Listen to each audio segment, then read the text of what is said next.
prata e brilhante.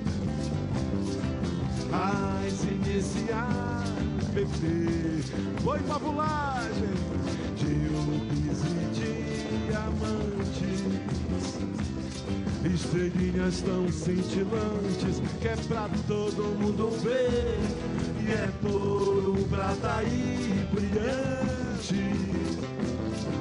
As iniciais PP foi fabulagem de rubis e diamantes, estrelinhas tão cintilantes que é pra todo mundo ver.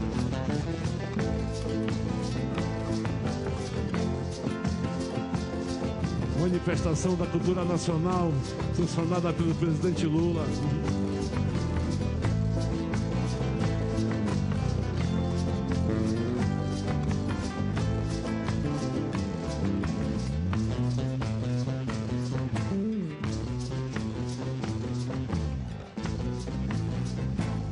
E olha o boi, e olha o boi, e olha o boi, olha o boi, olha o boi, é boi, boi, e olha o boi, e olha o boi, olha o boi, olha o boi, é boi, boi, e olha o boi, e olha o boi, olha o boi, olha o boi.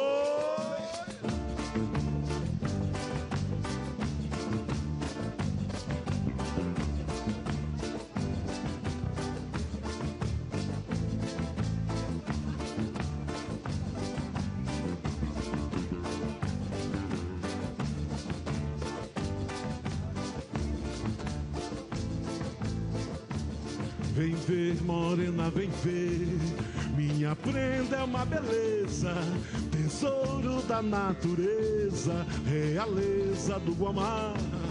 Tesouro da natureza, realeza do Guamá. Espalho flor no caminho do meu boi balancear. Eu plantei flor violeta, tem rosário meu bumbá. Eu plantei flor violeta, tem rosário meu bumbá. Balanceia boi malhado, dança que eu quero ver. Balanceia boi malhado, dança que eu quero ver. Balanceia boi malhado, dança que eu quero ver. Balanceia boi malhado, dança que eu quero ver. Arraial do Pavulagem.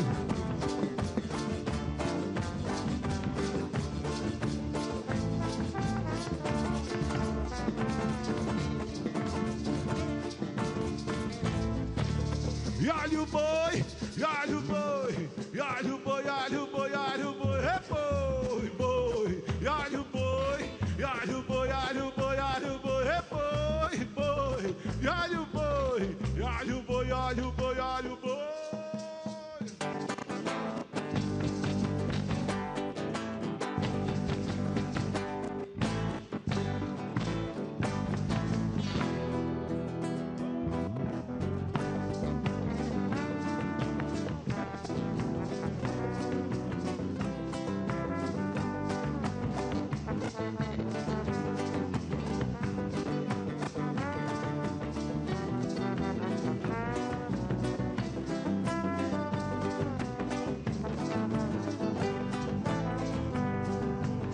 Abre os olhos, morena, vem ver meu boi.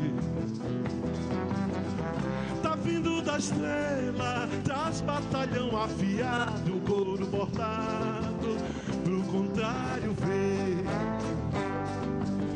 Abre os olhos, morena, vem ver meu boi. É boi! Tá vindo da estrela, traz batalhão afiado, couro bordado, pro contrário ver. Sei que ele ainda sente saudade quando ver a bandeira azulada passar pela praça, modelo de graça do meu São João,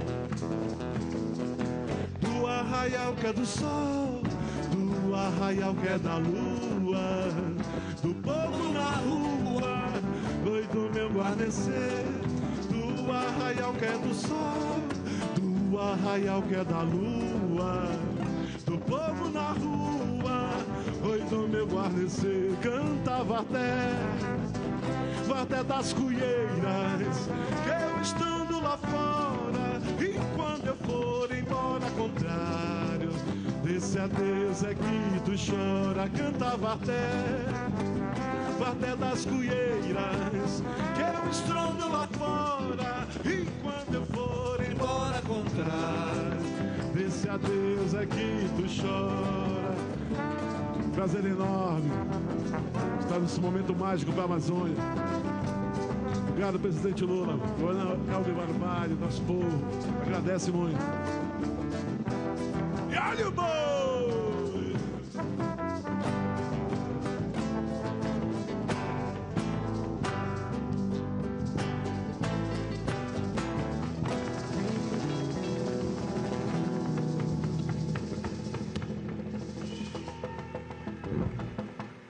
Obrigado.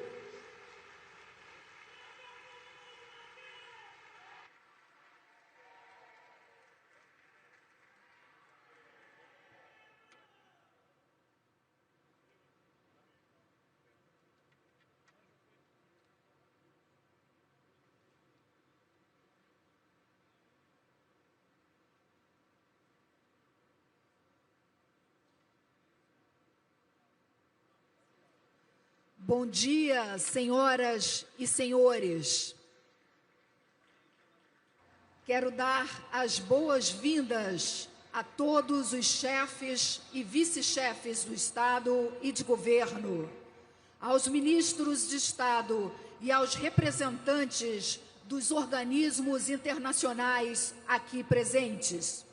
O Brasil os recebe de braços abertos. Daremos início com a intervenção da Organização Meteorológica Mundial e dos representantes da academia e da sociedade civil.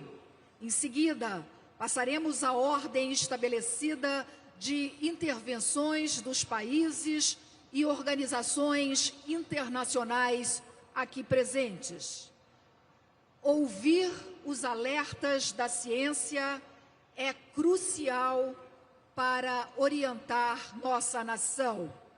Convido a secretária-geral da Organização Meteorológica Mundial, OMM, Celeste Saulo, a fazer a sua intervenção.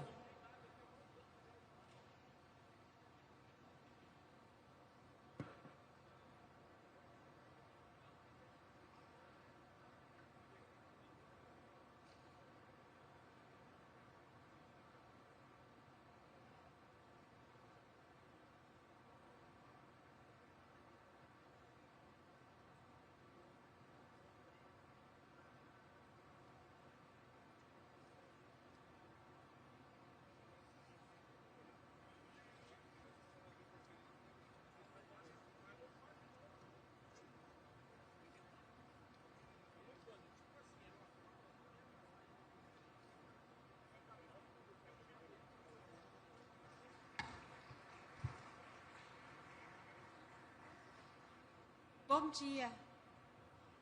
Good morning. I would like to express my profound appreciation to President Lula. Obrigada, Presidente Lula, and to the COP President for convening us at this pivotal moment. I also extend my sincere thanks to Secretary General Guterres for giving us this opportunity to address you. Excellencies, the World Meteorological Organization is today releasing its State of the Climate Update 2025. It is a report grounded in science to guide COP30 with trusted evidence. It shows the key climate trends and their impacts on people, livelihoods, and economies everywhere. I stand before you today with the hard truth as it's the call of this COP. We cannot defy the laws of physics.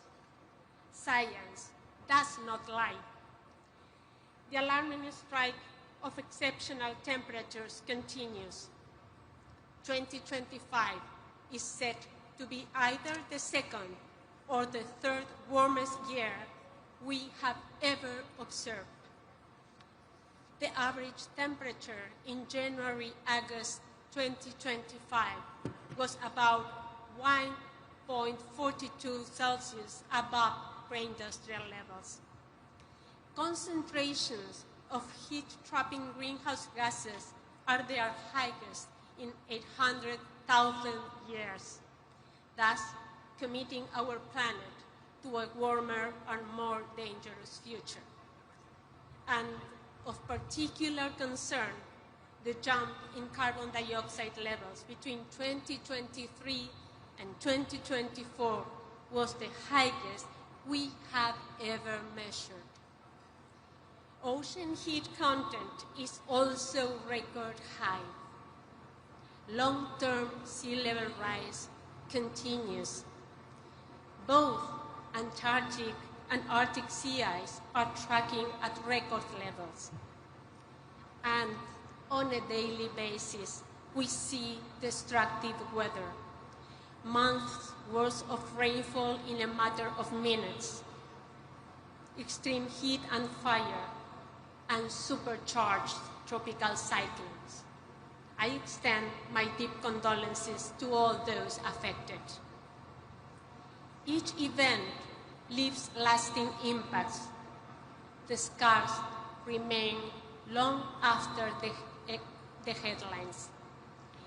Excellencies, this is not just a distant warning, it's today's reality. The record increase in greenhouse gas levels means that it will be virtually impossible to limit global warming to 1.5 in the next few years without temporarily overshooting the Paris Agreement target. As it has been said by UN Secretary General before, every fraction of a degree matters. Every choice matters. But there is progress, real and measurable. Across the globe, early warnings are saving lives. We are closing gaps in the world's most vulnerable regions, helping communities act before hazards strike. Climate services are transforming decision-making.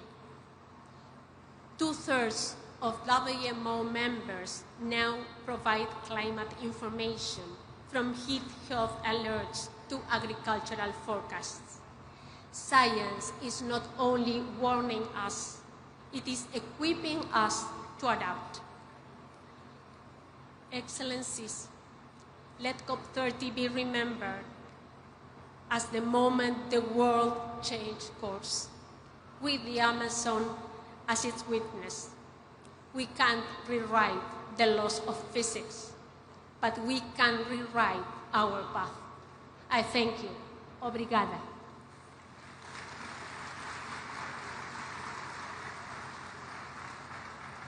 Obrigada à representante da OMM. E agora convido a todos que ouçam com atenção as palavras de Marinês Scherer, bióloga da Universidade Federal de Santa Catarina, enviada especial da presidência da COP30 para oceanos.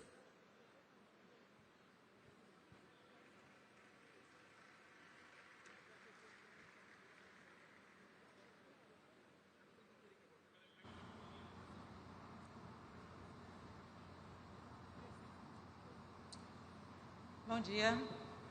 Good morning. Your Excellencies, distinguished ministers, honored delegates, colleagues. Today, I want to share a truth that's simple, but still deeply overlooked. Science is clear. We cannot solve the climate crisis unless we act together with and for the ocean, the main climate regulator of our planet. And it is an honor to be here in Belém, where two living giants meet, the Amazon rainforest and the Atlantic Ocean, two systems that, together, shape the climate of our planet, green and blue, one system. And the ocean is not an empty blue area, it is alive. The ocean is also not a side story, it's the stage on which humanity's future will be decided. It covers 7% of our planet, and it is the beating heart of Earth's climate system. It produces more than half of our oxygen, absorbs 90% of the excess heat caused by our emissions, captures a quarter of global CO2, and regulates weather and rainfall. It feeds us, protects us, powers our economies, and sustains cultures and identities. Ignore the service and you compromise our future. And where we live on the coast, inland, in a forest, on a farm, or in a mega city, we are all connected to the ocean. Agriculture, fisheries, energy, tourism, transportation, we all depend on a healthy ocean. More than 3 billion people rely on the ocean for their livelihoods, and the ocean economy is valued at nearly $4 trillion per year, up to 5% of global GDP. Yet, sea level rise, warming waters, acidification, lack of oxygen, and are impacting fisheries, collapsing ecosystems, and damaging coastal economies. If we stay on our current path, coastal regions risk losing up to 20% of their GDP by the end of the century from sea level rise alone. This is not tomorrow's problem, it is today's economic and social hazards. And yet, less than 1% of climate finance supports ocean solutions. This must change, because ocean action is an investment in human security, prosperity, and stability. Ocean action is climate action, and climate action is ocean action. But there is a great hope. Ocean-based climate solutions could deliver up to 35% of the emissions reductions needed to keep 1.5 degrees alive. So what science says we must do? It is essential that we progressively end burning fossil fuels and ensure a just energy transition for all.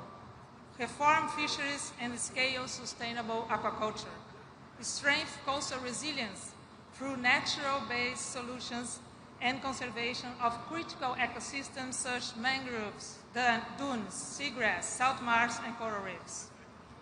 Plan and manage coastal and ocean areas in a sustainable way, including areas beyond national jurisdiction. Align public and private finance with ocean regeneration. Support local leadership of indigenous people and local communities.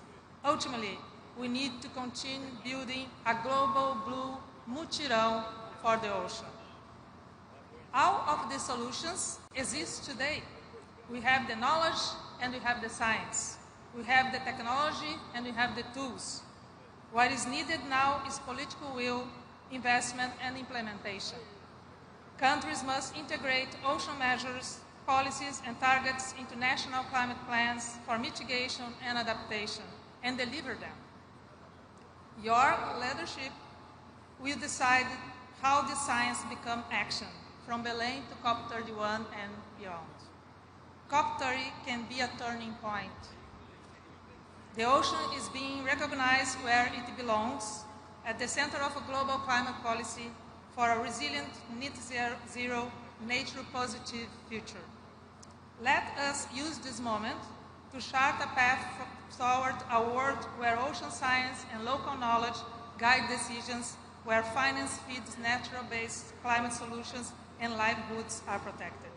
The ocean is people. The ocean is nature.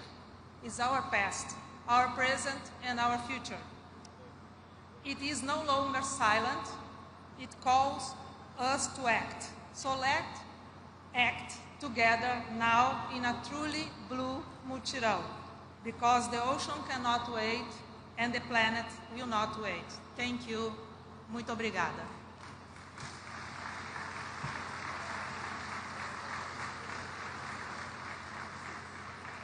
Agradeço a importante mensagem transmitida pela representante da sociedade civil, senhora Marinês Scherer. E ouviremos agora o presidente da COP21, Laurent Fabius.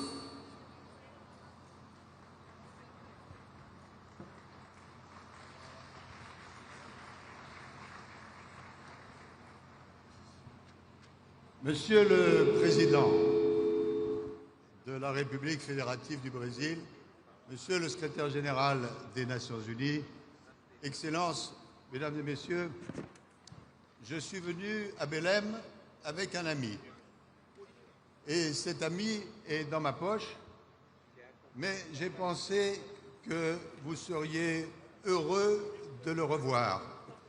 C'est un petit marteau. Le marteau avec lequel, il y a 10 ans exactement, j'ai scellé l'accord de Paris qui nous rassemble tous aujourd'hui.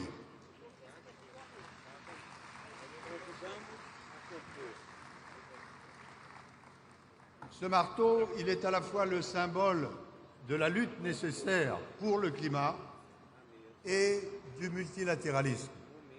Et ce qui était vrai il y a 10 ans à Paris est vrai aujourd'hui à Belém. Alors il y a des discussions parfois sur l'effet de l'accord de Paris. Je pense que les scientifiques ont dit des choses qui sont incontestables. En 2015, au moment de l'accord de Paris, la tendance qui devait être celle de l'élévation des températures à la fin du siècle était de 4 degrés ou plus. Et aujourd'hui, la tendance est au maximum de 2,8 degrés. On dira que c'est insuffisant, et j'y viendrai dans un instant. Mais entre 4 degrés et 2,8 degrés, il y a des millions et des millions de vies sauvées. Très concrètement, entre 4 degrés et 2,8 degrés, ça veut dire en moyenne 57 jours de canicule en plus ou en moins, avec des conséquences énormes sur les populations à travers le monde. Alors bien sûr, il y a beaucoup de travail devant nous, à la fois dans le climat, sur les énergies fossiles, sur les énergies nouvelles, sur les financements, c'est évident. Mais je voudrais qu'on garde en tête cette idée simple. Paris-Belém, c'est une continuité. Nous nous sommes réunis avec mes collègues présidents de COP. Nous venons de différents continents, nous avons différentes expériences. Chaque COP a apporté quelque chose de supplémentaire. Mais nous sommes tombés d'accord sur le fait que cette COP de Belém devait mettre l'accent sur 3 points et sur 3 I. Et dans les 3 minutes qui me restent, je voudrais évoquer ces 3 I. Le premier I, c'est l'implémentation, la mise en œuvre. Nous n'attendons pas de cette COP de Belém des déclarations mirifiques sur de nouvelles initiatives qui pourraient être proposées et qui ne verraient jamais le jour. Nous attendons d'abord que les initiatives déjà prises soient concrétisées et précisées. Nous savons que ce sera le cas en particulier, et nous nous en réjouissons, en ce qui concerne la lutte contre la déforestation et la facilité pour les forêts primaires. Et c'est une excellente chose. Nous savons aussi, en tout cas nous l'espérons, qu'il y aura des initiatives nouvelles prises pour réduire les émissions de méthane. On parle toujours du CO2, le dioxyde de carbone, mais vous savez tous, parce que vous êtes des experts, que le méthane représente 30% des gaz à effet de serre et qu'il est possible, sans que cela coûte énormément cher, en particulier en direction des industries pétrolières et gazières, que les émissions de méthane soient réduites, ce qui permettrait de gagner entre 0,3 degrés et 0,5 degrés. Bref, il y a toute une série de domaines dans lesquels nous voulons que les choses soient précisées et mises en œuvre. Je résumerai ma pensée sur ce point, notre pensée plutôt, en disant, faisant écho à un slogan qu'on a entendu ici ou là, et je m'exprime en anglais, le mot d'ordre à Belém, ça doit être « implement, baby, implement, implement, baby, implement ». Le deuxième I, c'est tout simplement l'inclusion. Vous êtes des chefs d'État et de gouvernement et vous engagez vos différents pays et c'est essentiel. Et par rapport, on en parlera certainement, aux contributions nationales que chaque pays doit dégager, il y a encore des progrès à faire. Mais nous savons maintenant qu'au-delà des gouvernements, il est essentiel d'inclure dans l'action à la fois les représentants des villes, les représentants des gouverneurs et aussi, bien sûr, la population. Bref, qu'il y ait une inclusion qui s'étend bien sûr aux entreprises, parce que sans les entreprises, nous ne pouvons pas être efficaces et les entreprises savent que la vraie compétitivité, c'est de prendre en compte la lutte contre le réchauffement climatique. Inclusion. Inclusion des populations autochtones, et c'est ce qui est fait ici à Belém par rapport aux populations de l'Amazonie. Inclusion par rapport à d'autres sujets qu'au moment de Paris, nous ne pensions pas aussi mêlés avec le climat. Je veux dire, la question de la protection des espèces, la question des océans, la question de la lutte contre les plastiques. Bref, le deuxième I, c'est l'inclusion. Et le troisième, c'est l'innovation. Il y aura des innovations dans cette COP de Belém, et c'est une très bonne chose.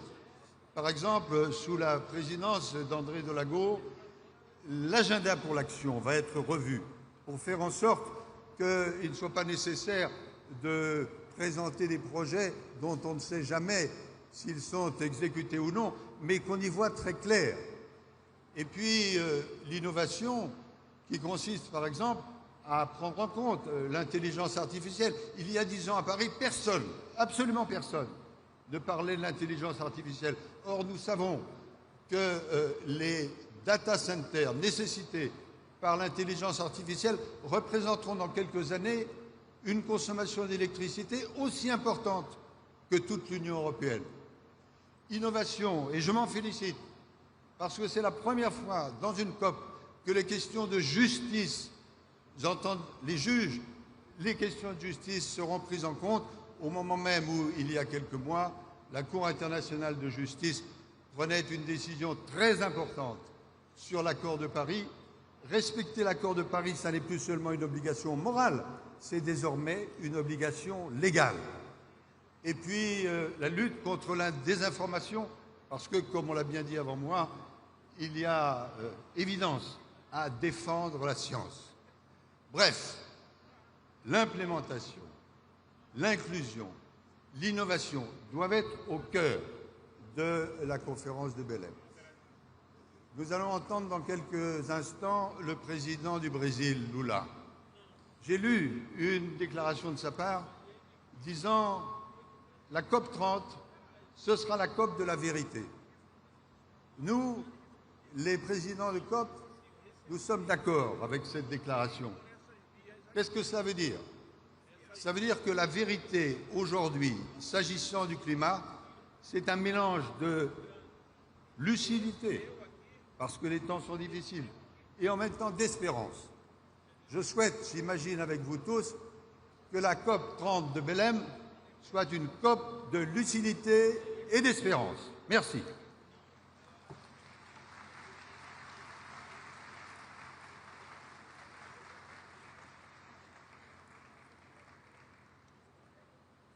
Convidamos a compor a mesa, neste momento, o presidente da República, Luiz Inácio Lula da Silva.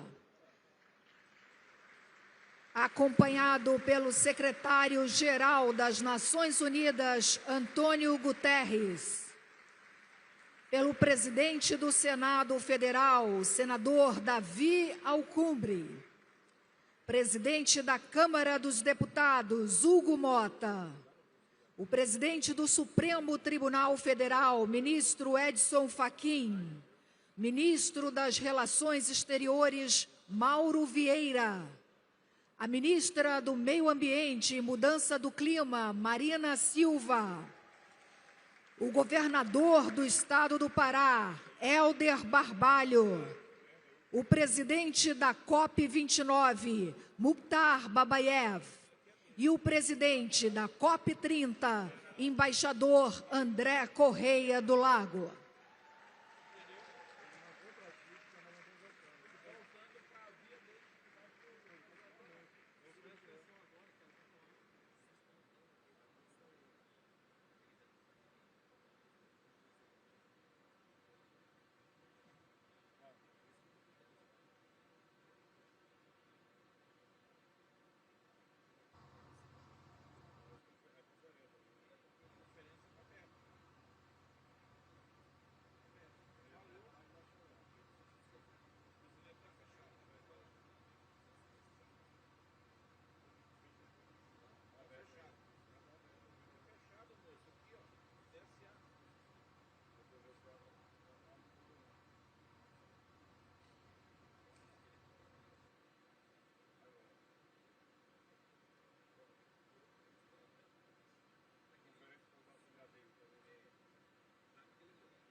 Ouviremos, neste momento, o secretário-geral das Nações Unidas, Antônio Guterres.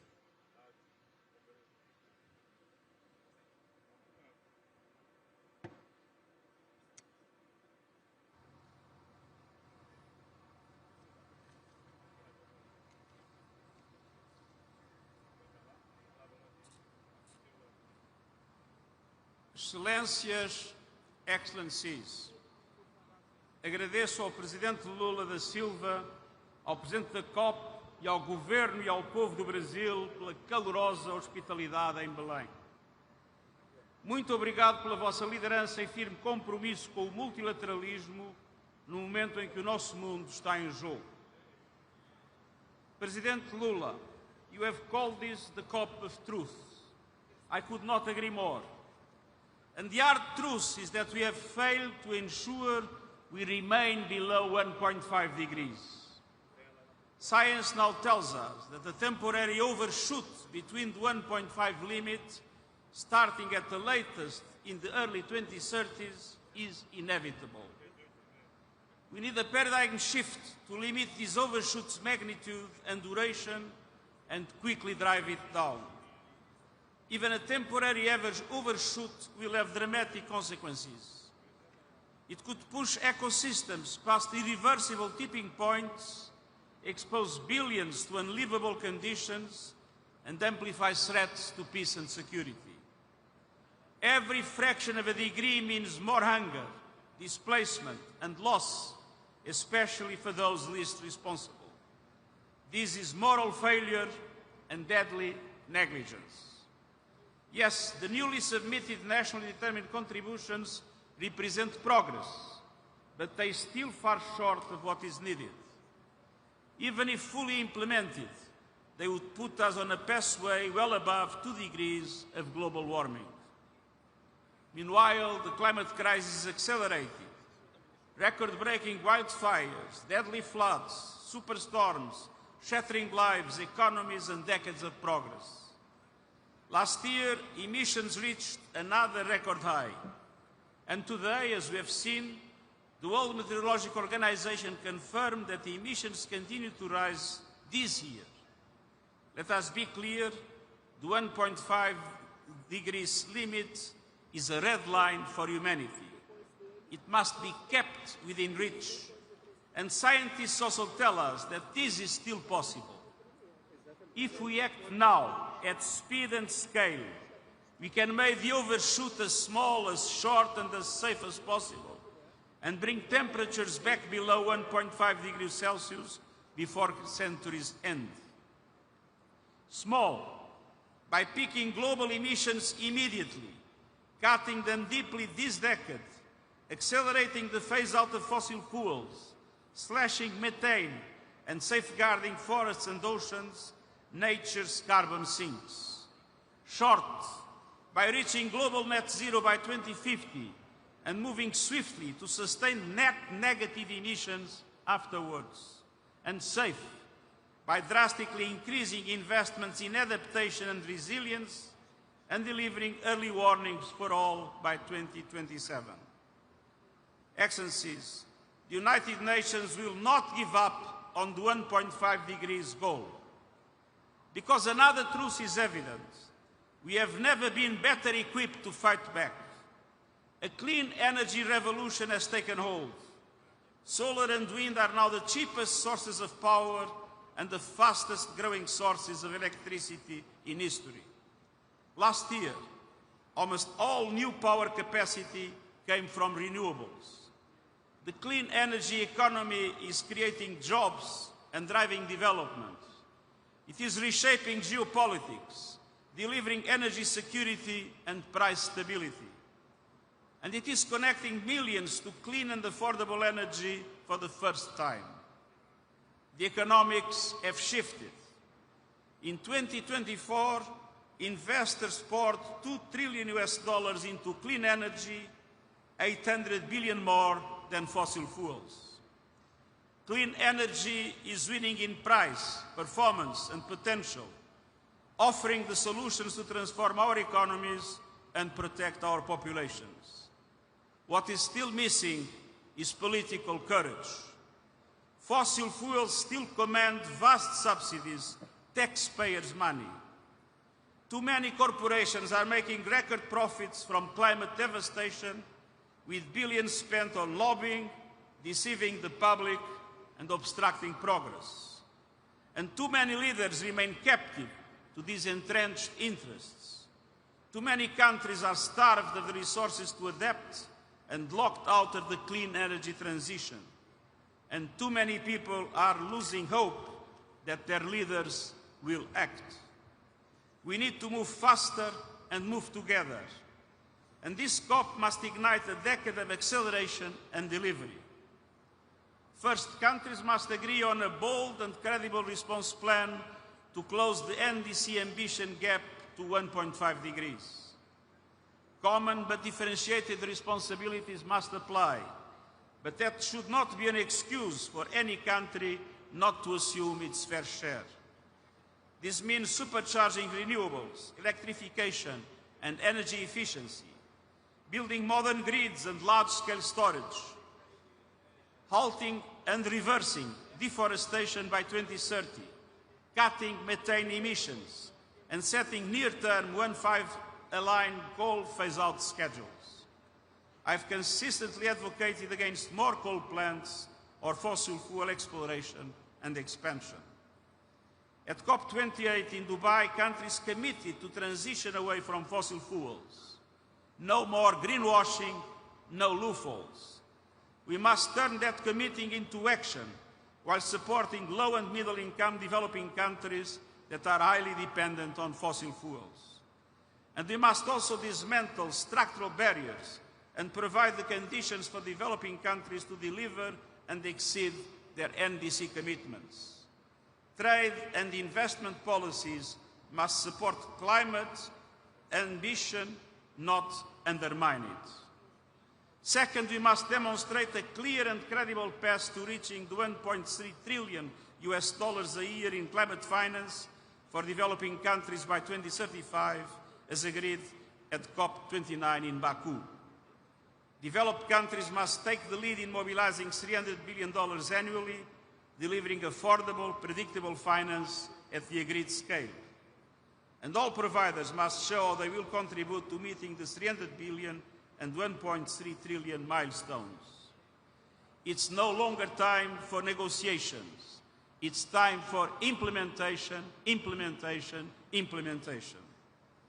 With independent tracking, faster disbursement, and terms that reflect climate vulnerability, including debt relief. And third, developing countries must leave Belém equipped with a climate justice package that delivers equity, dignity, and opportunity.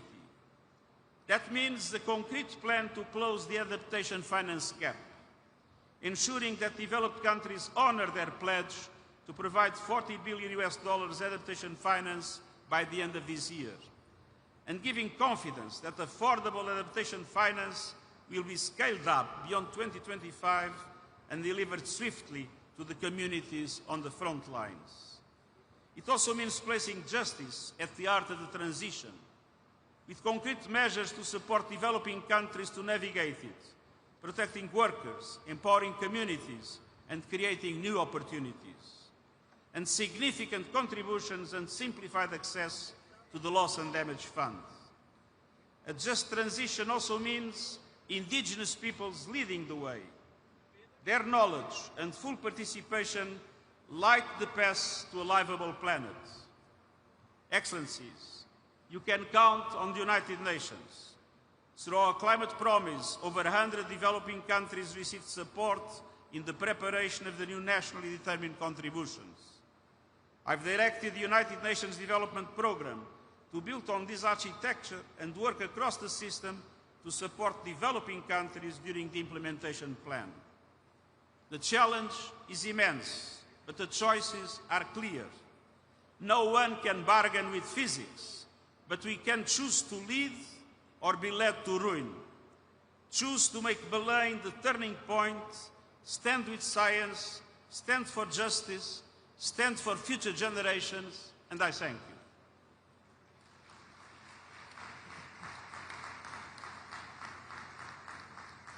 Agradecemos a mensagem do secretário-geral das Nações Unidas, Antônio Guterres, e neste momento ouviremos o presidente da República Federativa do Brasil, Luiz Inácio Lula da Silva.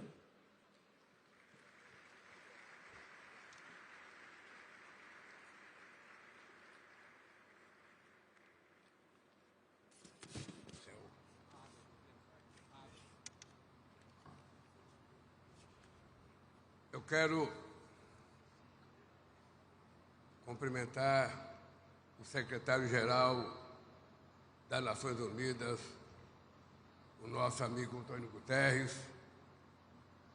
Quero cumprimentar o rei Carl XVI e a rainha Silva da Suécia, em nome de quem cumprimento o chefe de Estado e de Governo e os chefes de delegações presentes. Quero cumprimentar o presidente do Senado brasileiro, companheiro Davi Alcolumbre. Quero cumprimentar o presidente da Câmara dos Deputados do Brasil, deputado Hugo Mota.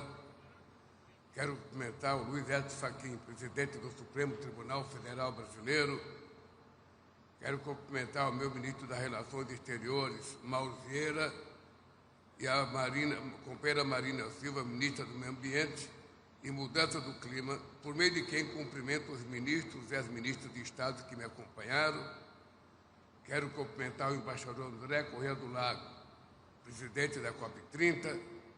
Quero cumprimentar o presidente da COP29, Mukhtar Babayev. E quero cumprimentar o parceiro nessa jornada, o amigo Helder Barbalho, governador do estado do Pará, e cumprimentar a minha querida esposa Janja. Passados mais de 30 anos da Cúpula da Terra, no Rio de Janeiro, a Convenção do Clima regressa ao país onde nasceu. Hoje, os olhos do mundo se voltam para Belém, com imensa expectativa. Pela primeira vez na história, uma COP do clima terá lugar no coração da Amazônia. No imaginário global, não há símbolo maior da causa ambiental do que a floresta amazônica. Aqui correm os milhares de rios e igarapés que conformam a maior bacia hidrográfica do planeta. Aqui habitam as milhares de espécies de plantas e animais que compõem o bioma mais diverso da Terra. Aqui residem milhões de pessoas de centenas de povos indígenas cujas vidas são atravessadas pelo falso dilema entre a prosperidade e a preservação.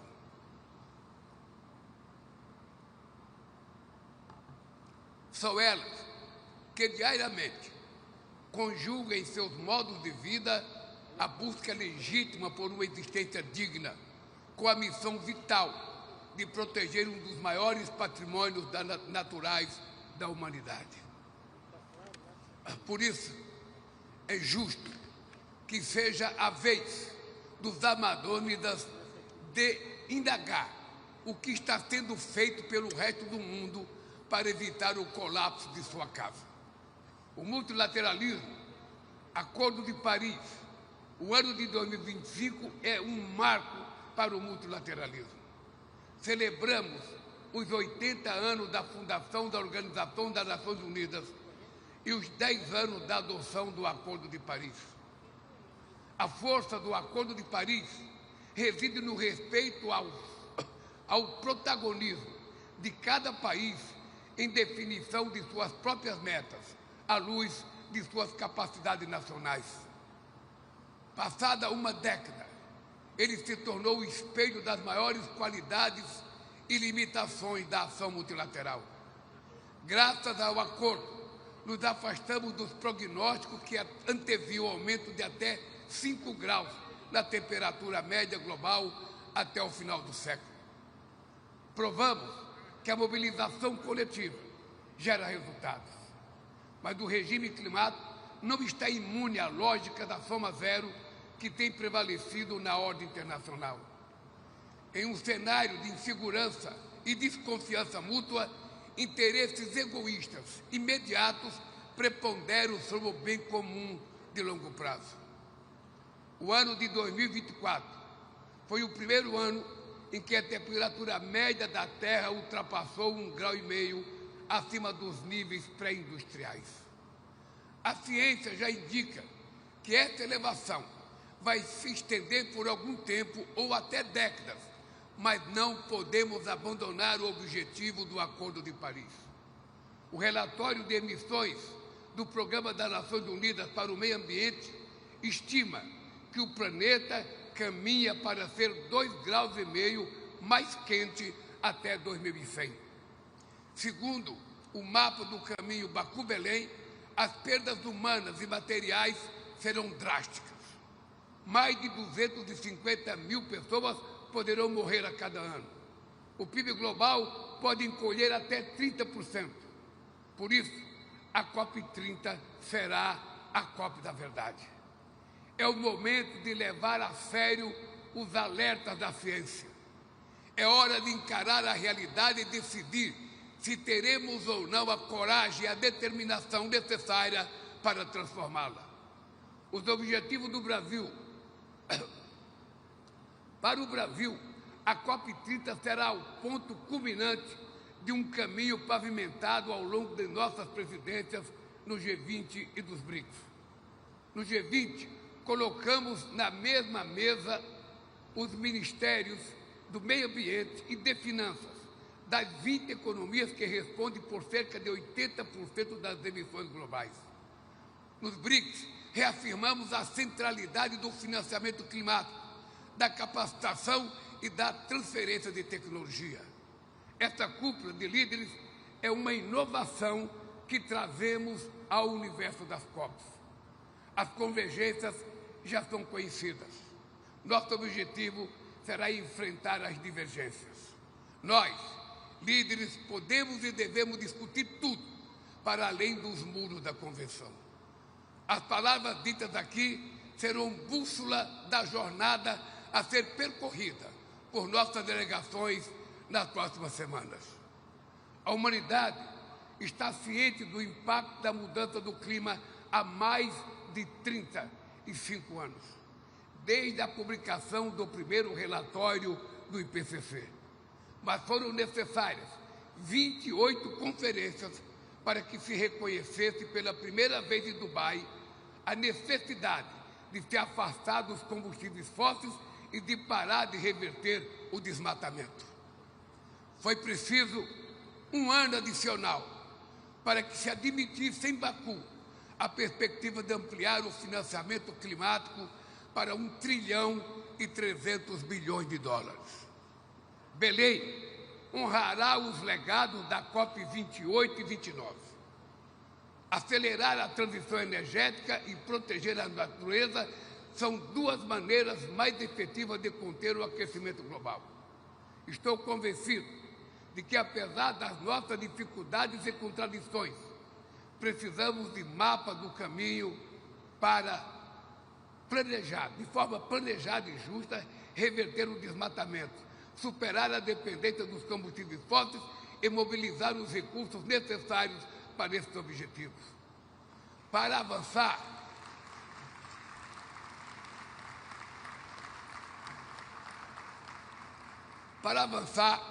será preciso superar dois descompassos.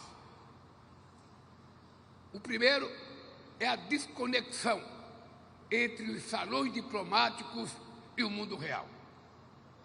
As pessoas podem não entender o que são emissões ou toneladas métricas de carbono, mas sentem a poluição.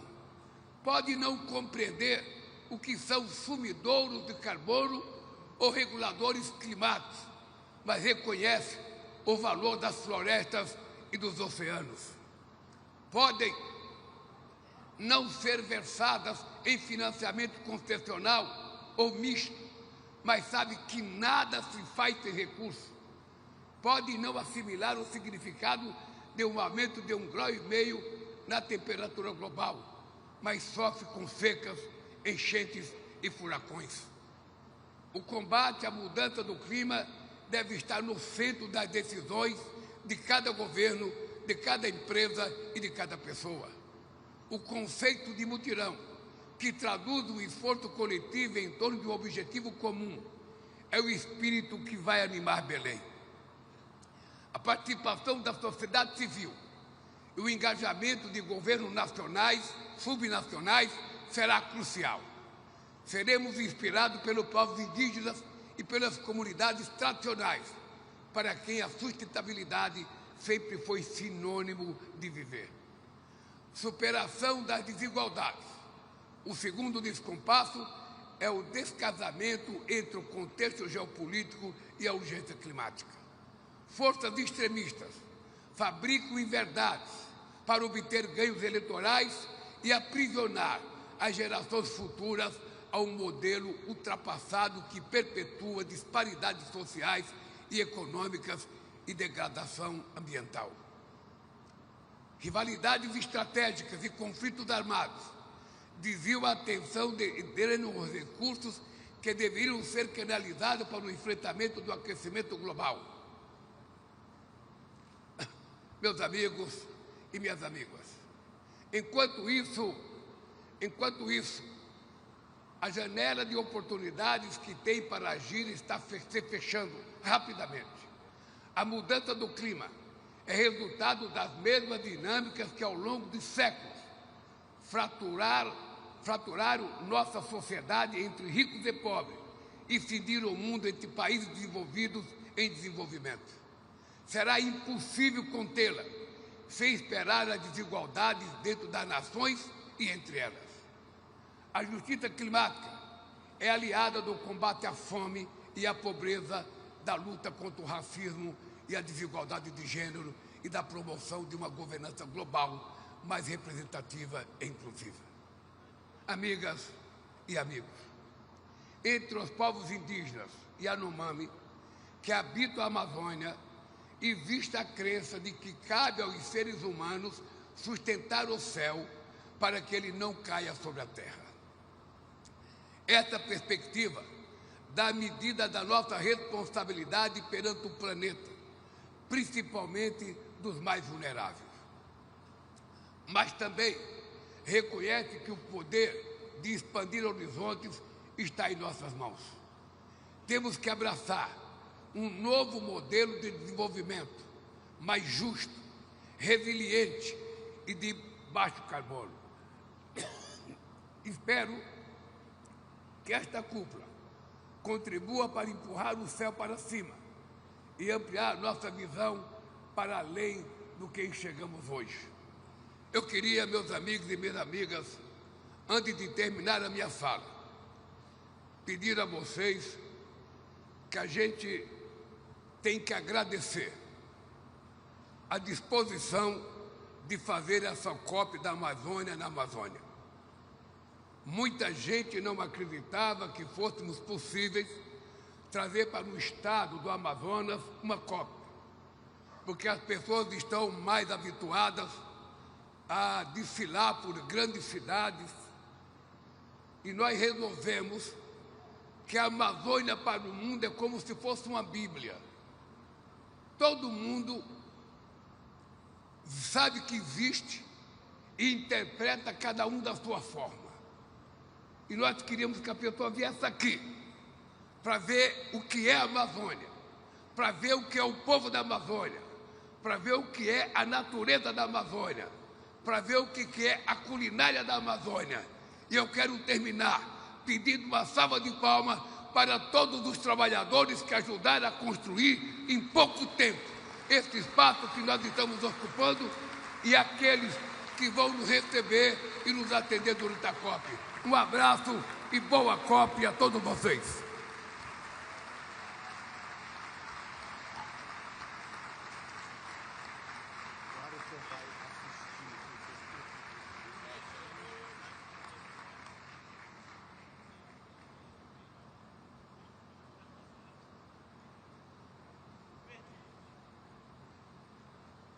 Agradecemos a mensagem do presidente da República Federativa do Brasil, Luiz Inácio Lula da Silva. A ordem do dia prevê que cada chefe de Estado e de governo faça hoje uma intervenção de 5 minutos. Depois, passaremos aos representantes de organismos internacionais, que terão 3 minutos cada um. A lista de oradores foi organizada em ordem alfabética e de precedência, levando em conta também a agenda de cada delegação. E o primeiro país a se manifestar será o Chile, representado pelo presidente Gabriel Boric.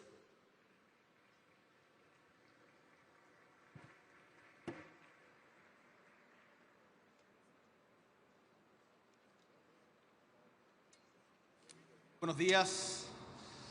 Resulta difícil tomar la palabra en esta cumbre mundial después de el presidente Lula por el tremendo liderazgo que expele por todos sus poros y que nos convoca a muchos otros líderes en el mundo. Y es que sabemos que vivimos tiempos complejos que ponen a prueba nuestra capacidad de actuar colectivamente como líderes, como comunidad internacional, como humanidad. Lo que está en juego es quizás el desafío más importante para nuestra generación, que es sostener la vida en el planeta. Hace poco tuve la suerte, la alegría de ser padre. Mi hija tiene 4 meses de vida. Y cuando la veo en esos 4 inocentes meses, en esa mirada que está aprendiendo a sonreír, y me pregunto qué mundo le vamos a dejar a esta nueva generación, no puedo evitar sentir a la vez una preocupación y un tremendo sentido de responsabilidad. Porque tal como ha dicho Lula, tal como dijo Antonio Guterres, el momento es ahora. Y es que a una década de la adopción del Acuerdo de París, tenemos que reconocer que como humanidad no hemos estado a la altura del desafío histórico que supone la crisis climática. Pero una de las gracias de aquella noche de 2015, que bien nos traían a la memoria con ese martillo con el que se zanjaron sus conclusiones, es que aún hay esperanza, es que somos capaces de ponernos de acuerdo. Por eso, lejos de la resignación, lejos del pesimismo, estamos aquí hoy más que para redoblar nuestros compromisos o para comprometer nuevas metas, para ser claros en cómo vamos a cumplir las metas que hasta hoy nos hemos dado. Porque las consecuencias de no hacerlo son realmente catastróficas. Y permítanme ejemplificar con un punto que ha hecho patente la actual presidenta de la Asamblea de las Naciones Unidas.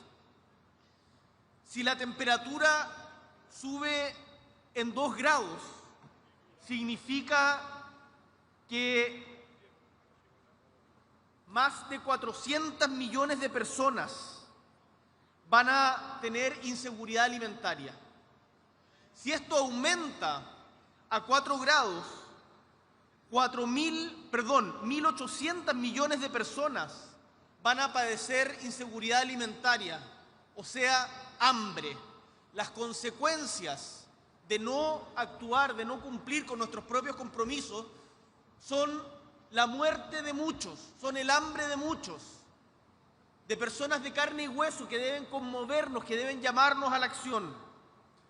¿Cuáles son las reflexiones que tenemos desde Chile? En primer lugar, es que para esto se requiere mucho liderazgo y un liderazgo que es complejo, porque quienes estamos en posiciones de poder se nos juzga generalmente por lo que hacemos y las cosas que transformamos, pero muy pocas veces se puede evaluar lo que logramos que no suceda. Y en este caso estamos dando una pelea existencial para evitar que suceda algo, que es el aumento de la temperatura en el planeta.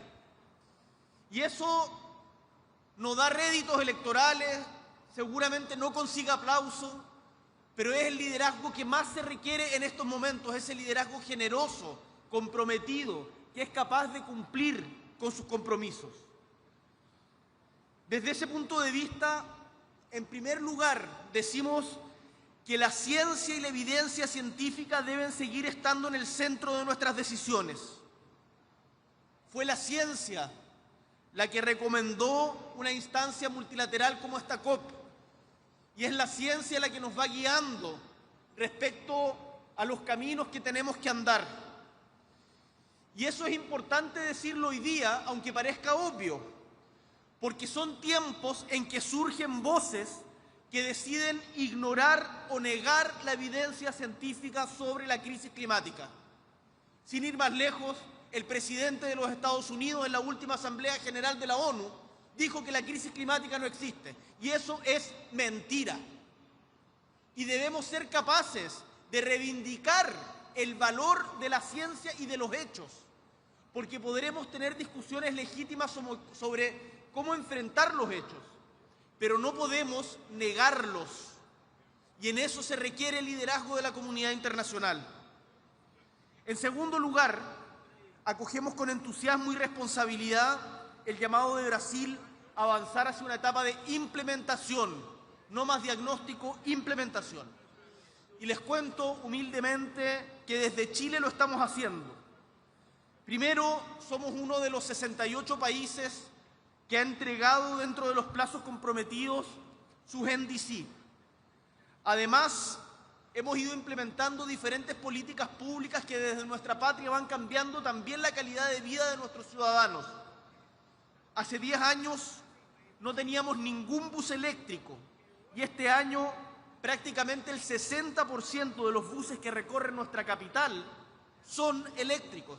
Santiago de Chile es la ciudad fuera de China con más buses eléctricos en el mundo y estamos expandiendo esto también a regiones. Asimismo, en 10 años el porcentaje de generación eléctrica vía energías renovables subió de un 5 a un 35% y la proporción de carbón bajó del 40 al 11%. Chile es un país que no es de los grandes emisores a nivel global, pero sabemos que también tenemos que cumplir nuestra parte y estamos avanzando en esa dirección. Por eso los invitamos a sumarse a iniciativas que hoy promueve el gobierno de Brasil, con el liderazgo del compañero Lula da Silva, como la Declaración de Belém sobre hambre, pobreza y acción climática centrada en las personas, y el llamado a la acción para una gestión integrada de incendios a nivel global, un fenómeno que ha afectado de forma muy dura a nuestro territorio. Ahora, esta nueva etapa requiere también de más financiamiento, y esta COP debe enviar señales políticas claras para que los países donantes, los grandes inversionistas y todos los actores de la arquitectura financiera internacional comprendan, y esto es importante, que no hay rentabilidad posible en un mundo que se sigue calentando. Las inversiones son a largo plazo, y ese largo plazo va a dejar de existir si es que no tomamos acciones e implementación ahora. Más financiamiento climático hoy, que no aumente la deuda de los países en desarrollo. En tercer lugar, no podemos olvidar las consecuencias que el cambio climático tiene en las poblaciones más vulnerables, principalmente en las mujeres, en los pueblos indígenas y en las comunidades locales que han debido enfrentar cargas ambientales desproporcionadas en nombre del progreso. Por ello, desde Chile promovemos que en esta COP se apruebe el nuevo Plan de Acción de Género, adoptado bajo la COP25, que insta a que nuestras políticas climáticas reconozcan que esta crisis afecta de forma diferente a mujeres y a niñas. Para terminar, los países en desarrollo que vivimos día a día esta desigualdad, señalamos que no basta con que esta transición sea acelerada, sino que también debe ser justa. Y los países que durante muchos años se beneficiaron de un desarrollo acelerado, contaminando de manera impune el planeta, hoy día tienen que ser más responsables que los otros. Esa transición justa se debe expresar en nuestras comunidades, también para que el multilateralismo tenga sentido en nuestras bases, le haga sentido en a quienes representamos. El desafío de la descarbonización, como el nuestro del sur global, está unida a la búsqueda de un desarrollo económico que conduzca a una mejor calidad de vida, a las mujeres, mejores calidades de empleo, mayor equidad territorial y un entorno sano y seguro en el que vivir. Esto no es solo una cuestión de justicia, es una forma de dar legitimidad a la acción, que es tan importante, en especial para nuestras democracias. Señor Presidente, la COP30 en América Latina y el Caribe, en el corazón de la Amazonía, reserva de la humanidad, es una oportunidad para profundizar en nuestra misión con un llamado a la acción, con compromisos medibles de cómo vamos a implementar las metas que nosotros mismos como humanidad nos hemos dado. Muchísimas gracias.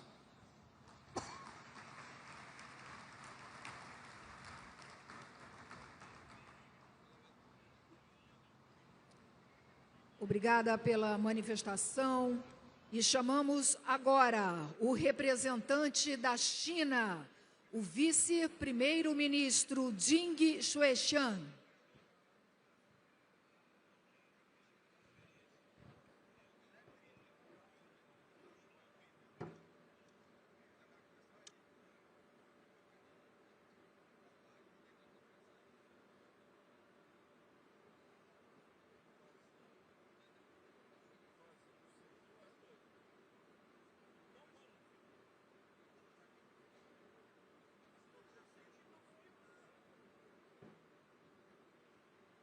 国家主席习近平的特别代表出席贝伦气候峰会。首先，我谨荣幸地转达习近平主席对巴西举办峰会的良好祝愿。习近平主席高度赞赏巴西作为COP30主席国，为积极推进全球气候治理做出的重要贡献，并预祝大会圆满成功。今年是巴黎协定达成10周年，全球气候治理进入关键阶段。中国落实2030年国家自主贡献已经取得显著成效，提前完成了风电、太阳能发电总装机容量和森林集蓄量等目标。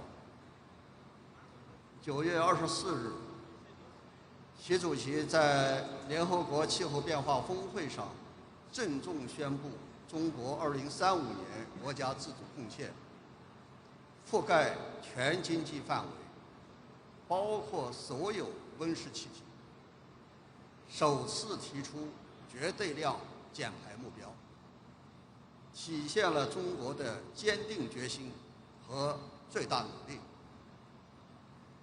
前不久，中共20届四中全会审议通过了未来5年中国经济社会发展规划建议，其中对建设美丽中国作出重要部署，强调以碳达峰、碳中和为牵引，协同推进降碳、减污、扩绿增长，筑牢生态安全屏障，增强绿色发展动能。中国言必行，行必果。我们将加快经济社会发展全面绿色转型，积极稳妥推进和实现碳达峰，为应对气候变化做出更大的贡献。各位同事，当前人类站在新的十字路口，需要各方坚持真正的多边主义，加强团结协作，推动全球气候治理行稳致远。在此，我愿提3点建议。第一，把握正确方向。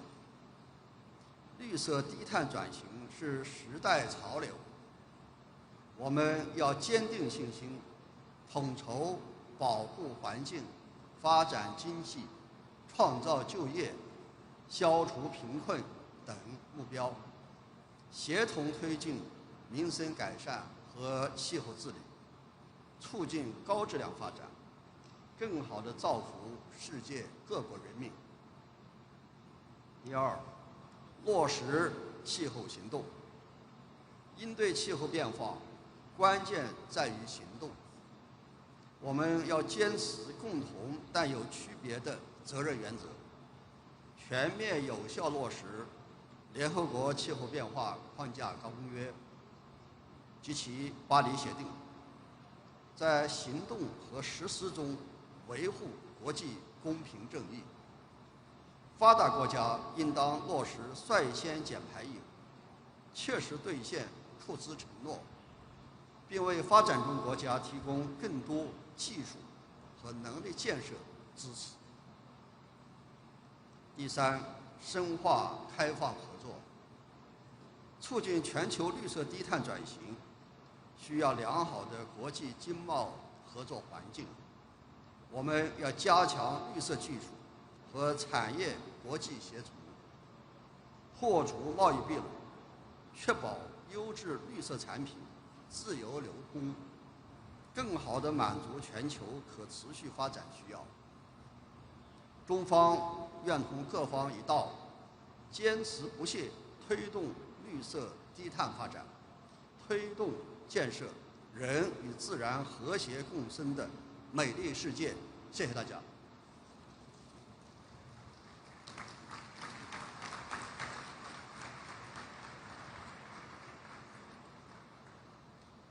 Chamamos para a manifestação, nesse momento, o representante da Colômbia, o presidente Gustavo Petro.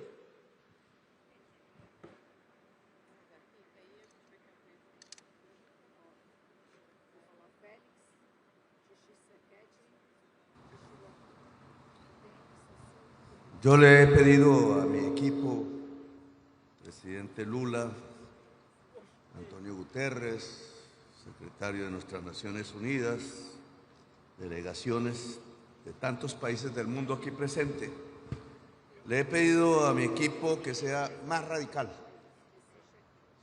en la consecución de las metas de la vida, reconociendo antes que nada que estamos ante un fracaso.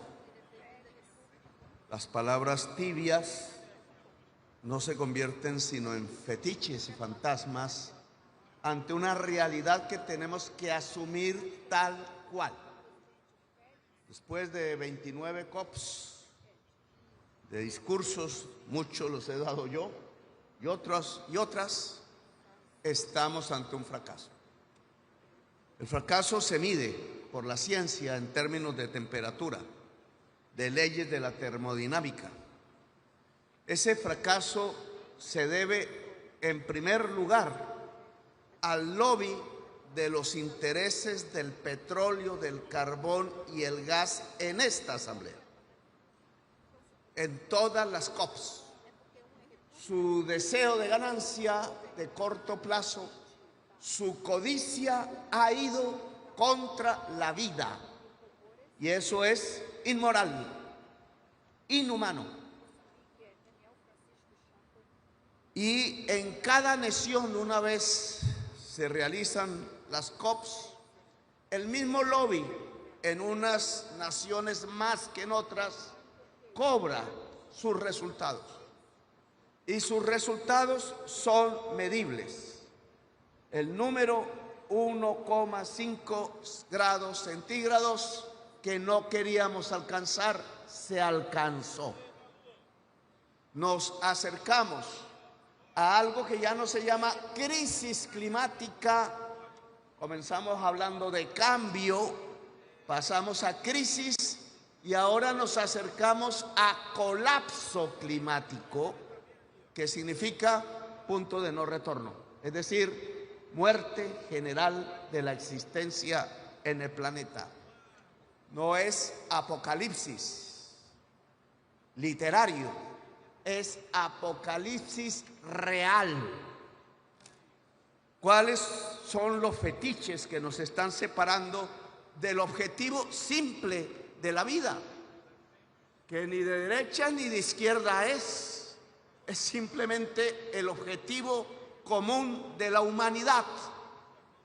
Uno, la ausencia de los Estados Unidos aquí.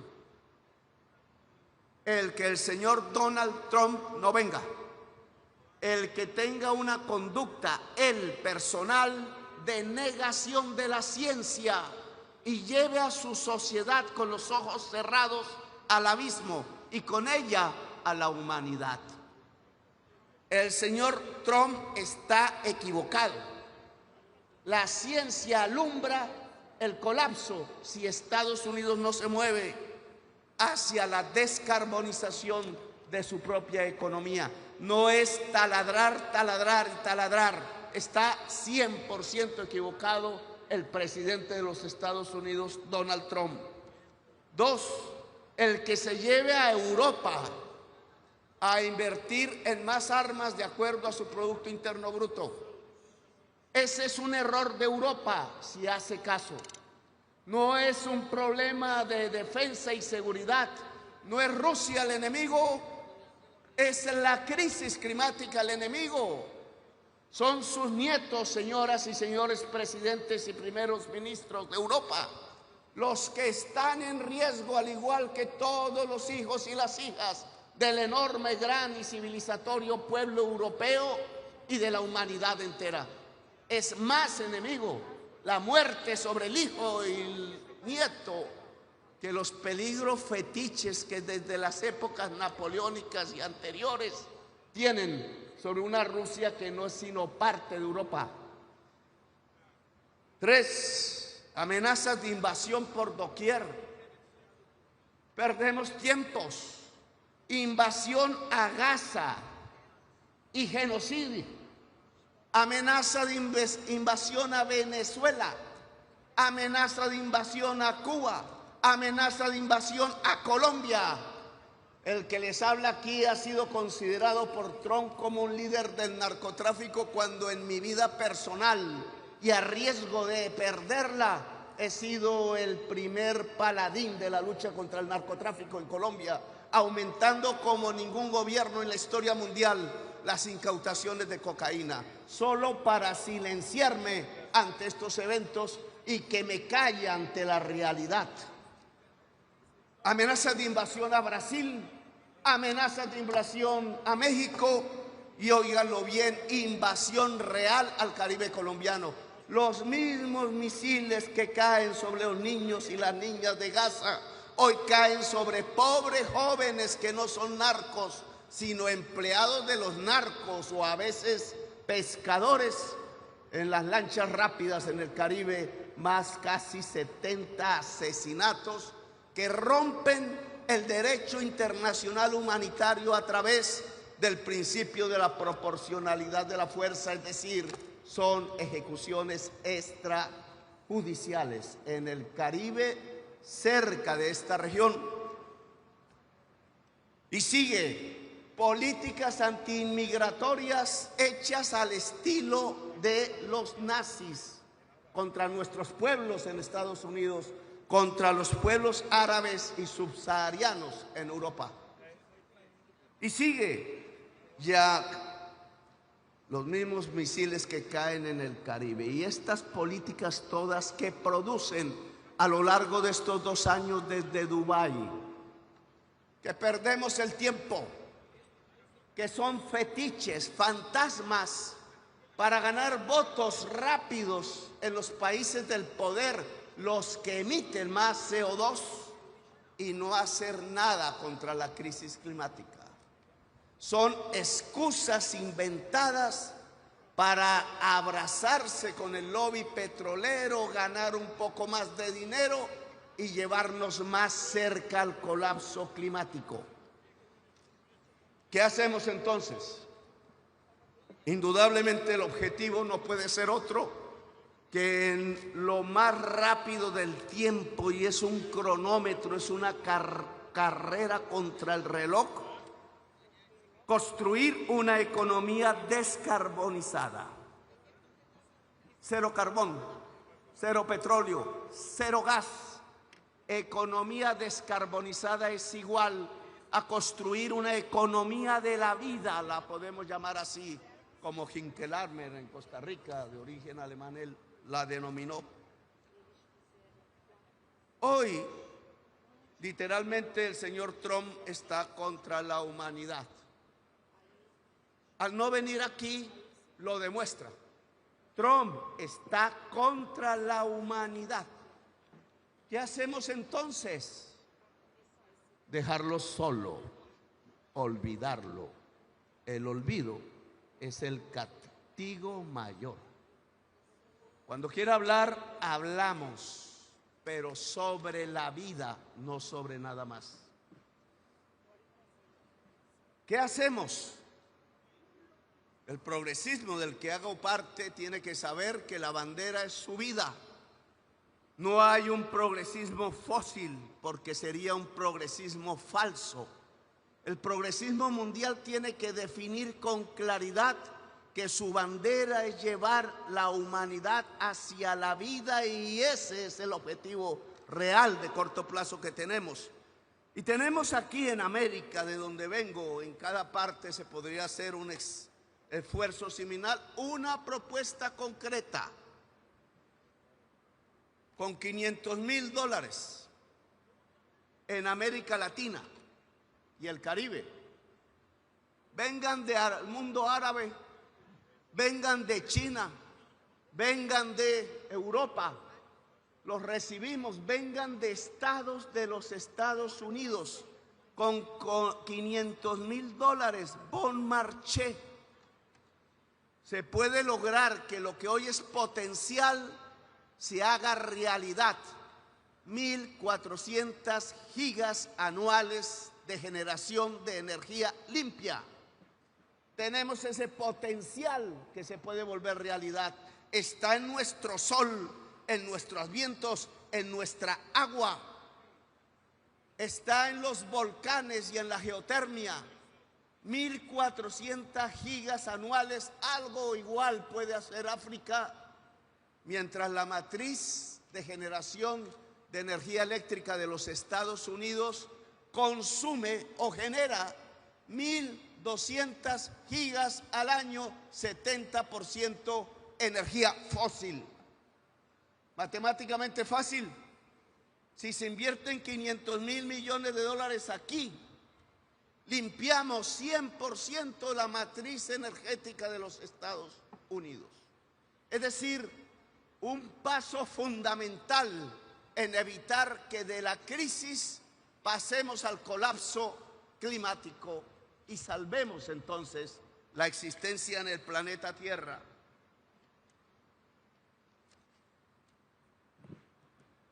Luego tenemos dos vías, compañero Lula, que América del Sur, donde usted hace parte y donde yo hago parte y tantos otros aquí, dentro de América Latina podemos proponer en concreto. Necesitamos recursos y ponemos también nuestros recursos para salvar esta selva. Esta selva es el tercer pilar climático del mundo, como las columnas del antiguo Hércules sostienen la vida en el planeta. Catedral y homenaje de la biodiversidad mundial. Si todo el piedemonte de los Andes, de donde nacen estos inmensos ríos, el más grande que llega en este mismo lugar, gigantesco mar de agua dulce a juntar con el gigantesco mar del océano Atlántico, produciendo el vapor que hace nacer esta exuberancia vegetal. Si salvamos la selva amazónica y significa llegar hasta el borde natural que tenía y recuperarla, revitalizándola, entonces estamos aportándole a la vida de la humanidad y a toda en el planeta. Uno, eso significa sembrar selva donde no la hay. Colombia lo está haciendo y qué paradoja.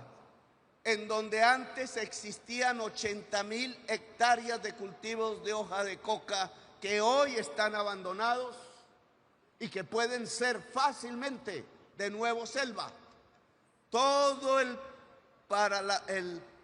paramento entre la cordillera y la selva, el piedemonte, es donde nace este agua, y si se queda sin selva en Ecuador, en Venezuela, en Colombia, en Perú y en Bolivia, no quedará un solo árbol de la foto que ustedes ven aquí, y aquí Belém de Pará solo será un desierto, y la existencia habrá sabido que hemos llegado al punto del colapso climático.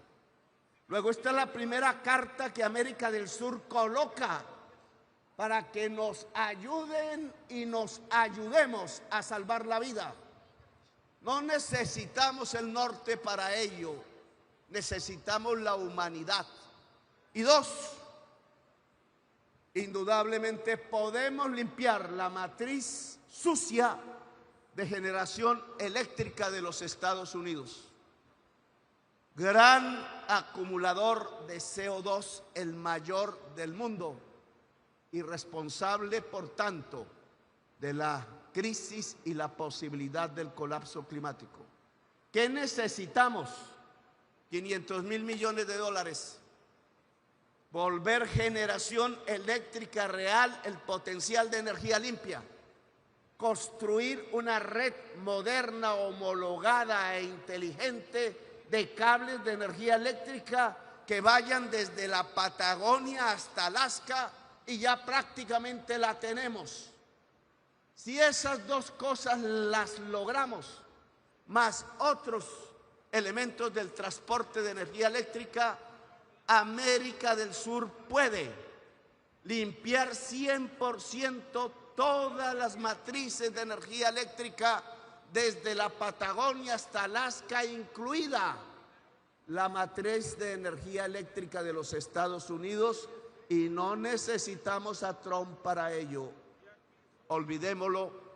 Necesitamos acuerdos con los estados de los Estados Unidos, California, Nuevo México, Texas, la Florida, Illinois, etcétera, Nueva York, si lo quiere, y necesitamos un gran acuerdo latinoamericano y del Caribe para hacer que nuestros países construyan y conecten la ley de energía eléctrica, y necesitamos un gran acuerdo mundial con China, que acaba de hablar, con el mundo árabe, que necesita que lo que invirtió en petróleo se vuelva energía limpia en el mundo, e inversiones y prosperidad en su pueblo, con África, porque puede hacer lo mismo que América del Sur respecto a Europa, con Europa, que ahora se encuentra este 9 de noviembre, pasado mañana creo, en la ciudad hermosa del Caribe de Santa Marta, corazón del mundo, de acuerdo a los indígenas, centro energético del planeta, de acuerdo a la leyenda urbana actual, corazón del mundo para salvar la vida, presidente Lula, presidente Boric, presidentes de América Latina. Debemos estrechar la mano europea. Ahí en Santa Marta llegaron en carabelas y con espadas, conquistaron y construyeron la primera ciudad americana, al mismo tiempo que durante un siglo los indígenas resistieron con sus armas. Fue una guerra de un siglo, presidente Lula, en ese mismo lugar, tratando de que la civilización ancestral que había en América resistiera a la civilización europea que llegaba en ánimos de conquista. 5 siglos después, este 9 de noviembre, queremos encontrarnos de nuevo sin armas, abrazarnos con franqueza, encontrar las civilizaciones, no desencontrarlas. La guerra entre civilizaciones es la barbarie y el fin de la humanidad antes del colapso climático. El encuentro de las civilizaciones, su diálogo, es la sabiduría humana. En Santa Marta podemos encontrar a América Latina, al Caribe hoy vejado y humillado, y a Europa occidental, para darnos la mano alrededor de varios temas, pero uno fundamental: ser faro democrático para llevar al mundo a una economía descarbonizada e invertir en donde hay la potencia de la energía limpia para que se vuelva energía para el mundo, que se vuelva vida, que podamos construir una economía de la vida. Los espero a todas y todos en Santa Marta, centro vital y corazón del mundo, tierra hermosa y caribeña, para darnos esta mano, una mano por la vida de la humanidad y del planeta Tierra. Gracias, muy amables.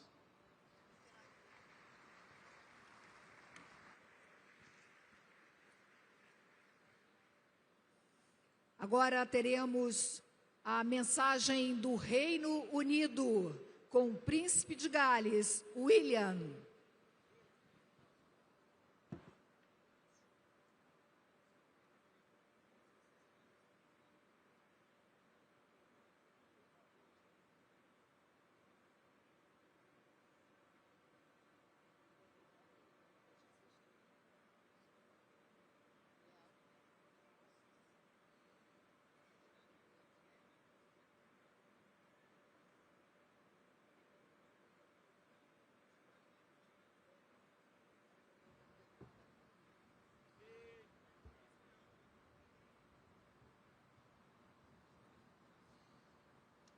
Bom dia, muito obrigado, presidente Lula e governador Barbalho, pelas calorosas boas-vindas a Belém do Pará.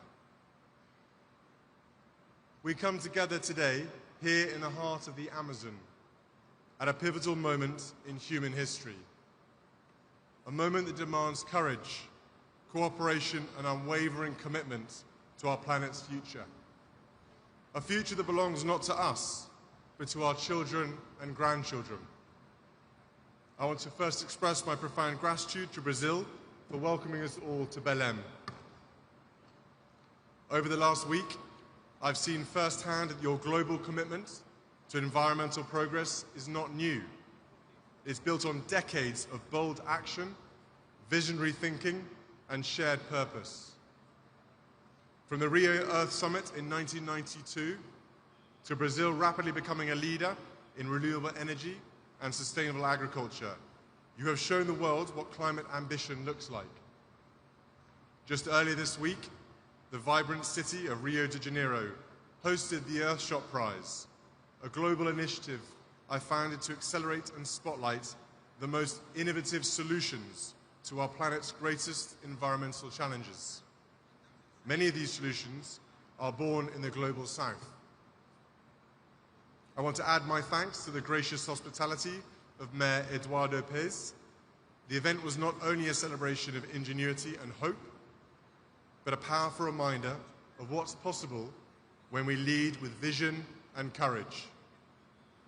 It was inspiring to witness such bold ideas from people all over the world come to life in a place so deeply committed to sustainability.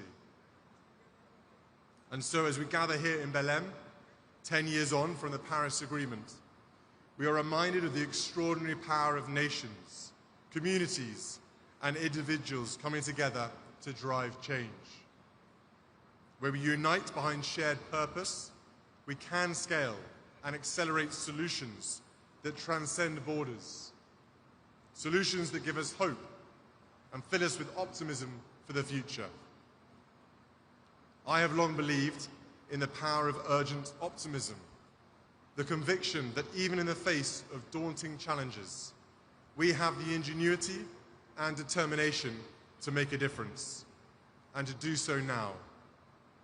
I grew up with my father, the King, talking about the power of nature and the importance of harmony in the natural world, a subject he has championed for over 5 decades. It's a privilege to also represent him here today, as well as everyone else who has championed this cause for so many years. All of us here today understand that we are edging dangerously close to the Earth's critical tipping points, thresholds beyond which the natural systems we depend on may begin to unravel. The melting of polar ice, the loss of the Amazon, the disruption of ocean currents. These are not distant threats. They are fast approaching and will affect every one of us, no matter where we live. Communities around the world are already facing rising seas, extreme heat, wildfires, floods, droughts, and increasing frequency of extreme weather. We saw the disastrous impact of simultaneous floods, fires, and droughts in Brazil in 2023. Just this year, I visited the Welsh town of Pontypridd with my wife Catherine, where the community is still recovering from devastating floods. I met families who had lost their homes, their possessions, and their sense of security. One resident told me how the river that once brought life to the town had become a source of fear. Their resilience was deeply moving. It was also a powerful reminder that climate change is not a distant threat. It is affecting lives across the UK and across the world, from small towns to major cities, from coastal communities to inland regions. No corner of the globe will be unaffected. These impacts pose risks to growth, security, and well-being in all countries. But we know that these risks often fall hardest on those who contributed least to the crisis. This demands urgent, coordinated action. We must ask ourselves, what legacy do we wish to leave? Because the impact of all our choices will be felt by us all around the world, in the safety of their homes, the stability of their livelihoods, and the health of the natural world that sustains us all. The road ahead will be tough. We must transform the way we power our lives, produce our goods, move from place to place, and care for our land. But this is not just a challenge. It is a profound opportunity. An opportunity to build cleaner economies, restore nature, and improve the health and well-being of communities everywhere. It is an opportunity to grow our economies, develop new technologies, and create secure and affordable energy systems that are central to our future prosperity and security. Action on climate not only protects future generations, but is a powerful engine to create better jobs and lives today. We need to work together to build resilience from the escalating costs of climate change and become nature positive. This means incentivizing protection and restoration, not destruction. It means recognizing nature's true value, not only in economic terms, but in its ability to sustain life, culture, and community for everyone to enjoy. As we stand together in the heart of the Amazon, a region not only vital to global climate stability, but also home to indigenous communities who have safeguarded these forests for generations, we are reminded that true climate leadership means listening to those who have lived in harmony with nature and empowering them as stewards of the planet's most precious ecosystems. At London Climate Action Week, I convened governments, philanthropists, and indigenous leaders to issue a call to action for land tenure and forest finance pledges to be delivered at COP30 here in Brazil. That call to action continued through New York Climate Week in September and brings us here to Belém, where we must listen to the voices and leadership of indigenous people and local communities who care for half of the world's land and a third of its remaining intact forests. Their territories are vital to climate mitigation and biodiversity preservation, yet only 11% of this land is legally recognized. Where indigenous people and local communities have secured land rights, deforestation is lower, biodiversity is richer, and carbon is better stored. Yet nearly 800 million hectares of their land remain unrecognized. 10-year security empowers communities to resist harmful projects and pursue sustainable livelihoods. This is not just a moral imperative, it's a practical climate solution to the climate and biodiversity challenges our planet faces. Let us build a future where indigenous people and local communities are recognized as global climate leaders, where their rights are protected, their voices heard, and their knowledge respected as vital to the health of our planet. This week in Rio, I had the privilege of meeting representatives from indigenous people and local communities at events hosted by the Earthshot Prize and the Royal Foundation's United for Wildlife program. Their connection with and tireless efforts to protect nature are nothing short of inspiring. They are not just participants in the climate conversation, they are leading it, and we must stand with them. But it is also important to acknowledge the progress we have made. From the Paris Agreement to the Global Biodiversity Framework, we have shown that this can be a unifying agenda. When nations come together, we can chart a course towards a more sustainable future. And the UK stands with you in this mission. The UK hosted COP26 commitment to halt and reverse forest loss and land degradation by 2030, signed by over 140 countries, was a historic alignment of global will and has already exceeded its target. Since then, the global goal on adaptation has been agreed, and the fund for responding to loss and damage has been operationalized so that resources can begin flowing to communities hit hardest by climate impacts. The COP26 Indigenous Peoples and Local Communities Forest 10-year pledge has already exceeded its target of $1.7 billion, with over $1.86 billion supporting strengthening forest communities. Climate finance is growing. Action is being taken on emissions. Renewable clean energy is expanding at record pace, creating thousands of new jobs and boosting economies around the world. Countries are embedding nature into climate strategies, launching national adaptation plans, and investing in nature-based solutions. These are not just policies, they are lifelines. Brazil's proposal for the Tropical Forests Forever Fund is a visionary step toward valuing nature's role in climate stability. That is why it was an Earthshot Prize finalist this year. The initiative recognizes that climate and nature must be addressed together, not in silos, but in synergy. The science is clear. We must go further if we are to secure a livable future for all, and we must go together. The time for partnership, protection, and progress is now. We know what is at stake. We know what must be done. And we know that no country, no community, no individual can do it alone. Our children and grandchildren will stand on the shoulders of our collective action. Let us use these inspiring surroundings here in the heart of the Amazon to rise to meet this moment, not with hesitation, but with courage.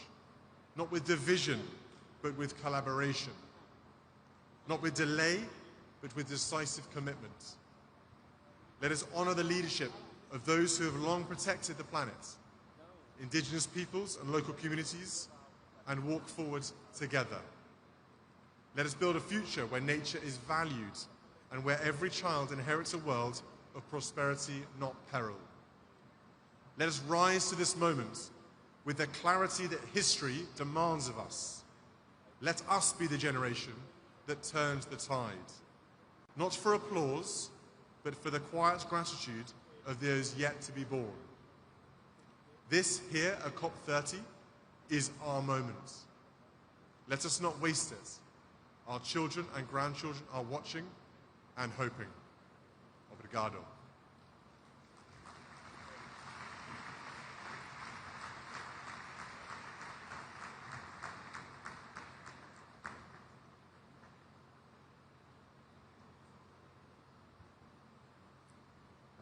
E nesse momento teremos a manifestação do primeiro-ministro do Reino Unido, Keir Starmer.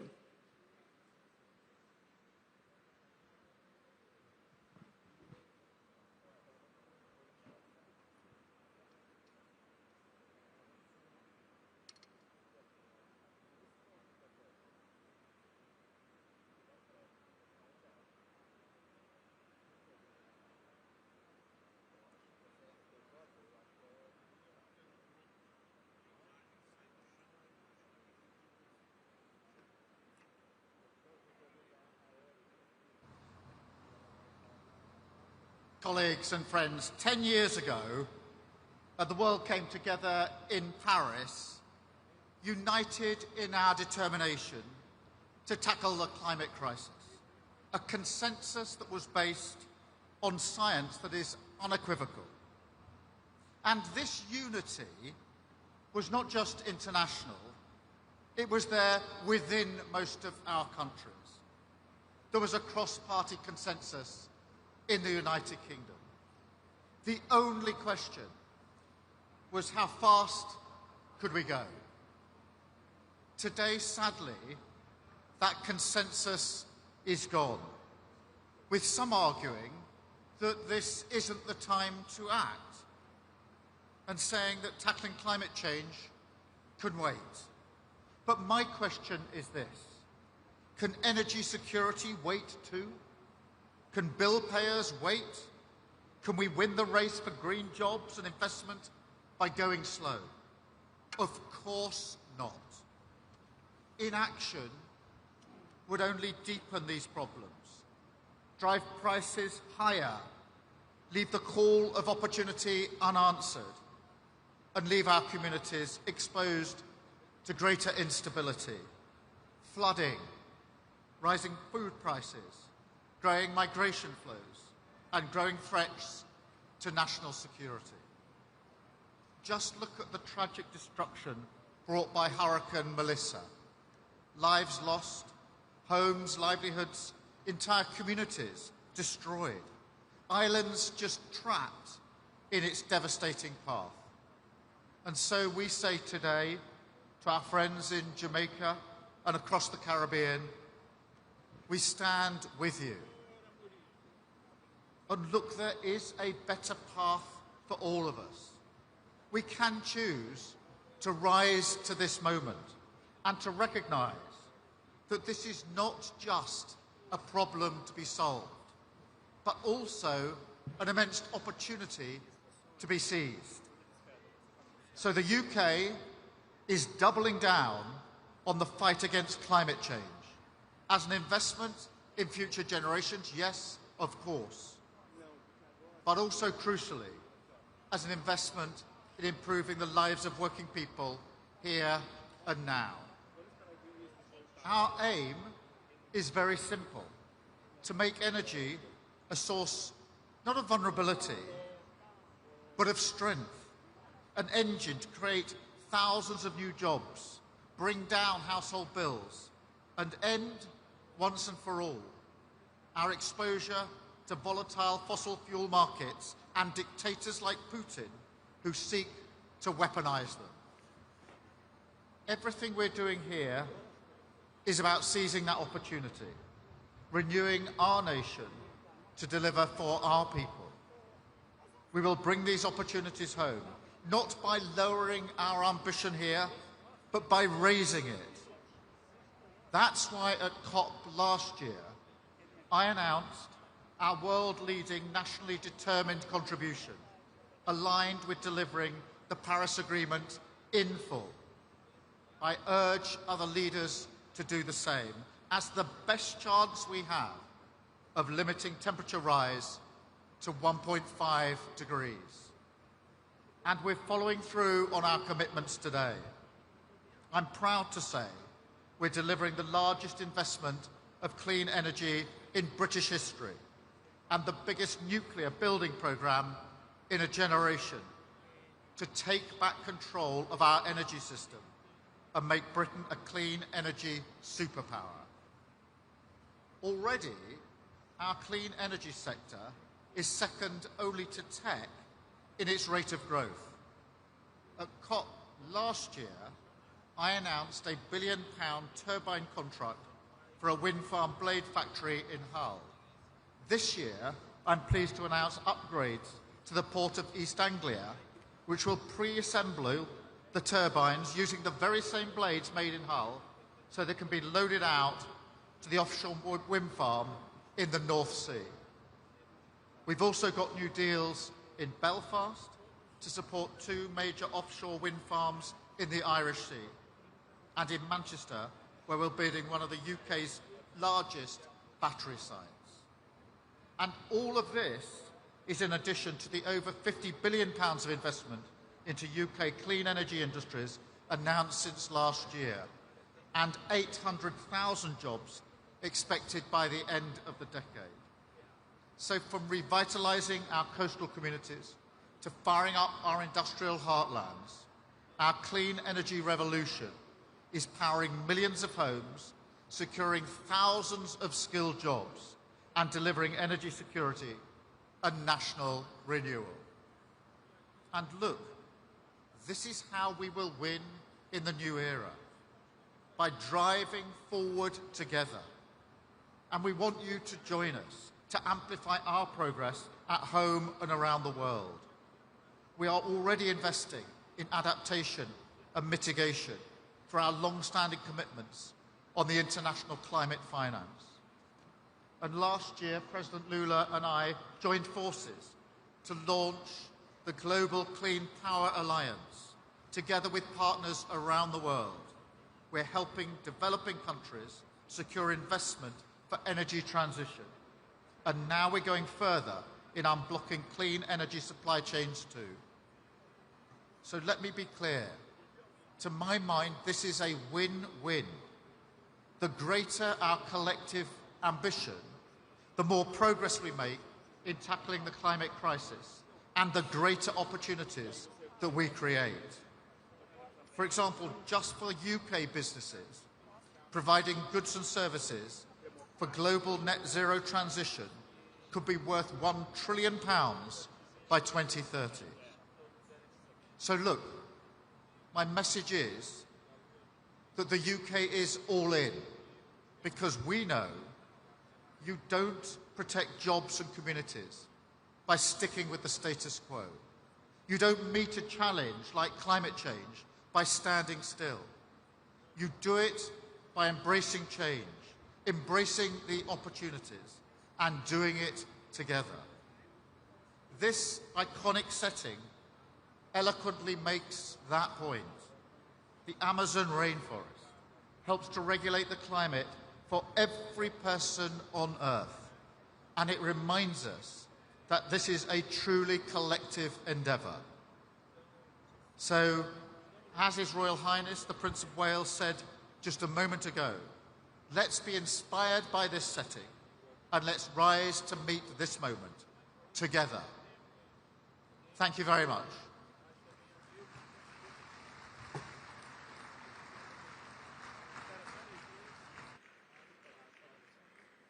Teremos agora a manifestação do presidente da República Democrática do Congo, Félix Tshisekedi.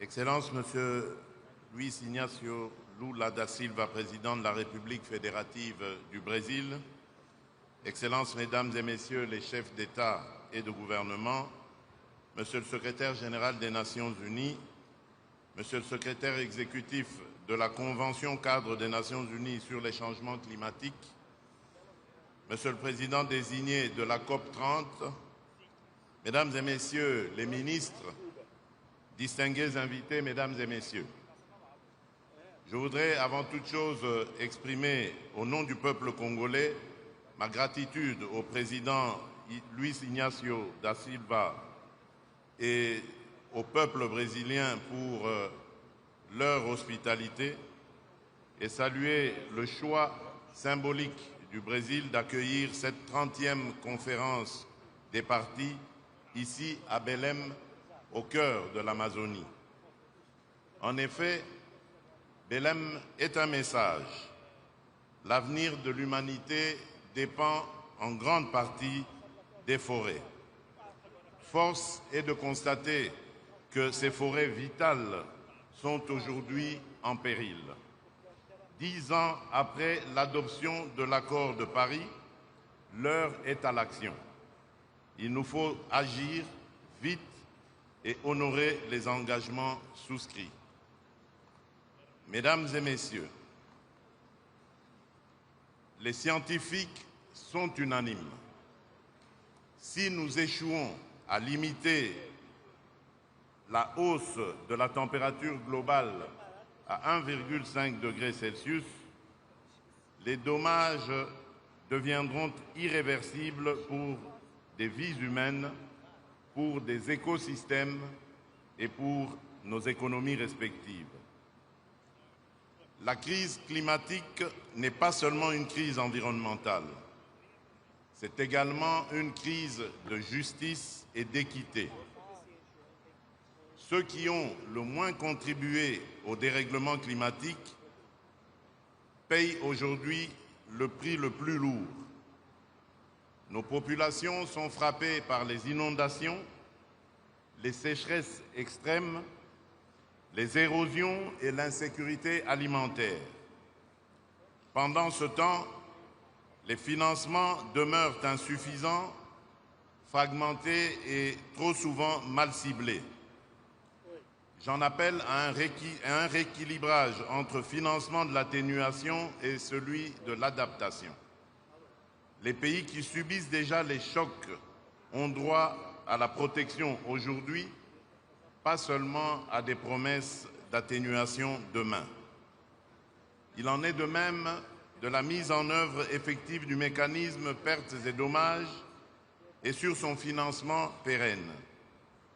Mesdames et Messieurs, je voudrais rappeler que la République démocratique du Congo est un pays solution en raison des ressources naturelles immenses dont elle regorge, notamment ses forêts tropicales primaires, ses tourbières riches en carbone, en biodiversité et en eau douce. Fort de ces atouts, mon pays se trouve au cœur de la régulation climatique de la planète. Ces dernières années, nous nous sommes employés à protéger les forêts, les droits des communautés locales et des peuples autochtones, à investir pour le développement et le bien-être de nos populations. À cet égard, j'ai lancé une initiative structurante et ambitieuse dénommé le couloir vers Kivu-Kinshasa. Il s'agit en effet d'une approche territoriale intégrée de conservation des paysages, couvrant plus de 540 000 km², dont plus de 100 000 km² de forêt primaire. Cette démarche associe les communautés à la gestion durable, renforce les droits des populations locales et organise une économie circulaire fondée sur la forêt et non contre la forêt. La République démocratique du Congo est ainsi l'un des rares pays au monde à avoir déjà consacré plus de 30% de son territoire à la conservation. Sur le plan institutionnel, nous avons engagé des réformes majeures pour assurer la transparence et la crédibilité du marché de carbone, notamment avec la création d'une autorité de régulation. Dans la même perspective, je voudrais saluer l'initiative brésilienne Tropical Forest Forever Facility. Mon pays est disposé à coopérer avec le Brésil et d'autres partenaires impliqués pour la réussite de celle-ci. Mesdames et Messieurs, la République démocratique du Congo porte légitimement l'ambition d'être un pôle énergétique propre pour l'Afrique. Nous disposons d'un potentiel hydroélectrique exceptionnel avec plus de 44 000 mégawatts sur le seul site du Grand Inga. Ce potentiel est destiné non seulement à alimenter notre économie nationale, mais aussi à contribuer à l'électrification verte du continent africain.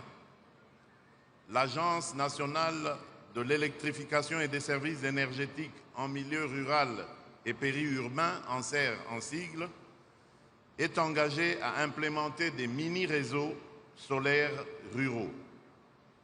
À travers le fonds Mwinda, mon pays est engagé à augmenter le taux d'accès à l'électricité aux ménages, dont une approche inclusive. Mesdames et Messieurs, l'agression que subit mon pays est aussi une guerre écologique en ce qu'elle détruit nos forêts, nos aires protégées, nos parcs. Mon pays comprend donc la pleine portée de l'initiative de Vanuatu, de Fidji et de Samoa visant à reconnaître l'écocide comme un crime international autonome. Détruire délibérément une forêt primaire, une tourbière millénaire ou une aire protégée essentielle au stockage de carbone revient à compromettre l'avenir de l'humanité. Mesdames et Messieurs, distingués invités, comme je l'ai mentionné à l'entame de mon propos, nous devons agir. Je recommande l'application effective des engagements pris à bas coût, en l'occurrence le décaissement des 300 milliards de dollars par an. Je formule vivement le vœu que la COP30, ici à Belém, marque un départ dans notre volonté commune de léguer aux générations futures une planète où il fera beau vivre. Pour ce faire, il nous faut agir maintenant dans un cadre multilatéral fondé sur le respect des engagements, la justice climatique et l'équité. Je vous remercie.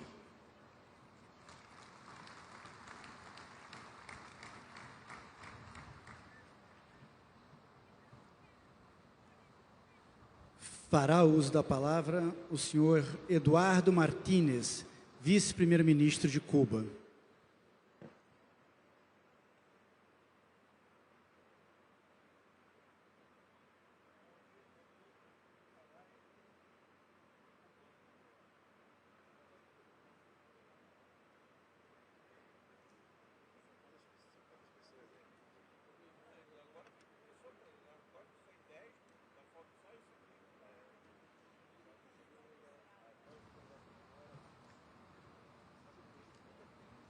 Querido presidente Lula, distinguidos líderes, señoras y señores, asisto a este foro tras participar en labores de recuperación que lleva a cabo nuestro país luego del paso del monstruoso huracán Melissa por las provincias orientales de Cuba. Expresamos nuestra solidaridad a los pueblos hermanos de Jamaica, Haití, República Dominicana y Bahamas, que también fueron azotados por esta potente tormenta, evidencia directa de que el cambio climático es real. Excelencias, celebramos que la 30ª Conferencia de las Partes tenga lugar en la región de América Latina y el Caribe, en el entorno simbólico de la Amazonía, hogar de los ecosistemas más complejos del mundo y escenario propicio para renovar nuestra voluntad de afianzar el régimen multilateral e impulsar esfuerzos para una cooperación internacional más eficaz en el enfrentamiento al cambio climático. Debemos reconocer que la respuesta global al cambio climático ocurre en un contexto desfavorable. Las causas que originaron la crisis actual no han desaparecido. Por el contrario, continúan reproduciéndose en patrones de consumos y estilos de vida insostenibles que consolidan la desigualdad y los privilegios de las élites hegemónicas herederas de un pasado colonial que aún hoy perpetúa las desigualdades entre nuestras naciones. De esta manera se fracturan los postulados alcanzados en la histórica Declaración de Río de 1992, de la que Brasil es orgulloso albacea, y que establecen la relación simbiótica entre el medio ambiente y el desarrollo. Se resquebrajan las bases del régimen multilateral climático cuando se abandonan las obligaciones contraídas y se deja a su suerte a las naciones y los pueblos que menos han contribuido al cambio climático. También se socava la credibilidad del sistema multilateral cuando no se condena la salida unilateral del Acuerdo de París en su 10º aniversario del gobierno de los Estados Unidos, máximo emisor histórico. La inusitada carrera armamentista protagonizada por los países desarrollados y el alarmante desvío de cuantiosos recursos financieros para planes de guerra ocurren cuando los países del sur nos enfrentamos cada día a la disyuntiva de convertir en realidad las metas trazadas en el Acuerdo de París, mientras intentamos superar las condiciones de pobreza y desigualdad sin el necesario apoyo internacional. El actual orden económico internacional requiere cambios profundos y acelerados. Sus instituciones financieras reproducen un modelo arcaico que no se corresponde con las necesidades del presente y contraviene los principios sobre los que se sustenta la acción climática y la cooperación internacional con este fin. Debe abandonarse sin mayor dilación el acceso directo y la ampliación del financiamiento concesional, incluido el destinado a los pequeños estados insulares en desarrollo, a los que se les reconoce vulnerabilidades particulares. Excelencias, Cuba confirma su compromiso con el multilateralismo y con el proceso bajo la Convención y el Acuerdo de París. En este sentido, nuestro país presentó su informe bienal de transparencia y la actualización de su contribución nacional determinada.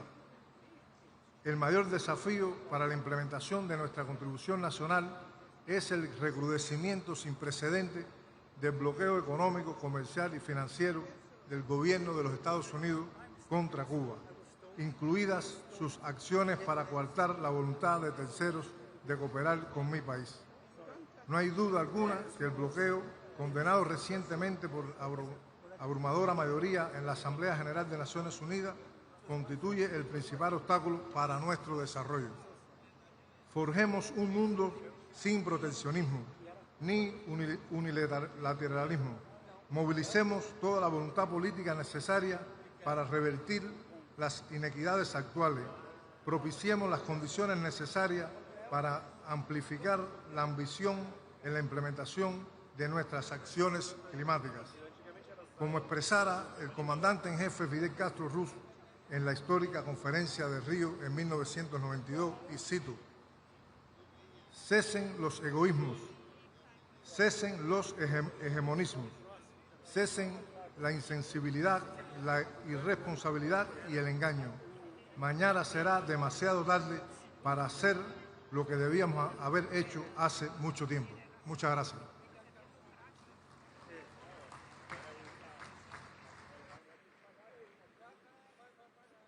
Para uso da palavra, o presidente da República do Congo, senhor Denis Sassou Nguesso.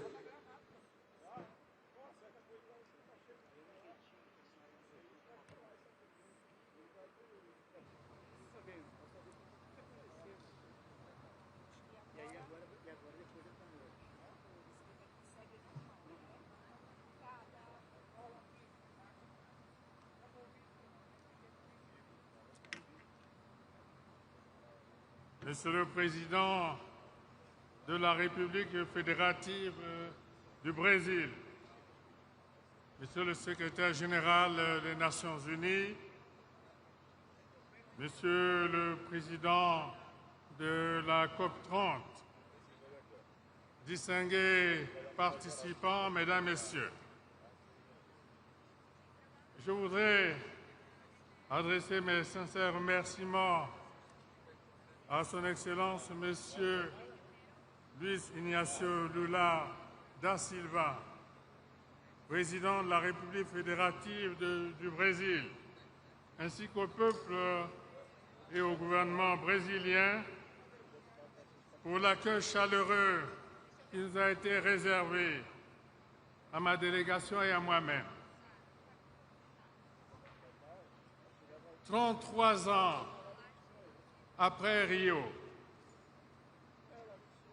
13 ans après Rio plus 20 et 10 ans après l'accord de Paris, la COP30 qui se tient après celle de Bakou en 2024 se focalise sur des thèmes bien connus. Je me dois de rappeler qu'en 1992, j'avais pris part à l'historique sommet de la Terre à Rio de Janeiro. Les principaux enjeux de cette rencontre portaient entre autres sur le développement durable et la lutte contre les changements climatiques. Nous y sommes. La préservation des forêts, des tourbières et des ressources en eau. La coopération et le financement en matière d'environnement. Et aujourd'hui, 10 ans après les accords de Paris de 2015,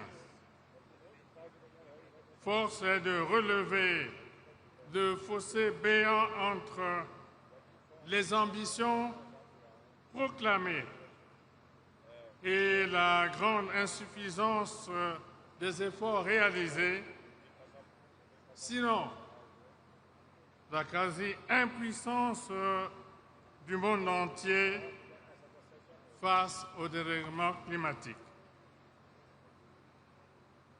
Plus que jamais, de Bakou en 2024 à Belém ici, aujourd'hui, en 2025, la responsabilité dans l'équité au service de la survie de l'humanité nous interpelle tous sous l'emprise des incertitudes inhérentes au retard des réponses à apporter pour réduire le réchauffement climatique. aux promesses de financement non tenues et toujours attendues par les pays vulnérables en appui à leur lutte contre les changements climatiques et en lien avec la transition énergétique. Monsieur le Président, Mesdames, Messieurs, depuis plus de 4 décennies, mon pays, la République du Congo, porte en toute responsabilité sa contribution à la dynamique globale de lutte contre les changements climatiques. Le Congo dispose aujourd'hui de plus de 4 millions d'hectares d'aires protégées, soit 13,5% du territoire national. L'aménagement des concessions attribuées aux projets de développement est devenu, depuis plus de 3 décennies, une exigence légale. Plus de 9 millions d'hectares sont aménagés et plus de 3 millions en cours d'aménagement, la moitié étant déjà certifiée selon les normes internationales. Ces espaces abritent les plus vastes tourbières tropicales au monde et sont des régulateurs climatiques essentiels. À travers la Journée nationale de l'arbre, le programme national d'afforestation et de reboisement, le Fonds bleu pour le bassin du Congo, l'aménagement forestier durable et la certification des forêts en zone tropicale humide, le Congo continue de démontrer sa ferme volonté de contribuer à la lutte contre les changements climatiques. Sous l'impulsion de mon pays, l'Assemblée générale des Nations unies a proclamé la décennie 2027-2036 des Nations unies pour le boisement et le reboisement dans le cadre d'une gestion durable des forêts. C'est pourquoi j'encourage l'initiative du Brésil de créer le Fonds pour la préservation des forêts tropicales face à la crise de la déforestation tropicale. Cette initiative, qui rejoint celle de la Commission Climat du bassin du Congo, avec son instrument financier, le Fonds bleu pour le bassin du Congo, est d'autant plus louable qu'elle se met également au service des peuples autochtones et des communautés locales qui sont les premiers gardiens des écosystèmes les plus riches en biodiversité du monde. À propos, mon pays, qui dispose d'une loi qui assure la promotion et la protection des peuples autochtones, a abrité il y a peu le premier congrès mondial des peuples autochtones des 3 bassins forestiers tropicaux, l'Amazonie, le Congo et le Bornéo-Mékong. Je demande à la COP30 de prendre en compte les conclusions de ce congrès compte tenu dans un document appelé Déclaration de Brazzaville. Une mise en œuvre en synergie de toutes ces initiatives ne pourra avoir que d'heureux effets pour le bien de l'humanité. Enfin, je tiens à réaffirmer l'engagement solennel de mon pays en faveur d'une gouvernance forestière fondée sur les principes de durabilité, de souveraineté écologique et de solidarité intergénérationnelle. J'exhorte les nations nanties à accompagner financièrement les pays en développement dans leurs actions d'atténuation, d'adaptation et de prévention, tout en accordant une attention soutenue à la compensation des pertes et dommages liés au dérèglement climatique. Et je vous remercie.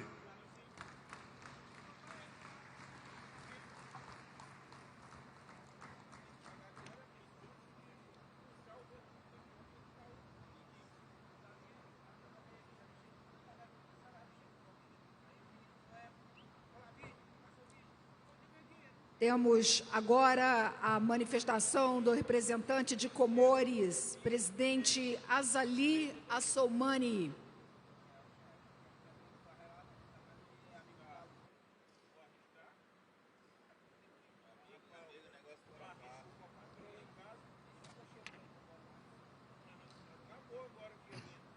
Excellences, Monsieur Lula da Silva, Président de la République fédérative du Brésil et très cher ami. Excellences, Monsieur Antonio Guterres, Secrétaire général des Nations Unies, Excellences, Mesdames et Messieurs, chefs d'État et de gouvernement, Mesdames et Messieurs, honorables assistants, Assalamu alaikum wa rahmatullahi wa barakatuh. C'est un grand honneur pour moi de m'exprimer devant cette Assemblée réunie à Belém pour un sommet des leaders aussi décisif. À cette occasion, je tiens tout d'abord à exprimer notre gratitude à son Excellence le Président Lula et au peuple brésilien pour leur accueil chaleureux et pour avoir choisi d'organiser cette COP30 au cœur de l'Amazonie, symbole puissant de la biodiversité mondiale et régulateur climatique essentiel. Ce n'est sûrement pas par hasard si nous nous retrouvons dans le cadre de cette COP30 au cœur de l'Amazonie, ce poumon vert qui représente environ 10% de la biodiversité mondiale et absorbe chaque année près de 2 milliards de tonnes de CO2. Honorables assistants, Mesdames et Messieurs, le constat est sans appel. La température mondiale a déjà augmenté de 1,2%, de 1,2 c'est sûr. Si nous poursuivons sur cette trajectoire, nous risquons une hausse de 2,7 d'ici la fin du siècle. Chaque dixième de degré compte à 2 degrés Celsius.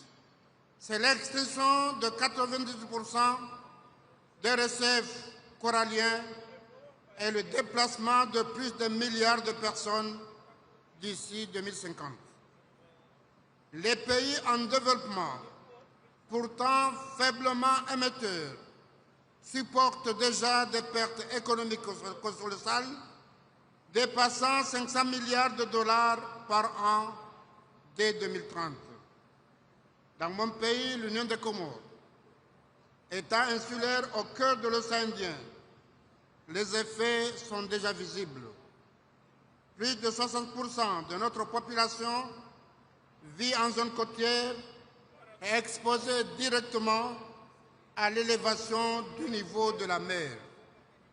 L'érosion grignote chaque année plusieurs mètres de littoral, menaçant des villages entiers. Les cyclones tropicaux sont plus fréquents et plus violents. En avril 2019, le cyclone Kenneth a touché 345 000 personnes, soit près de 40% de notre population, avec des pertes estimées à plus de 180 millions de dollars, soit environ 16% de notre PIB. En décembre dernier, l'épaissage dévastatrice du cyclone Chido a engendré une catastrophe humanitaire, et en particulier sur l'île comorienne de Mayotte, avec des pertes en vie humaine, des milliers de blessés et des conséquences considérables, toujours d'actualité. Ainsi, pour nous, le changement climatique n'est pas une théorie, c'est une urgence humaine, économique et culturelle. Le Global Stocket doit nous conduire à un sursaut collectif.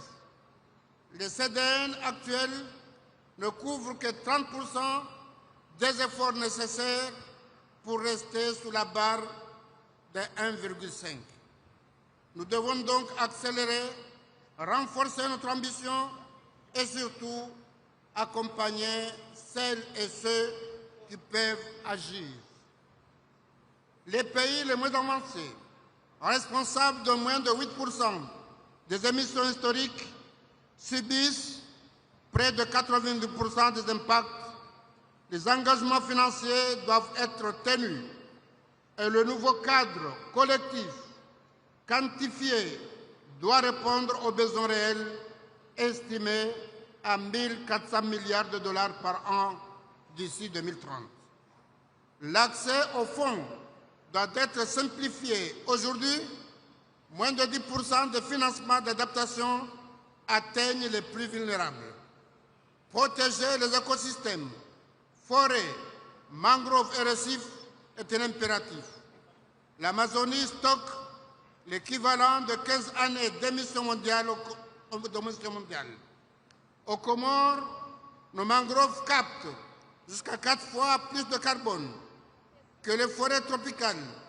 Ces atouts doivent être valorisés avec les communautés locales comme gardiennes légitimes. Enfin, nous devons investir dans la jeunesse et l'innovation. Seulement 2% de la finance climat est dédiée à l'éducation et à la formation, alors que 60% des Africains ont aujourd'hui moins de 25 ans. Chers partenaires, il est impératif, sans délai, de mettre fin à la déforestation d'ici 2030, tripler les capacités en énergie renouvelable d'ici 2035 et doubler le financement de l'adaptation avant 2030. Au nom de l'Union des Comores, je réaffirme notre engagement à nous atteler à l'accord de Paris et au multilatéralisme et à œuvrer avec les moyens limités dont nous disposons, mais avec une volonté inébranlable à la préservation de notre maison commune.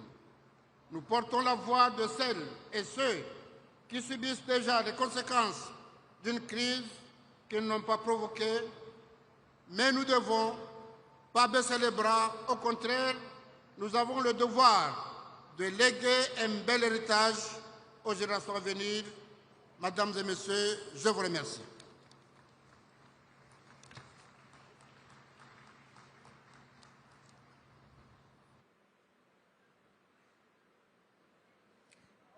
Teremos agora a manifestação da vice-presidente do Equador, Maria José Pinto.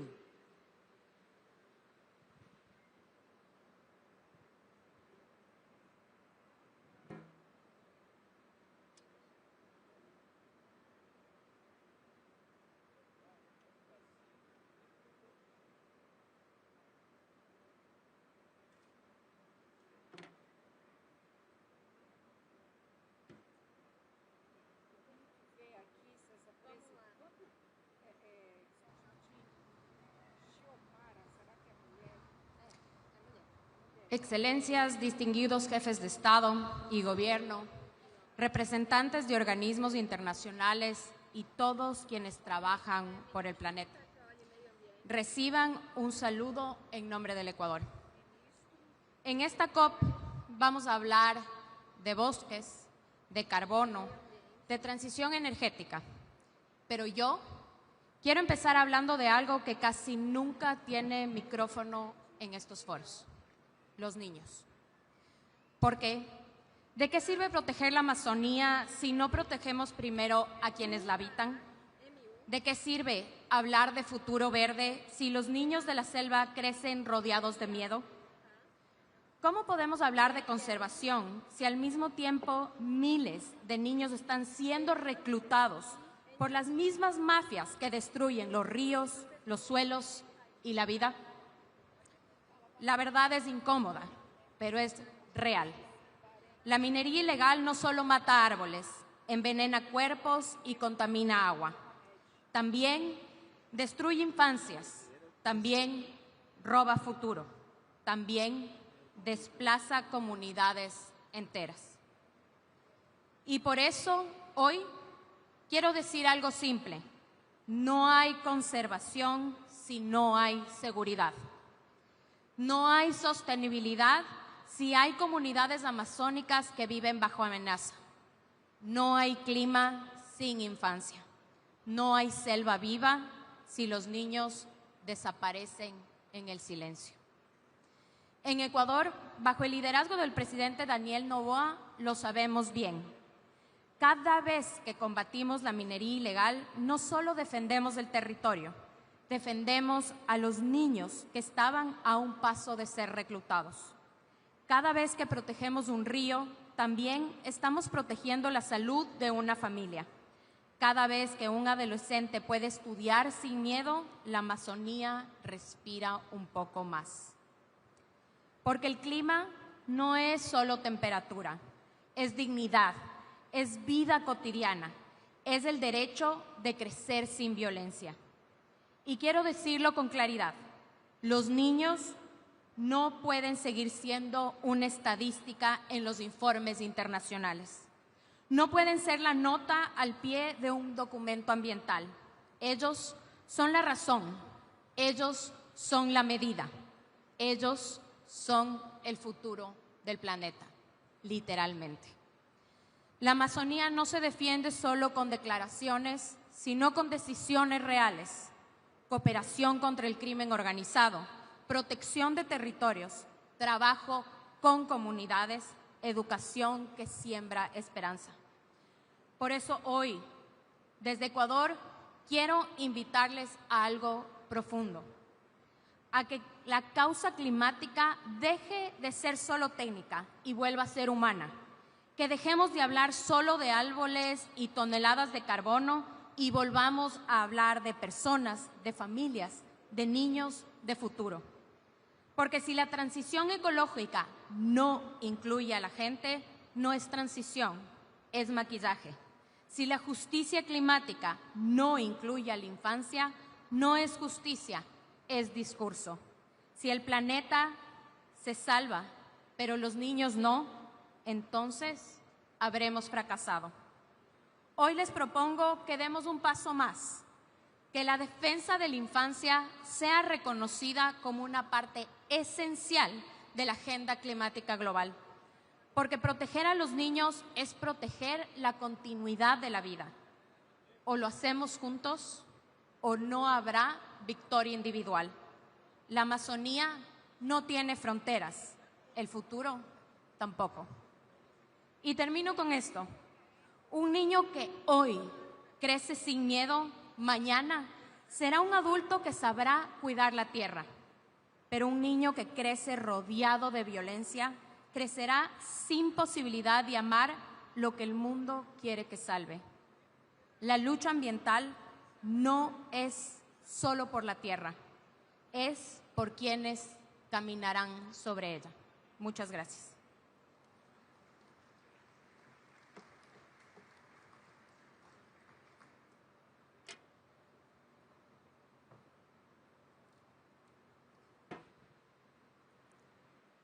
Temos agora a manifestação da Guiana através do presidente Irfan Ali.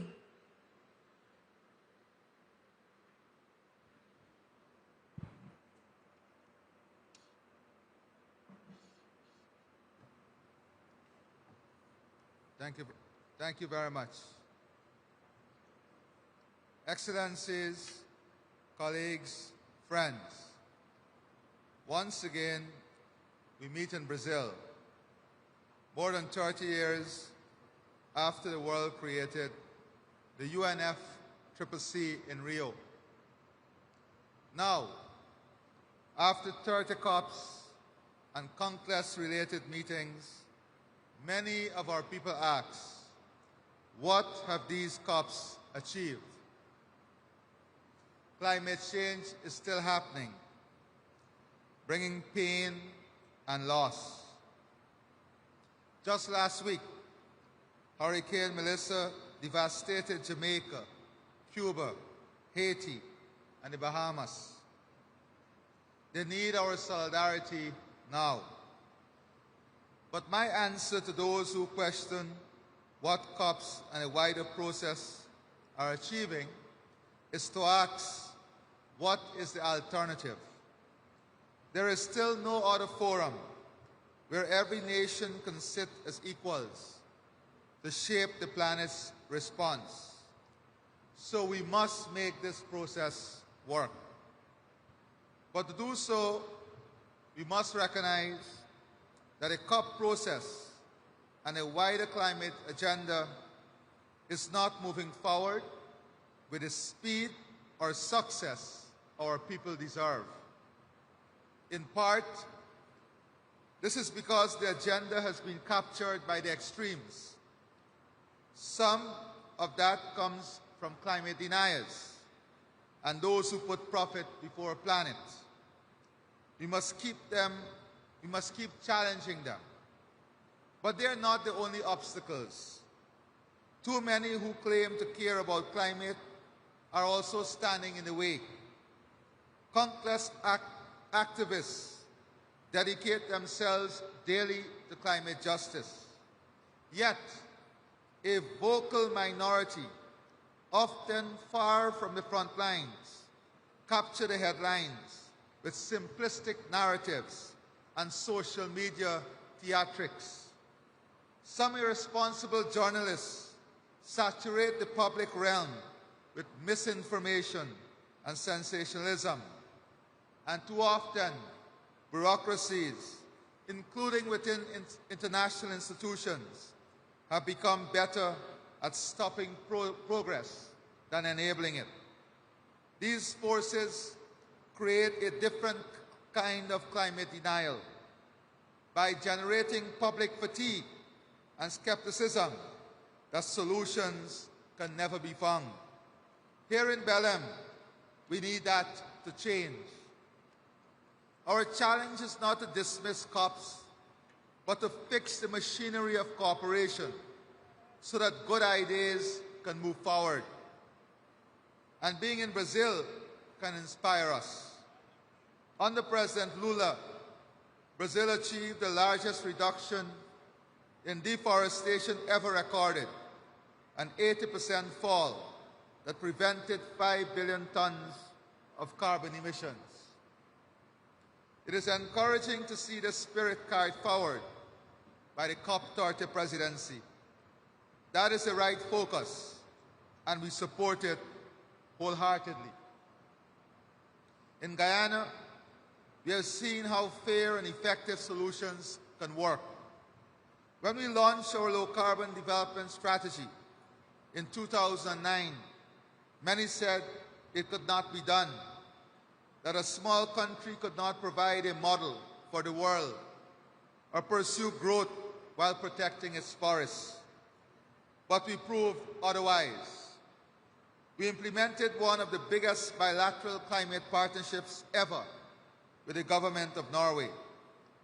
More recently, Guyana became the first country to issue R3's jurisdictional carbon credits, the first to engage with CORSIA compliance market, and the first to complete large-scale sales agreement. Guyana remains in net carbon sink, with our forests storing 19.5 gigatons of carbon. Carbon credit revenues flow directly to indigenous peoples and local communities, and to renewable energy, technology, job creation, and the biggest adaptation investment in our history. We have proven a simple principle. When people protecting nature share directly in its value, everyone wins. So if we believe this can be done, based on our experience, how do we recommit the global process to energetically solving problems? I offer 3 priorities. First, we must recognize that the world we face today is not the same as 30 years ago. The digital revolution, artificial intelligence, and automation are reshaping economies. Global energy demand is rising, including demand for AI and data systems that were not even imagined a few years ago. Yet chronic energy insecurity still defines the lives of billions. All of this makes one truth unavoidable. We must accelerate the energy transition at the same time as we expand energy security.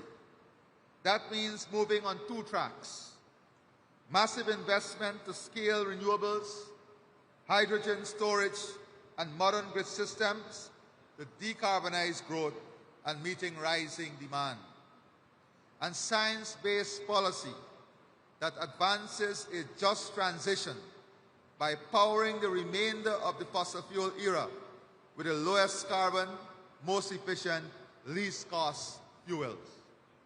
That means recommitting to global rules, not relying on global slogans, a carbon price, the removal of fossil fuel subsidies, and competition that is based on carbon science.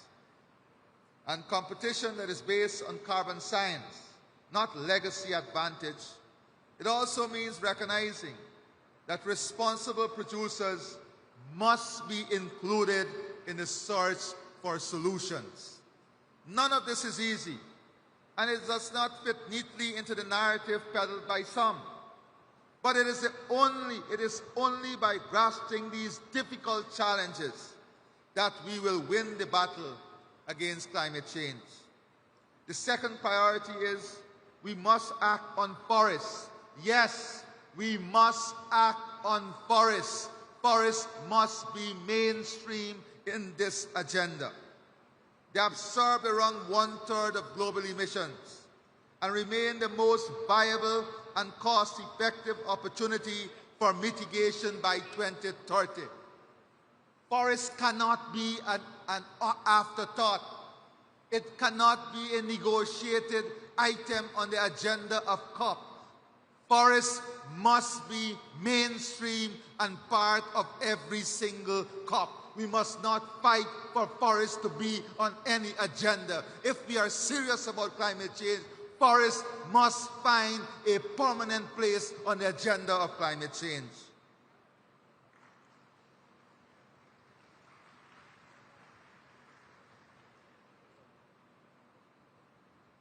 I congratulate Brazil for advancing the Tropical Forest Forever facility, the TFFF. It complements the work we are doing through the Forest and Climate Leaders Partnership, the FCLP, a group of almost 40 countries, co-chaired by Guyana and the United Kingdom. Together in the FCLP, we have worked with Brazil and other partners to develop the Forest Finance Roadmap, a shared plan setting out a menu of 6 complementary options to halt and reverse forest loss by 2030. The world must now act on all the financing options in the roadmap, expanding jurisdictional RED+, scaling up the TFFF, strengthening concessional finance, and unlocking private capital. Once again, we also express our support for the Bridgetown Initiative.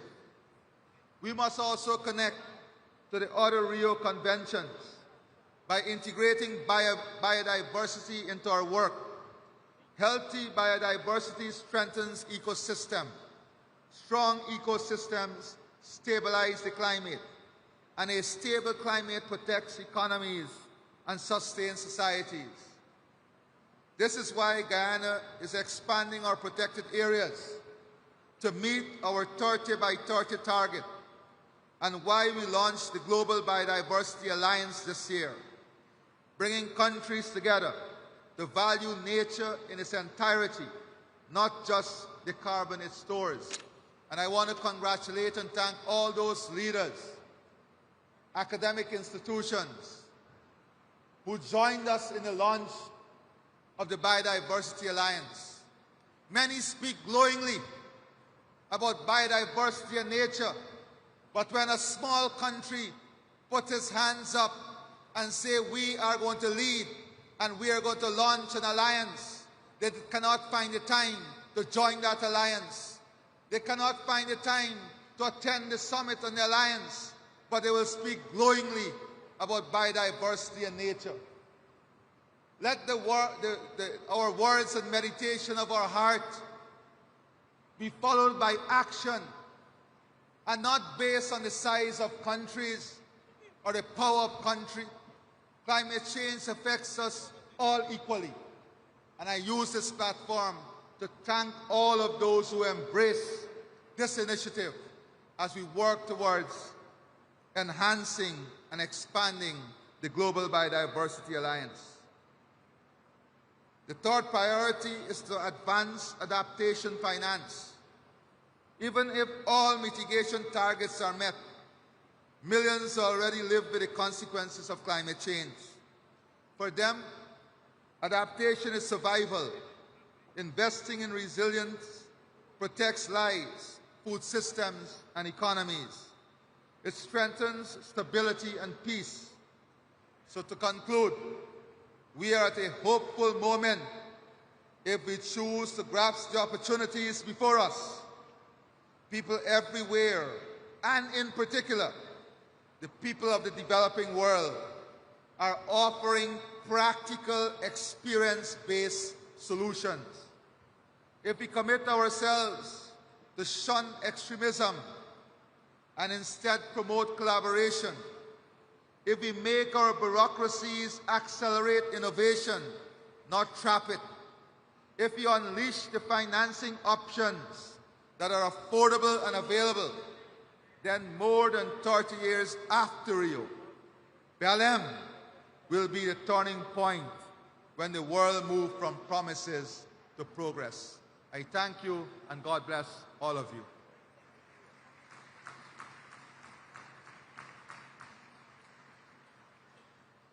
Agora teremos a manifestação da presidente de Honduras, Xiomara Castro.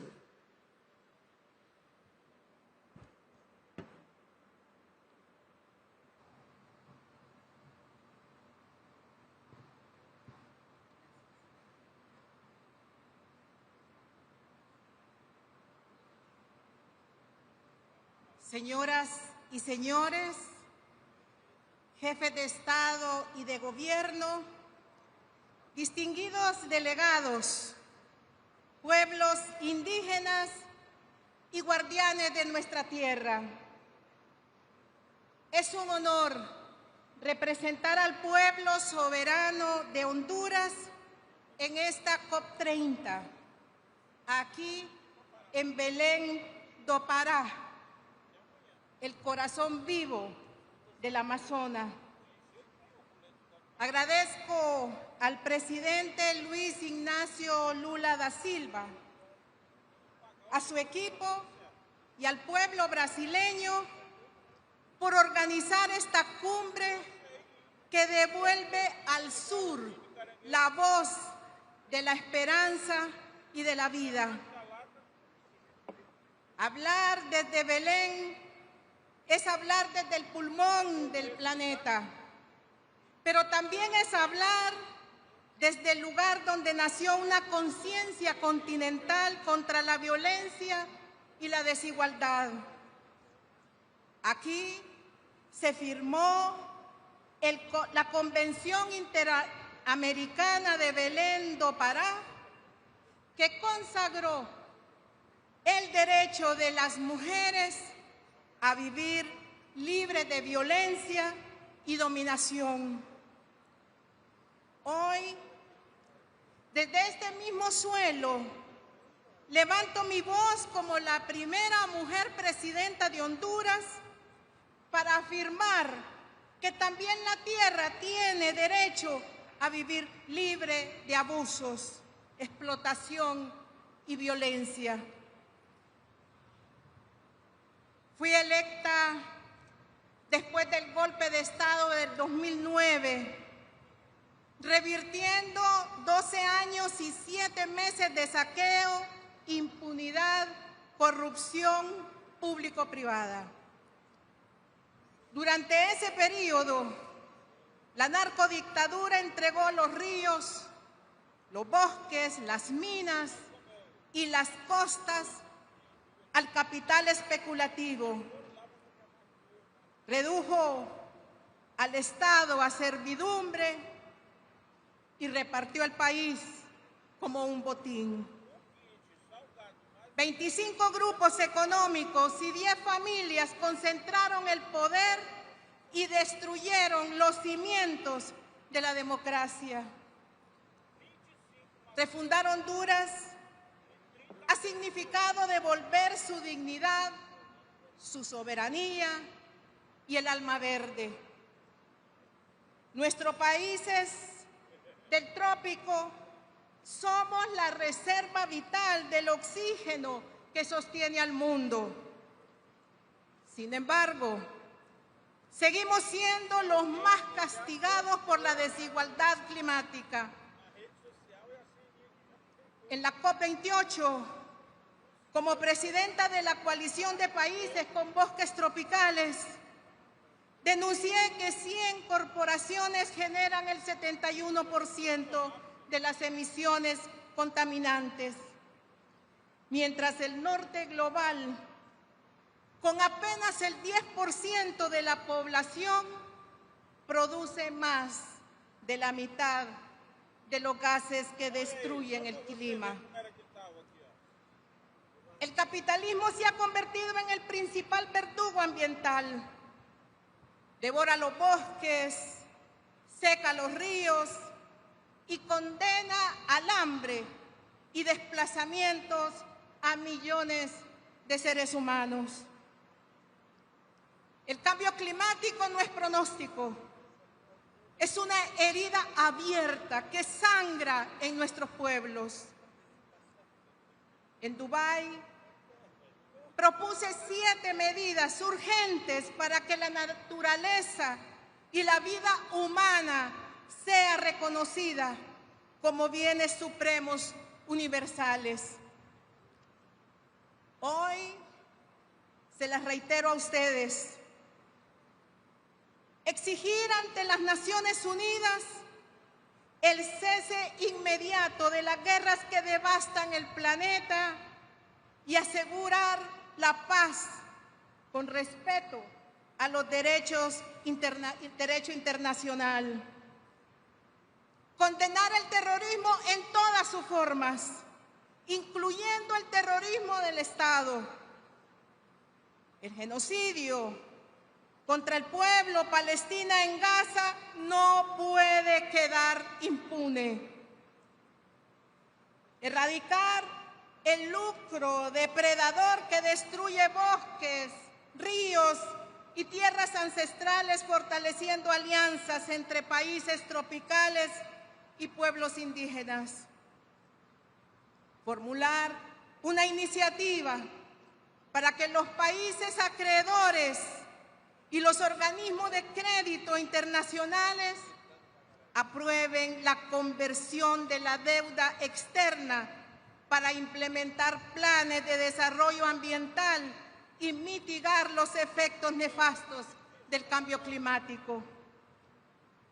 Cumplir los acuerdos de la Convención Mundial de los Océanos, sancionando la sobreexplotación y la contaminación marina, reducir el consumo irracional de recursos naturales por parte de las potencias industrializadas que amenazan el equilibrio de la vida en el planeta, incluir los delitos ambientales en la jurisdicción de la Corte Penal Internacional, castigando a empresas y gobiernos que destruyen la naturaleza.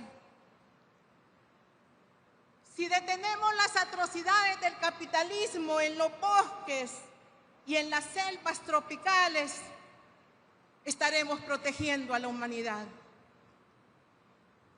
Honduras, miembro activo y actual presidencia pro tempore de la coalición de países con bosques tropicales, que cubren más del 30% de nuestro territorio nacional, defiende esos bastiones sagrados de vida que el neocolonialismo pretende ignorar. En mi gobierno hemos comenzado la reparación ambiental de una patria herida. Creamos 3 batallones ambientales bajo la estrategia Cero Deforestación 2030 y redujimos más del 90% la deforestación en zonas protegidas. Con el programa Agrobosques hemos producido 30 millones de plantas, reforestando 10.000 hectáreas y beneficiando a 6.000 familias rurales. Creamos el Fondo Nacional de Áreas Protegidas, que garantiza recursos permanentes para 104 microcuencas de agua. Y con la Red Nacional de Escuelas Agrícolas, formamos jóvenes en agroecología, soberanía alimentaria y amor a la tierra.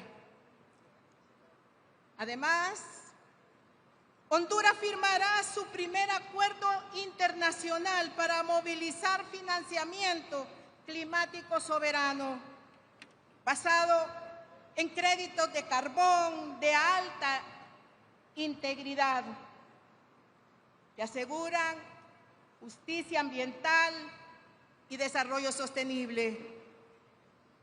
No hemos otorgado una sola concesión nueva sobre nuestros bienes naturales, porque la refundación ambiental también es un acto de soberanía. Honduras respalda la iniciativa del presidente Luis Ignacio Lula da Silva, bosques tropicales para siempre, porque creemos que la justicia climática exige reconocer el valor económico y moral de los pueblos que la protegen.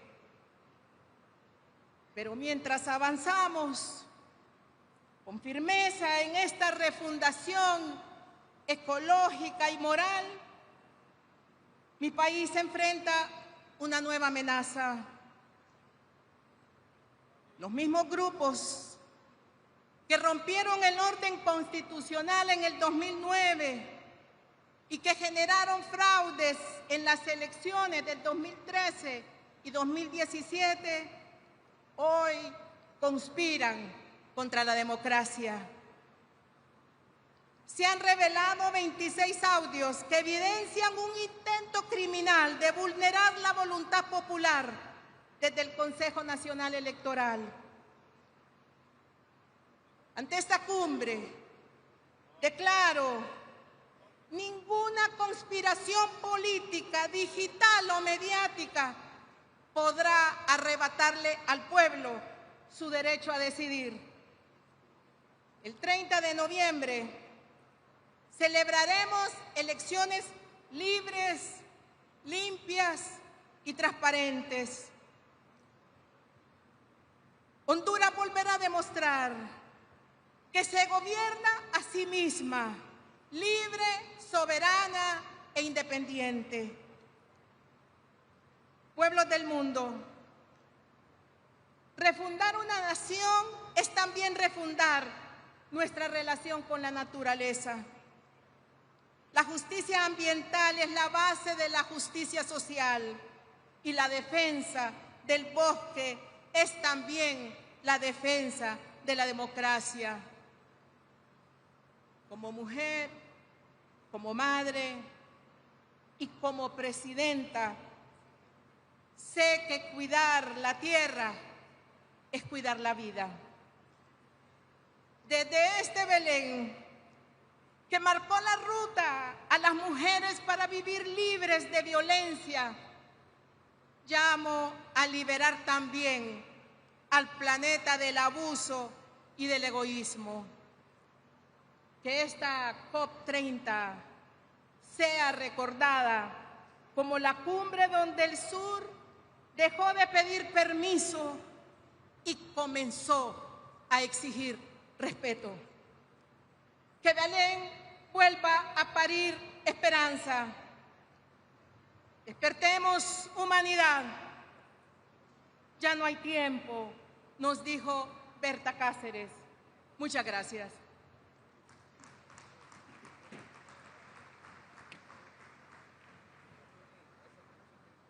Temos agora a manifestação do primeiro-ministro da Irlanda, Michael Martin.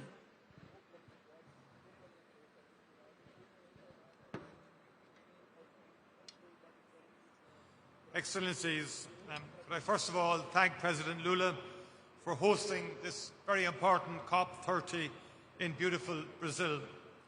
And as we meet here in Belém, at the edge of the Amazon, we find ourselves in a place that is both a wonder of nature and a reminder of what is at stake. The Amazon is much more than a forest. It is a living symbol of the magnificence of this planet, but also of its fragility and the dangers we pose to the world and to ourselves. Climate change is no longer a distant threat. It is a daily reality, and we are all feeling its consequences.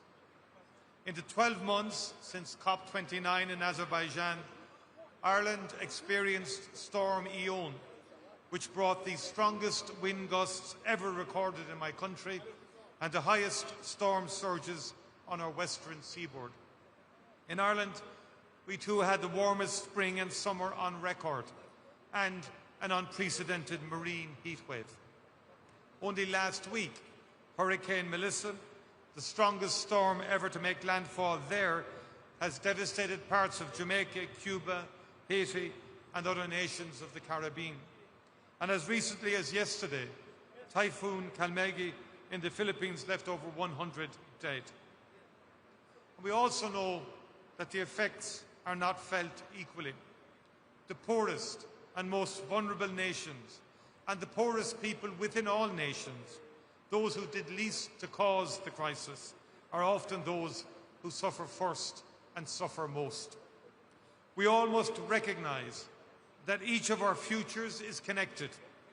All nations, large and small, rich and poor, will reap what we collectively sow in these crucial years. I recall when the world gathered in Glasgow for COP26. The mood then was optimistic as we emerged from the pandemic. There was a large global turnout and a palpable sense of joint purpose to tackle the shared challenge of climate change. I am concerned that that spirit of common purpose is weakening. Our attention is being drawn to other threats and crises that can seem more pressing. Geopolitical turbulence, economic pressure, conflict and dislocation, all have been presented as reasons to ease or delay action. But increasingly, the challenges we face arise because of climate change, and this will worsen with time. At a time when political leadership has never been more vital, there are fewer of us here in Belém, fewer leaders ready to tell it as it is. Climate change is unarguable. The science is undeniable. Temperatures are rising and the clock is ticking. If we are not prepared to tell our citizens the truth about this, we are failing them and this planet in the most profound way. Science cannot be denied. The European Union, of which Ireland is a part, remains steadfast in its determination to play its full part. We in Europe have now set our sights on reducing our collective emissions by 90% by 2040. This will undoubtedly be challenging, but it is necessary to drive the investment, innovation and invention that a transition to a fully decarbonised economy and society will require. Ireland will continue to be part of that effort. Change is underway across our economy and society to steer Ireland towards a decarbonised future powered by renewable energy. We are seeing the fruits of our efforts. Ireland's emissions have been falling for the last 3 years, and we now have lower overall emissions than at any point since 1990, despite our population growing by over 50% over that period, along with significant economic growth as well. We are making real progress, but we know that we have to go much further. A particular focus of my government is to find ways of doing what we need to do more quickly. Meeting our climate targets and decarbonising our society requires a transformation in energy, agriculture, transport, industry and buildings. The public interest lies in us being able to deliver the changes we need to build a truly sustainable society quickly. We are therefore looking at how to rebalance our decision-making processes to make sure that the public interest is given the right weight. The people of Ireland are no strangers to shifting weather patterns and more intense storms which expose our vulnerabilities. So we are investing in adaptation, in resilient infrastructure, in flood relief schemes and coastal defences, in early warning systems, in nature-based solutions and in sustainable agriculture and industrial practices. Ireland recognises that adequate and accessible climate finance is the key to achieving decarbonisation and climate resilience globally. We are keen to scale up and improve access to climate finance to tackle loss and damage facing vulnerable countries. The fund for responding to loss and damage to which Ireland contributes will be important in this context. I'm also very happy to announce that Ireland will host a new UNDP project office in Dublin dedicated to advancing sustainable finance, mobilising the capital that will power a fair, inclusive and global green transition. The world is at a decisive moment in how we act on climate change. We have made some progress, but we now need to act with unity and with much more urgency. There is an old Gaelic Irish saying, Ní nart go cur le chéile. There is no strength without unity. The world can and must come together, and its leaders must lead. It is the only way to secure the future that this and future generations deserve. Good of Mila Mahaguv Galer. Thank you very much indeed.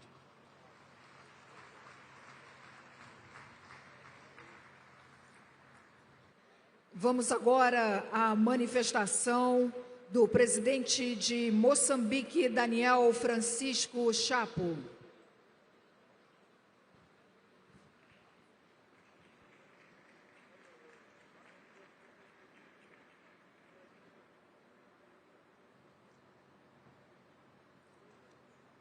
Sua Excelência Inácio Lula da Silva, Presidente da República Federativa do Brasil, Sua Excelência Engenheiro António Guterres, Secretário-Geral das Nações Unidas, Senhora Presidente desta Conferência, Excelências, minhas senhoras e meus senhores.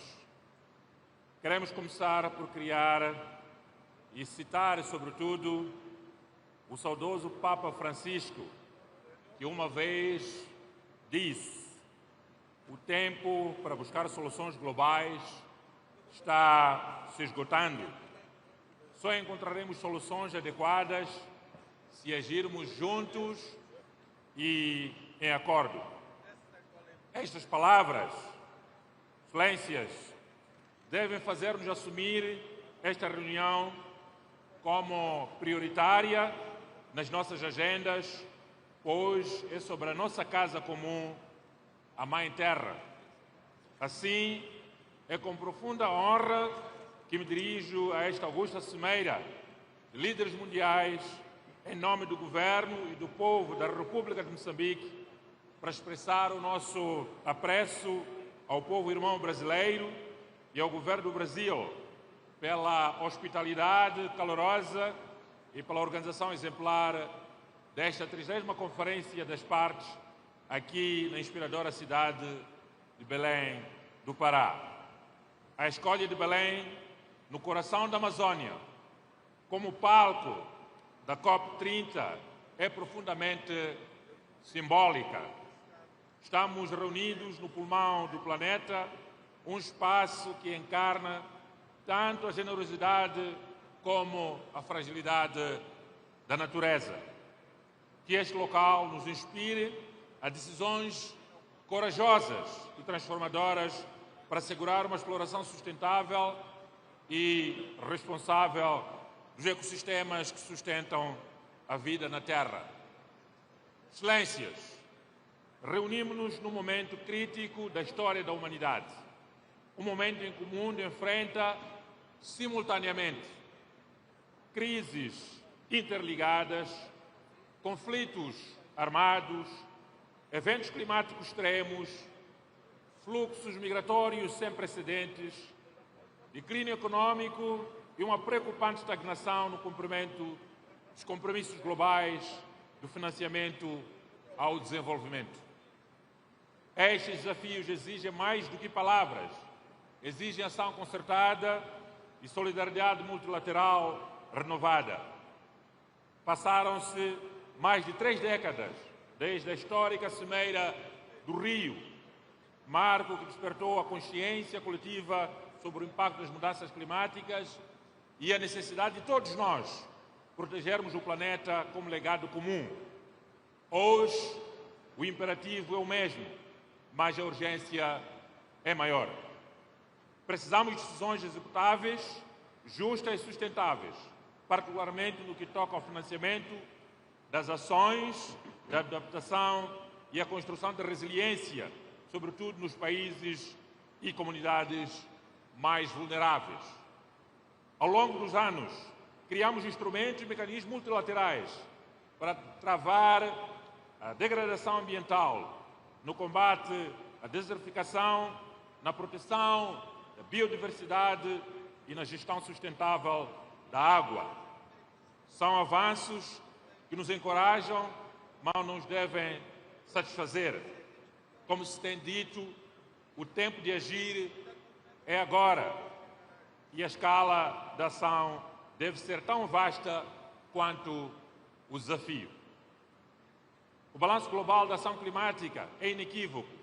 O progresso existe, mas é insuficiente. Precisamos de aumentar a ambição e acelerar o passo para alcançar a meta de limitar o aquecimento global a 1,5 graus centígrados, conforme o Acordo de Paris. Cada fração de grau importa e cada ação ou omissão tem consequências reais. Excelências, minhas senhoras e meus senhores, Moçambique é um país de vastas riquezas naturais e de extraordinária beleza, mas também de alta vulnerabilidade climática.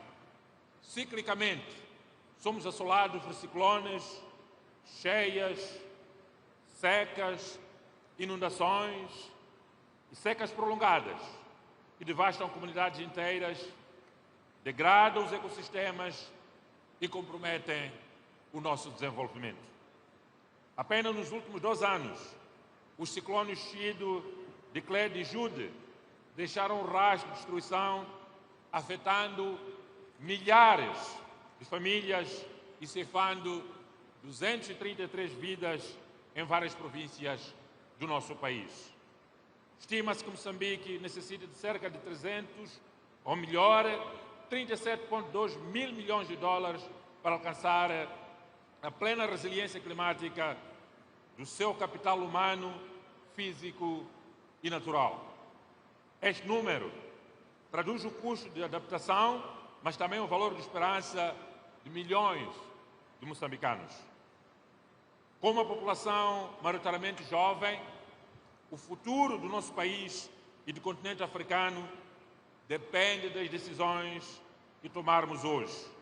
É por isso que defendemos uma ação climática inclusiva que envolva governos, setor privado, comunidades locais, melhor dizendo, e a juventude. A educação e a literacia climática devem ser prioridades para que cada cidadão compreenda o seu papel na defesa da terra. Apesar destes desafios, Moçambique tem feito progressos notáveis. Lançamos a iniciativa da preservação e proteção da floresta do Miombo, que abrange 7 países de África Austral e cobre cerca de 190 milhões de hectares no nosso continente, e principalmente na região da SADC. Implementamos a nossa contribuição nacional determinada, adaptamos programas de redução de emissões provenientes do desmatamento e degradação florestal. Aprovamos a Estratégia Nacional do Financiamento Climático 2025-2034, que será integrada na planificação orçamental do Estado moçambicano. A nossa NDC revê em baixas emissões de 50% face ao cenário business as usual e integra benefícios de mitigação e adaptação alinhadas à Estratégia Nacional de Desenvolvimento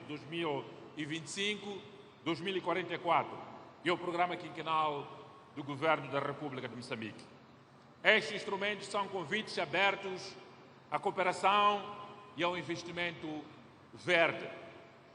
Excelências, acreditamos que a luta contra as mudanças climáticas é também uma grande oportunidade de transformar economias, criar empregos verdes, inovar e promover um crescimento sustentável. Mas para tal, precisamos de solidariedade internacional efetiva. As promessas de financiamento devem ser honradas e operacionalizadas, nomeadamente no Fundo de Perdas e Danos, que deve se tornar um instrumento real de justiça climática a nível global.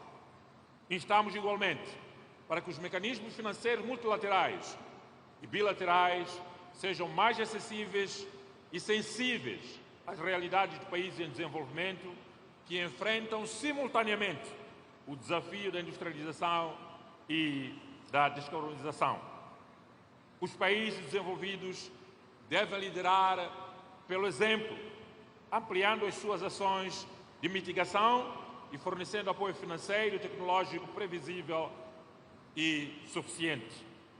A equidade climática deve reconhecer o direito dos países africanos em desenvolvimento, incluindo o acesso à energia limpa, infraestruturas resilientes e oportunidades industriais sustentáveis.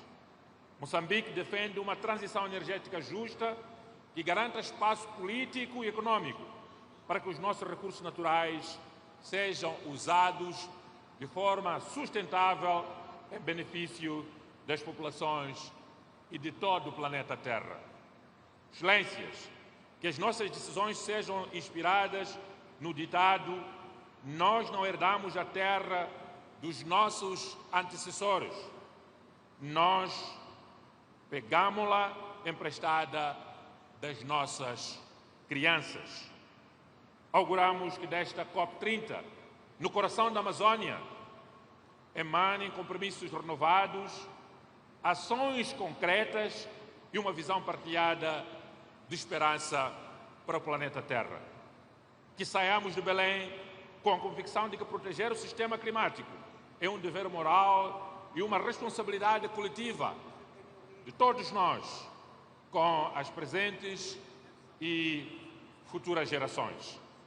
Moçambique continuará a fazer a sua parte com determinação e sentido de responsabilidade, competência e urgência.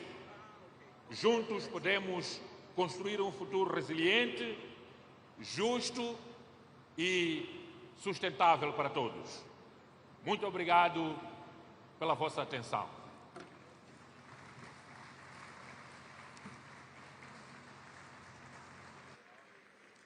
Chamamos agora a manifestação dos Países Baixos através do primeiro-ministro Dick Schoof.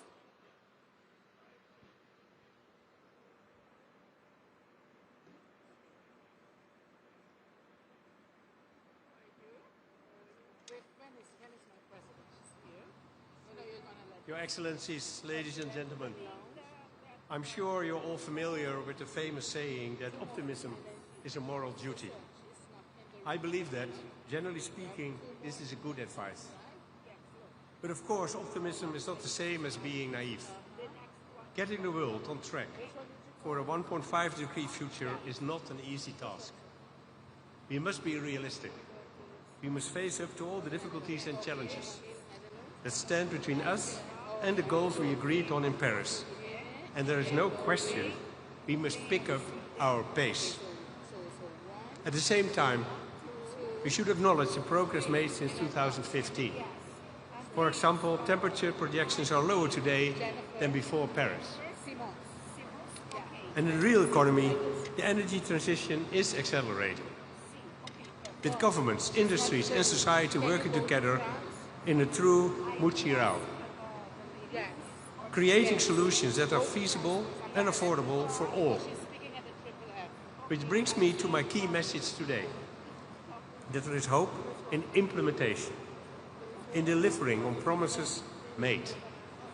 We don't need more grand schemes or lofty words.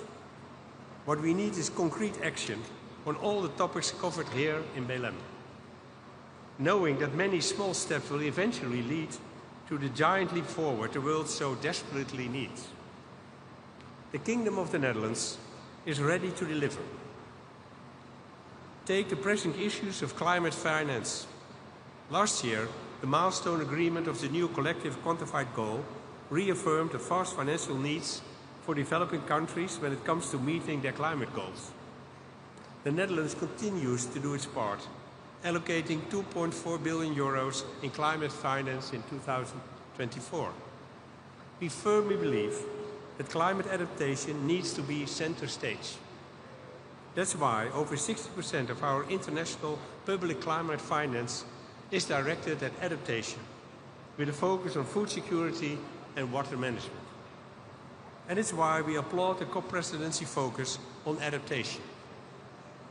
On adaptation, water management in particular is part of my country's DNA. This is the result of centuries of working across sectors to keep our feet dry in a country where large areas lie below sea level. We are a maritime nation. We are a kingdom that stretches from the North Sea coast in Europe to the island countries in the Caribbean. So we know how vital it is to adapt to rising sea levels and changing weather conditions.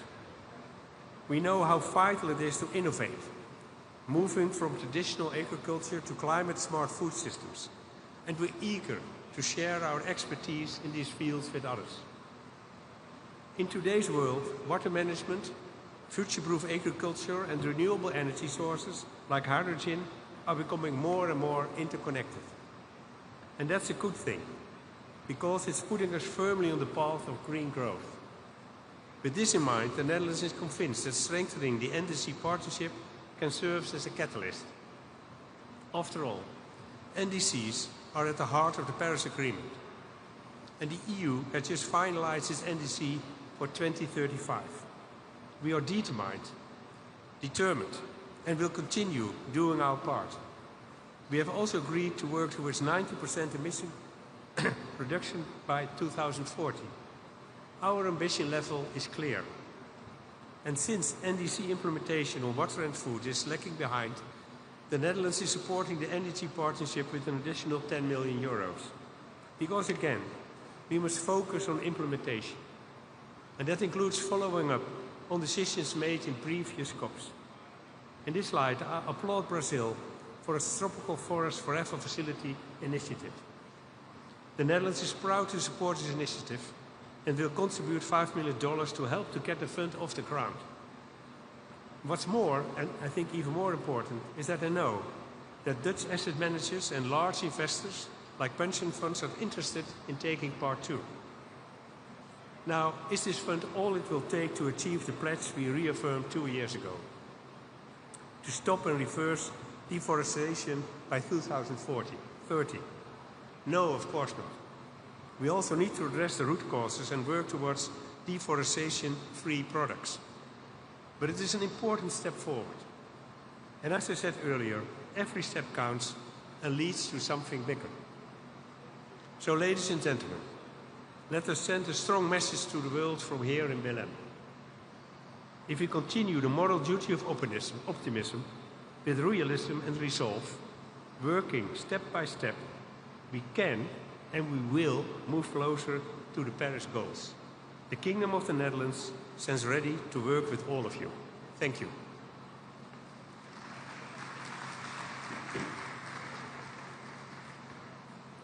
Chamamos agora para a manifestação o primeiro-ministro de Papua Nova Guiné, James Marape.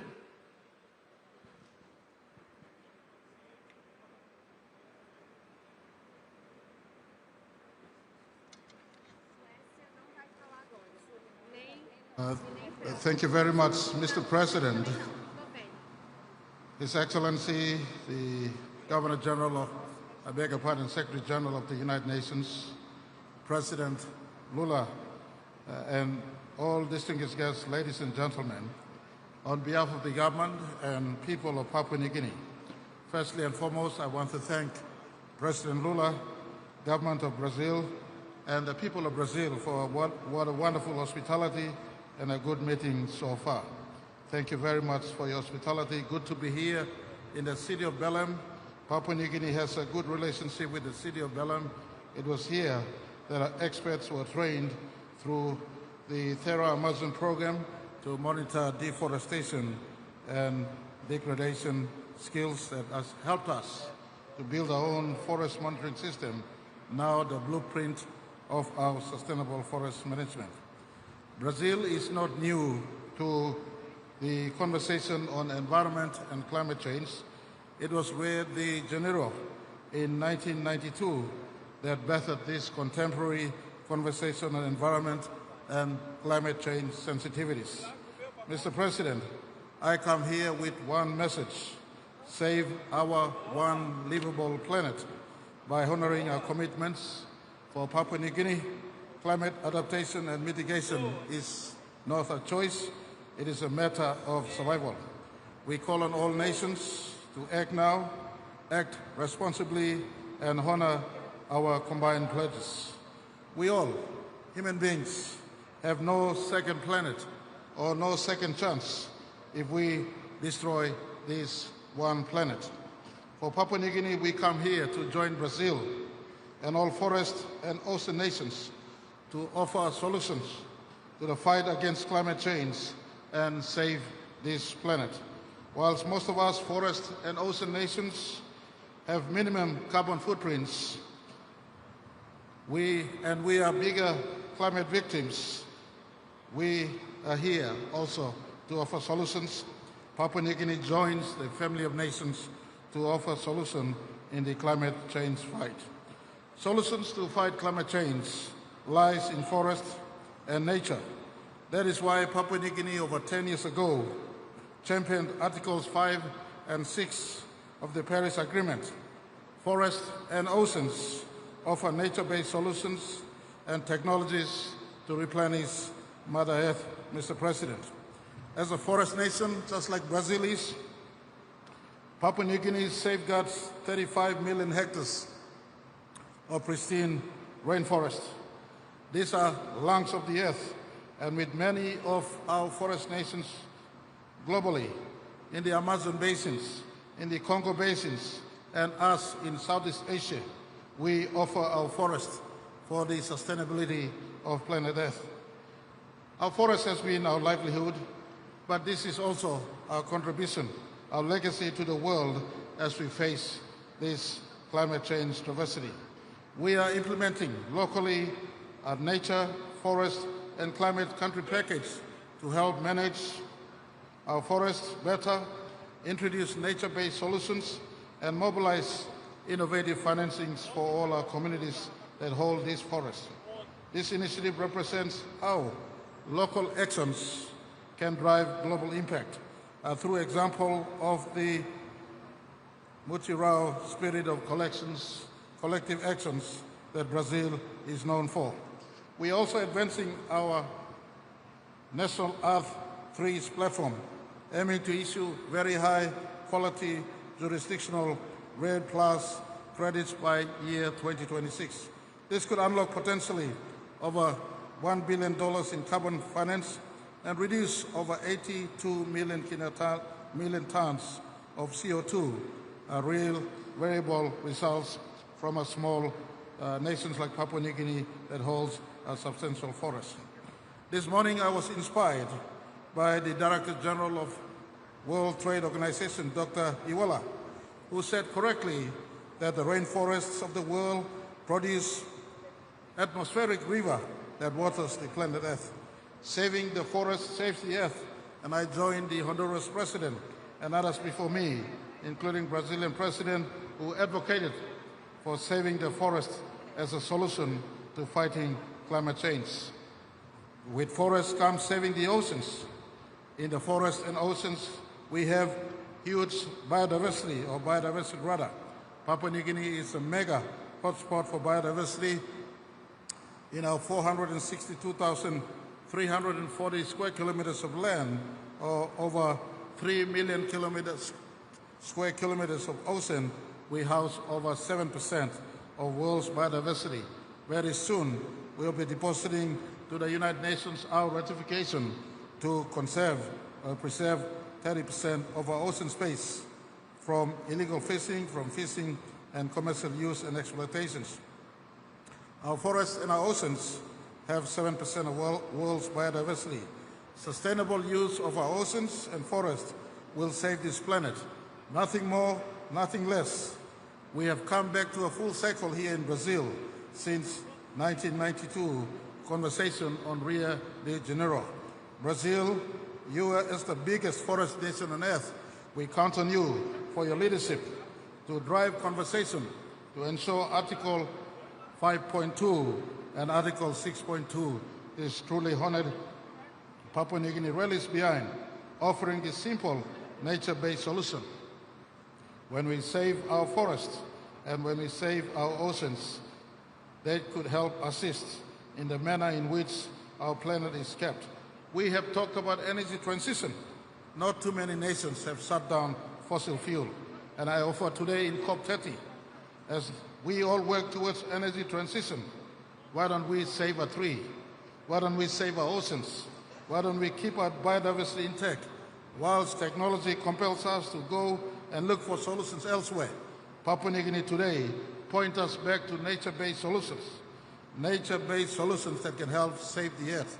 The earth that we inherited from our ancestors in its natural pristine form is the earth that we must pass on to our children who will inherit the earth from us.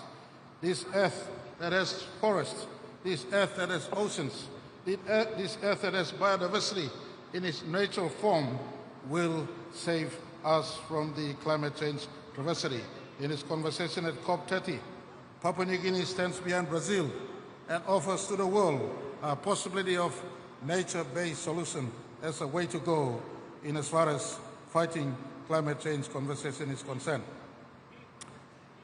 I want to pause and thank all leaders who've been talking about keeping our earth together. I recall my meeting with His Majesty King Charles not too while ago. He mentioned about nature-based solution and saving forests and biodiversity and oceans of the earth I thank him. I want to thank Chinese President Xi Jinping, and the Chinese government. They have reforested.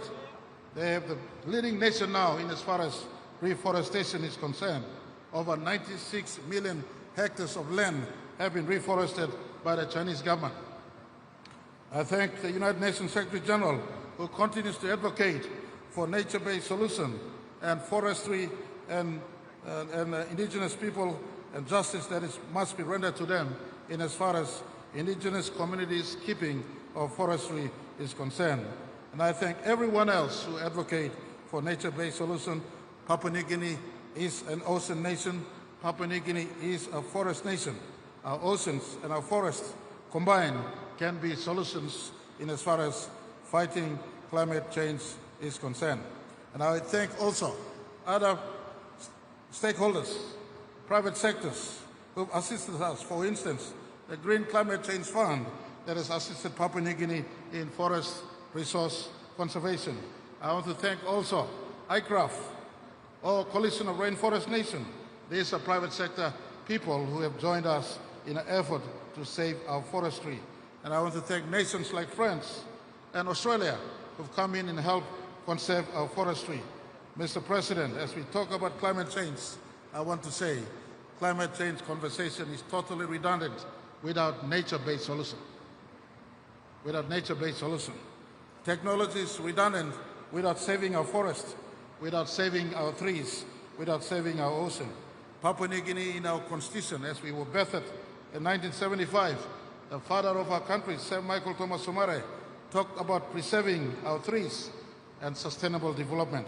It is this sustainable development that I am pointing to today, while science and statistics compels us to a planet that is warming. Why don't we turn back in simple things like saving our trees, preserving our biodiversity, saving our oceans. In nature, we can truly keep our earth in balance. And I put this to the forum of esteemed leaders here. Talk globally, go back home and act locally, and nature-based solution holds the key to preserving this earth.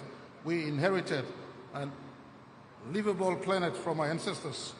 We must all work together to pass on a livable planet to our descendants. This planet is worth saving and fighting. You can look 96 billion light years into the extremity of the observable universe. You can never find one planet that is like our Earth. And so it is worth fighting for, it is worth defending, it is worth living a sustainable lifestyle. That is why Papua New Guinea will offer our support to Australia, and the biggest ocean nation, to host COP31, so that we bridge the conversation between forestry and ocean. And when we conserve our forestry and ocean resource together, we keep our earth in balance and save, and truly we can save the earth for our future generation. Thank you very much for listening. God bless those who work to save planet Earth.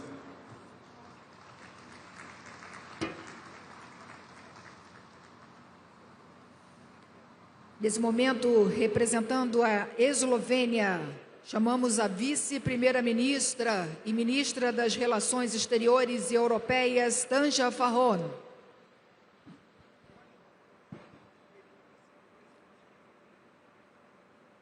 Honorable President Lula da Silva, Honorable Secretary General of the United Nations, Antonio Guterres, Your Excellencies, ladies and gentlemen, we find ourselves at the crossroads today. COP30 is not just another checkpoint. It is a credibility test for the Paris Agreement. The next generation, nationally determined contribution will decide the pace of decarbonization through 2030s and the future of our planet. Our task here is straightforward: turn the global stocktake into implementation and keep 1.5 degrees Celsius within reach. The European Union has submitted its updated NDC, fully aligned with this goal and reflecting our collective commitment to accelerate emission reductions, strengthen resilience, and lead by example on the path to climate neutrality. To achieve these actions are needed at the global, national and local level. Slovenia counts itself among more ambitious countries. At the UN level, Slovenia has been active in the Climate Security Mechanism initiative and will contribute to actively engage in its joint steering committee. As a non-permanent member of a UN Security Council and together with like-minded members, we put climate, peace and security firmly on the Council's agenda. Recognizing that climate crisis is also a water crisis, Slovenia has actively promoted the recognition of the role water plays in climate adaptation and mitigation. The global water cycle is spinning out of balance. Stabilizing it is key in terms of effective climate action and global water security. Another aspect of our global engagement is our action, grounded in rights and equality. Gender equality and human rights-based approach is embedded in our climate law and our climate diplomacy. This is aligned with the International Court of Justice, reminder that human rights are inseparable from climate outcomes and that states have a duty under international law to act on climate change. The right to a clean, healthy and sustainable environment must be our North Star, and gender equality should continue to be considered in the climate change processes and actions. Finally, financing underpins everything. For Slovenia, climate finance is climate justice. The bridge from pledges to impact. We have been increasing our climate finance in the past years and are committed to continue doing so. At the national level, Slovenia comes with aligned policies at home and proves small countries can lead big change. In July this year, we adopted our first national climate law, a framework to safeguard quality of life, support a resilient economy, and protect long-term security as climate risks intensify. It sets a legally backed commitment to climate neutrality by 2045 at the latest and builds a governance system where an independent scientific advisory board informs policy and monitors delivery. The first report on climate change mitigation and adaptation, as required by the climate law, was prepared last month. The main messages of the report is that Slovenia is on track to meet our emission reduction commitments and that although additional effort will need to be made, this can be done in a just and fair manner. At the national level, Slovenia also pays great attention to nature protection, among others with respect to forest, biodiversity and water management. Alerted by the reports that by 2050, globally, 50% of the today's species will be extinct, the Slovenian government initiated the process of preparing a national plan for nature restoration. And by striving for ambitious climate agenda globally, supported by coordinated national policies, is not enough to make substantive progress in adaptation and mitigation of climate change. Implementation and awareness raising are the key to progress. And in that regard, activities at the local level play an important role.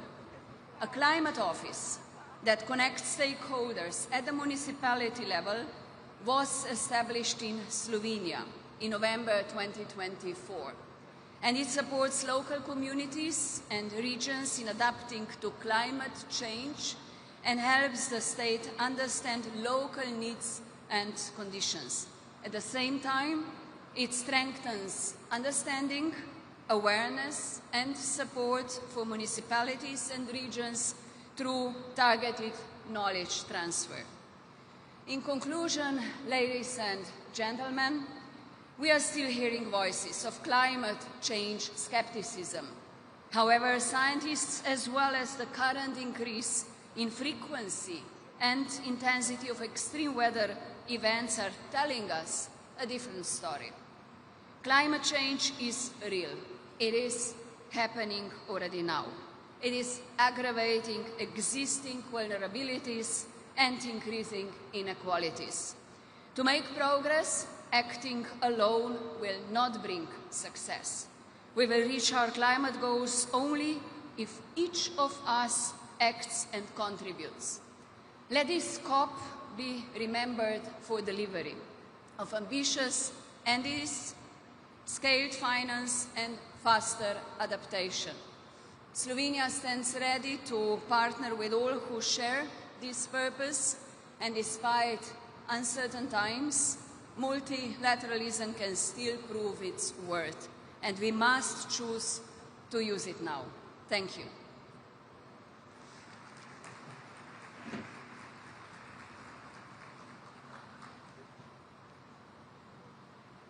Chamamos para a manifestação o primeiro-ministro de Eswatini, Rousseau Missor Dlamini.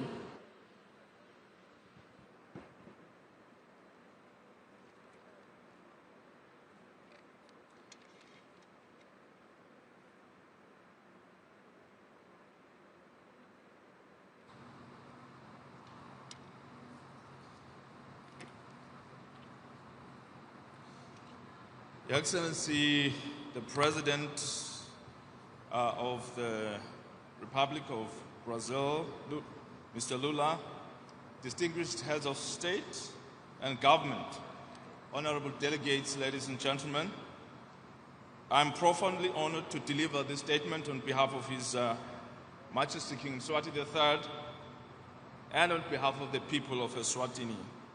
Allow me at the outset to extend gratitude on behalf of the delegation of Eswatini for the customary warm hospitality we have been accorded by the Federative Republic of Brazil.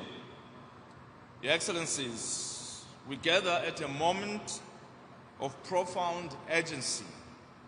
The war humanity has waged against nature, especially our climate system, has reached a point where it threatens our very survival. Corrective action is no longer a choice. It is an imperative. Climate action is long overdue, and its urgency cannot be overstated.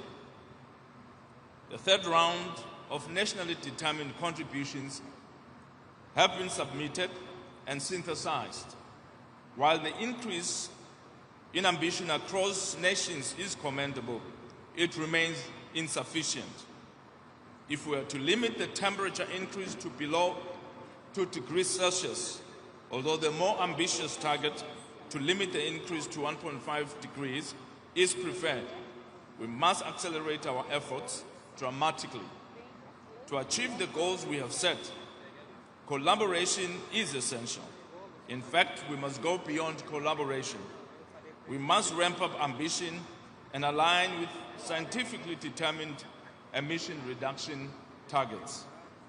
For Africa, distinguished delegates, this struggle is not about environmental policy. It is about survival and justice.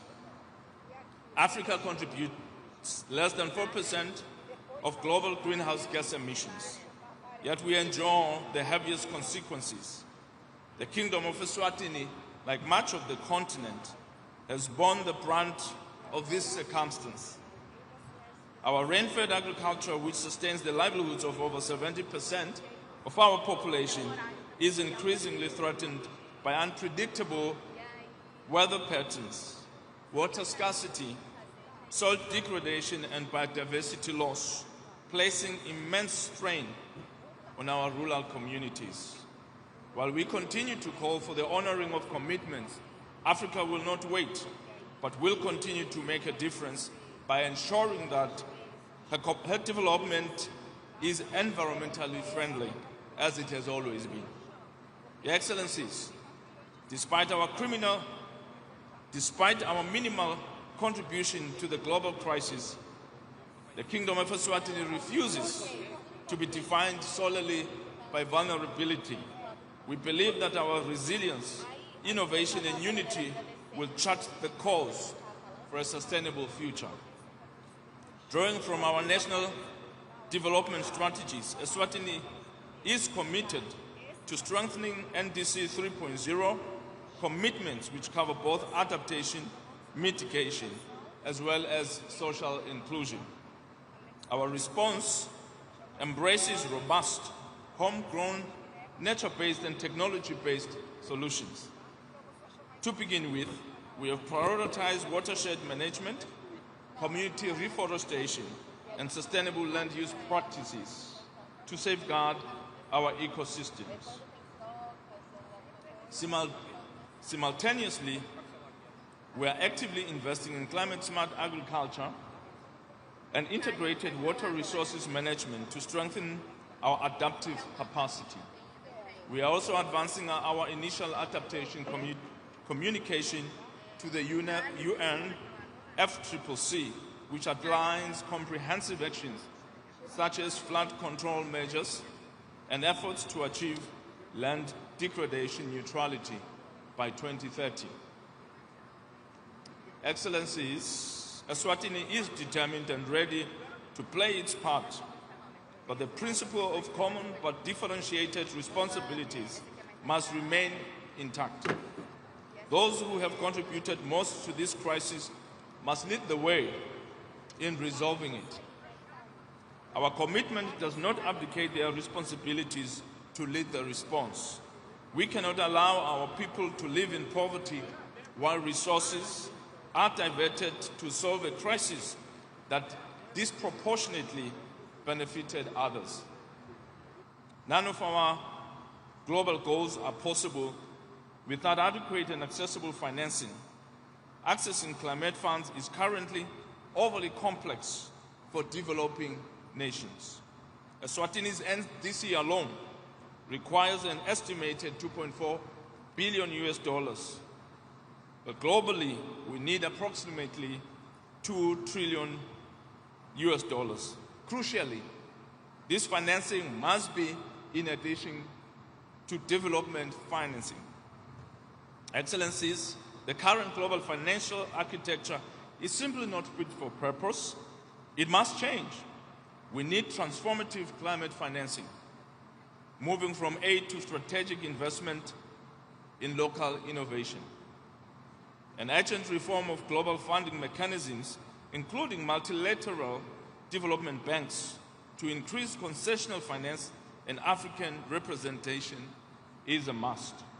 Equally important and urgent is the operationalization of the Fund for Responding to Loss and Damage and the operationalization of the agreement on a meaningful new collective quantified goal on climate finance. There must be an unequivocal rejection of unilateral measures which threaten and seek to penalize developing countries. Furthermore, there is need for a robust technology implementation program, one that delivers tangible results on the ground, not just frameworks and facilitation. Both developed and developing nations require access to technologies that will make the net zero goal a reality. We must support mechanisms such as the Africa Climate Innovation Challenge to channel catalytic finance towards youth-led enterprises. 2 years ago, we made the decision to transition away from fossil fuels. That transition must be just. It must not deprive us of the energy we need to power our development and industrialization. A just transition means ensuring that no nation is left behind and no community is sacrificed in the name of progress. For Eswatini, energy transition must create thousands of jobs, significantly reduce poverty, strengthen local value chains, and ensure access to affordable reliable, and sustainable energy. Finally, the principle of leaving no one behind must be more than a slogan. It must be a commitment that we live by.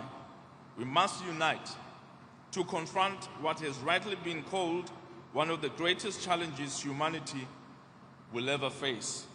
And in doing so, we must urgently find ways to include all members of the global community, especially those who remain excluded from full participation in the process, such as the Republic of China on Taiwan. We must leave this summit speaking not as victims of climate injustice, but as architects of global solutions. In the spirit of our African values proudly mirrored in the great Brazil Republic and the Tinkhundla system of governance, which places people and communities at the center of decision-making. The Kingdom of Eswatini commits to working with all member states to ensure that climate action is inclusive and equitable. Let us rise to this moment. Let us act. This is the most important thing. We must act. This action must be taken with courage, with fairness, and with unity. The future demands nothing less. I thank you. Obrigado.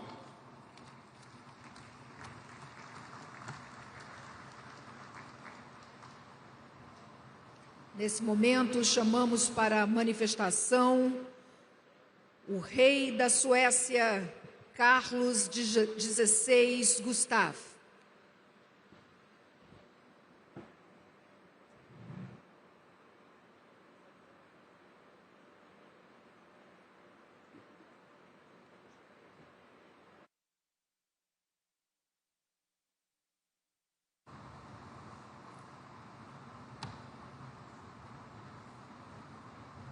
Mr. President, Secretary General, Excellencies, ladies and gentlemen, I've had the privilege of visiting Belém before, a vibrant gateway to the Amazon.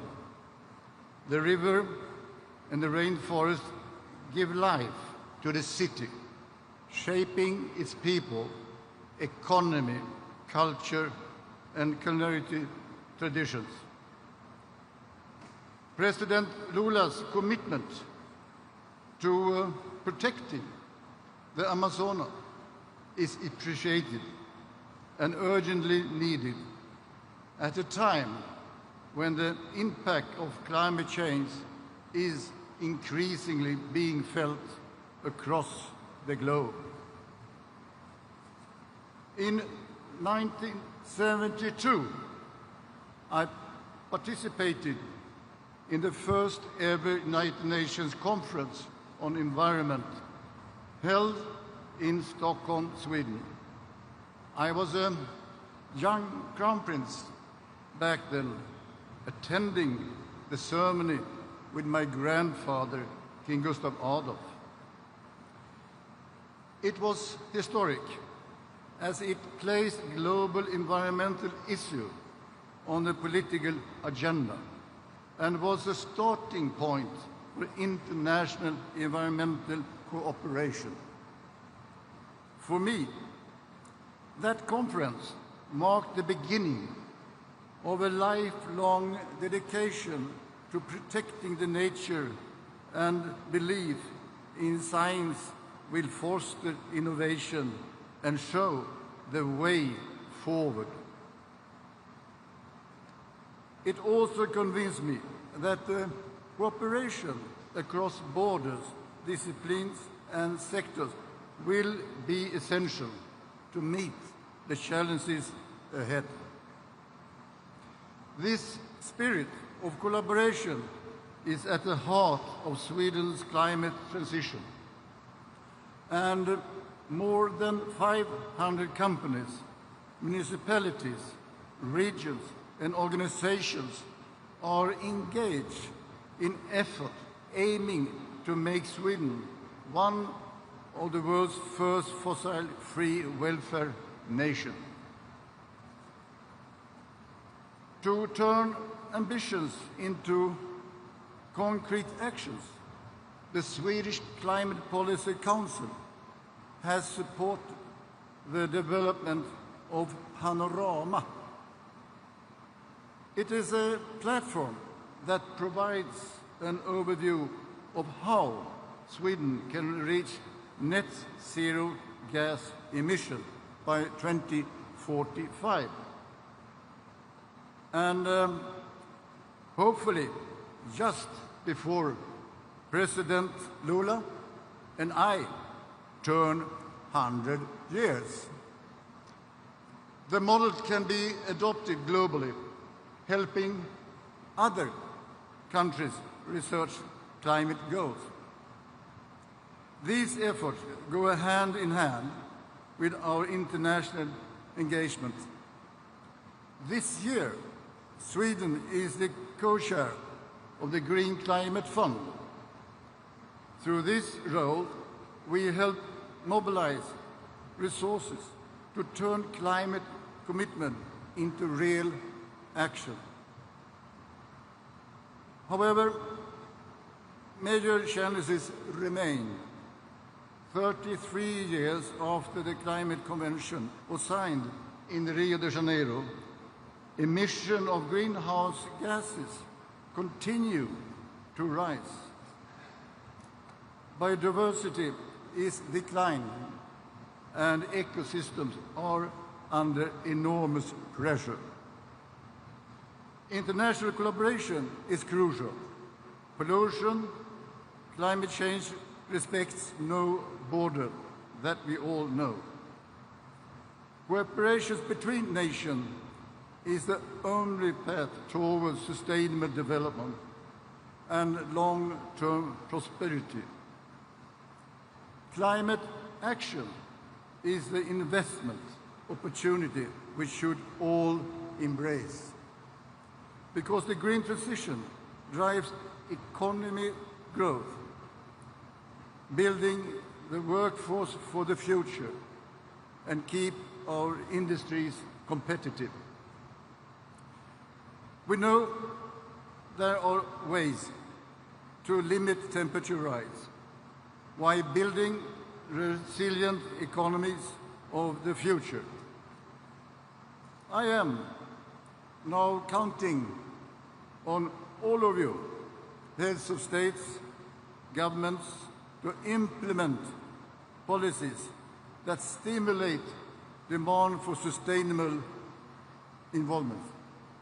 Together, we must speed up the deployment of these solutions to limit temperature rise to 1.5 degrees and to build resilience for generations to come.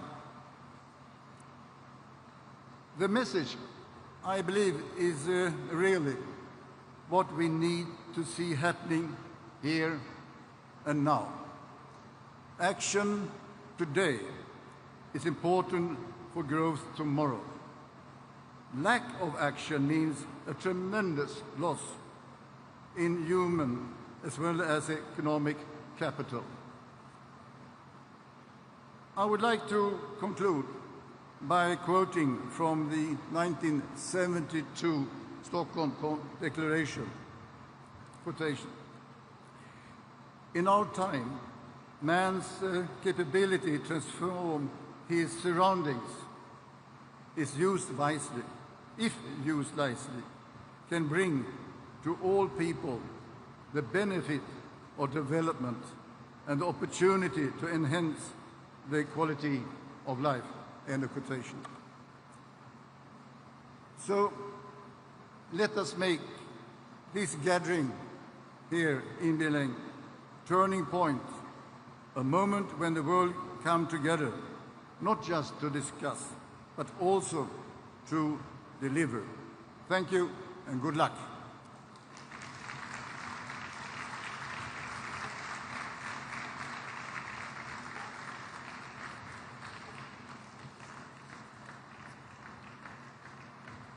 Convidamos agora para a manifestação o presidente da Finlândia, senhor Alexander Stubb.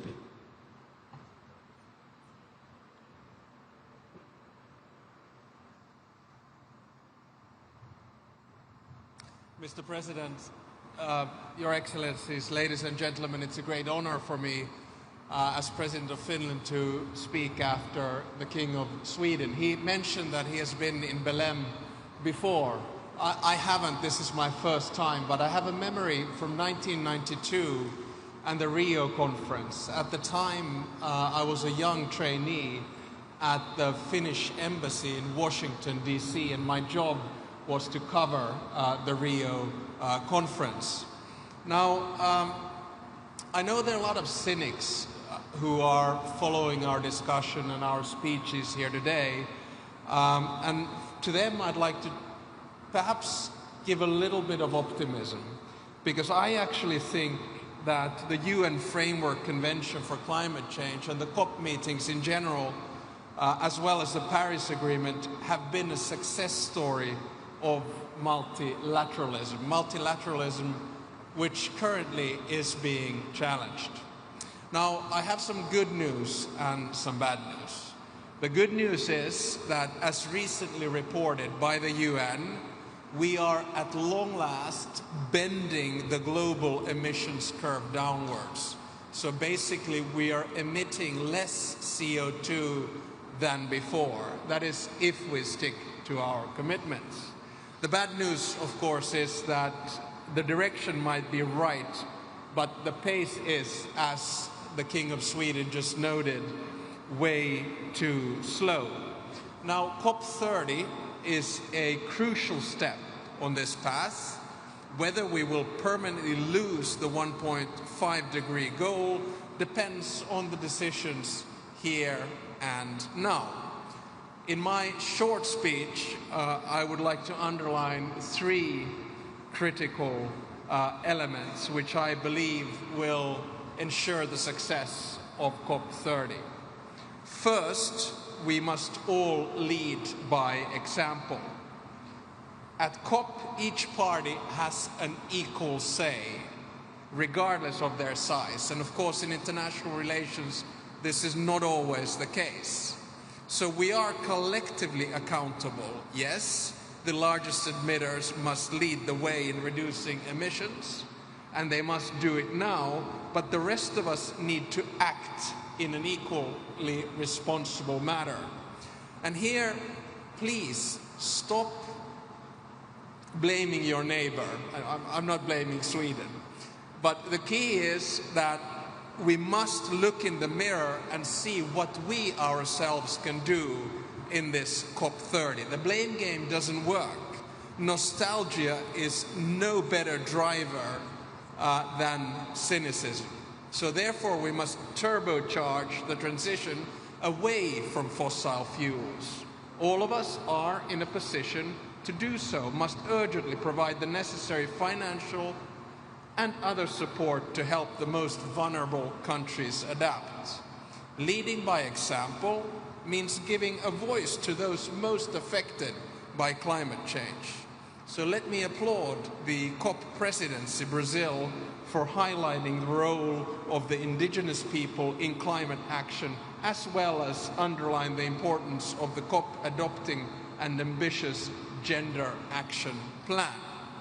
My second point is to put science in the driver's seat. While the states gathered here have different interests, we all share a common goal of ensuring a livable planet for future generations. And the only way we can do it is to rely on science. Not a single person in this room wants to pass on devastation to their children and grandchildren. We have the best scientists at our disposal, and they are unanimous that delaying climate action would have consequences that are devastating for all and irreversible for some. There are no excuses. At the same time, we need to recognize the growing amount of disinformation around climate science as an attempt to rattle the multilateral system and slow down a clean transition. When we face difficult political choices, debate is necessary, and it has to be frank and honest. Remembering our common goal, we must not yield to efforts stoking polarization. My third and final point is to say that be bold, be bold. We need at least 3 things to solve the climate crisis. 1 is regulation and targets, 2 is financing, in other words, money, and 3 is innovation.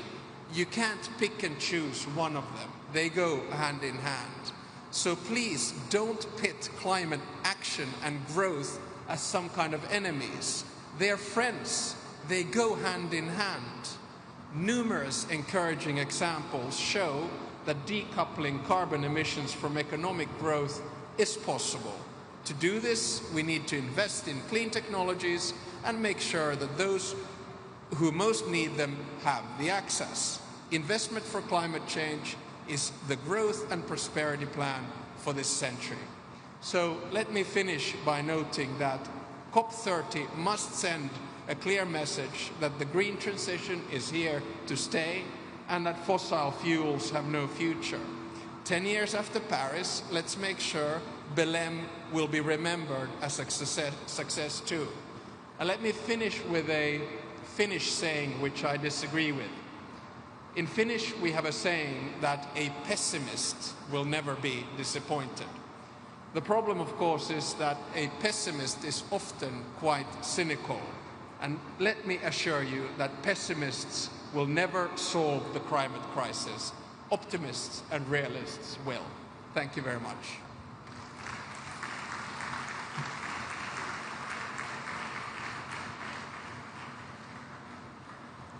Convidamos para a manifestação o vice-primeiro-ministro de Guiné Equatorial, senhor Gaudêncio Messu.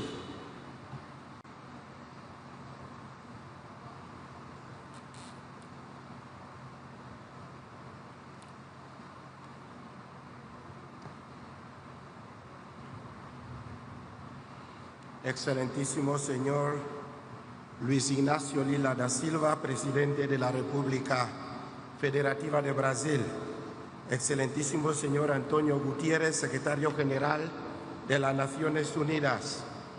Excelencias, señoras y señores, jefes de Estado y de Gobierno y representantes de los países miembros de las Naciones Unidas aquí presentes, distinguidos delegados e invitados todos, señoras y señores, permítanme tomar la palabra en este evento tan significativo en nombre de Su Excelencia Obiang Mambasogo, presidente de la República de Guinea Ecuatorial, quien por razones de su apretada agenda no ha podido asistir a esta cumbre personalmente como había sido su deseo.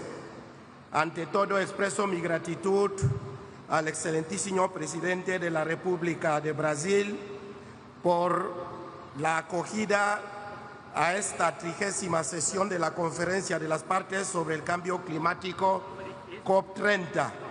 Felicitamos de igual forma la acogida y la hospitalidad de la que hemos sido objeto desde nuestra llegada a esta bella ciudad de Belém. Excelencias, quiero recordar que desde la cumbre del Río de Janeiro del año 1992, Brasil siempre ha sido epicentro de lucha contra el cambio climático.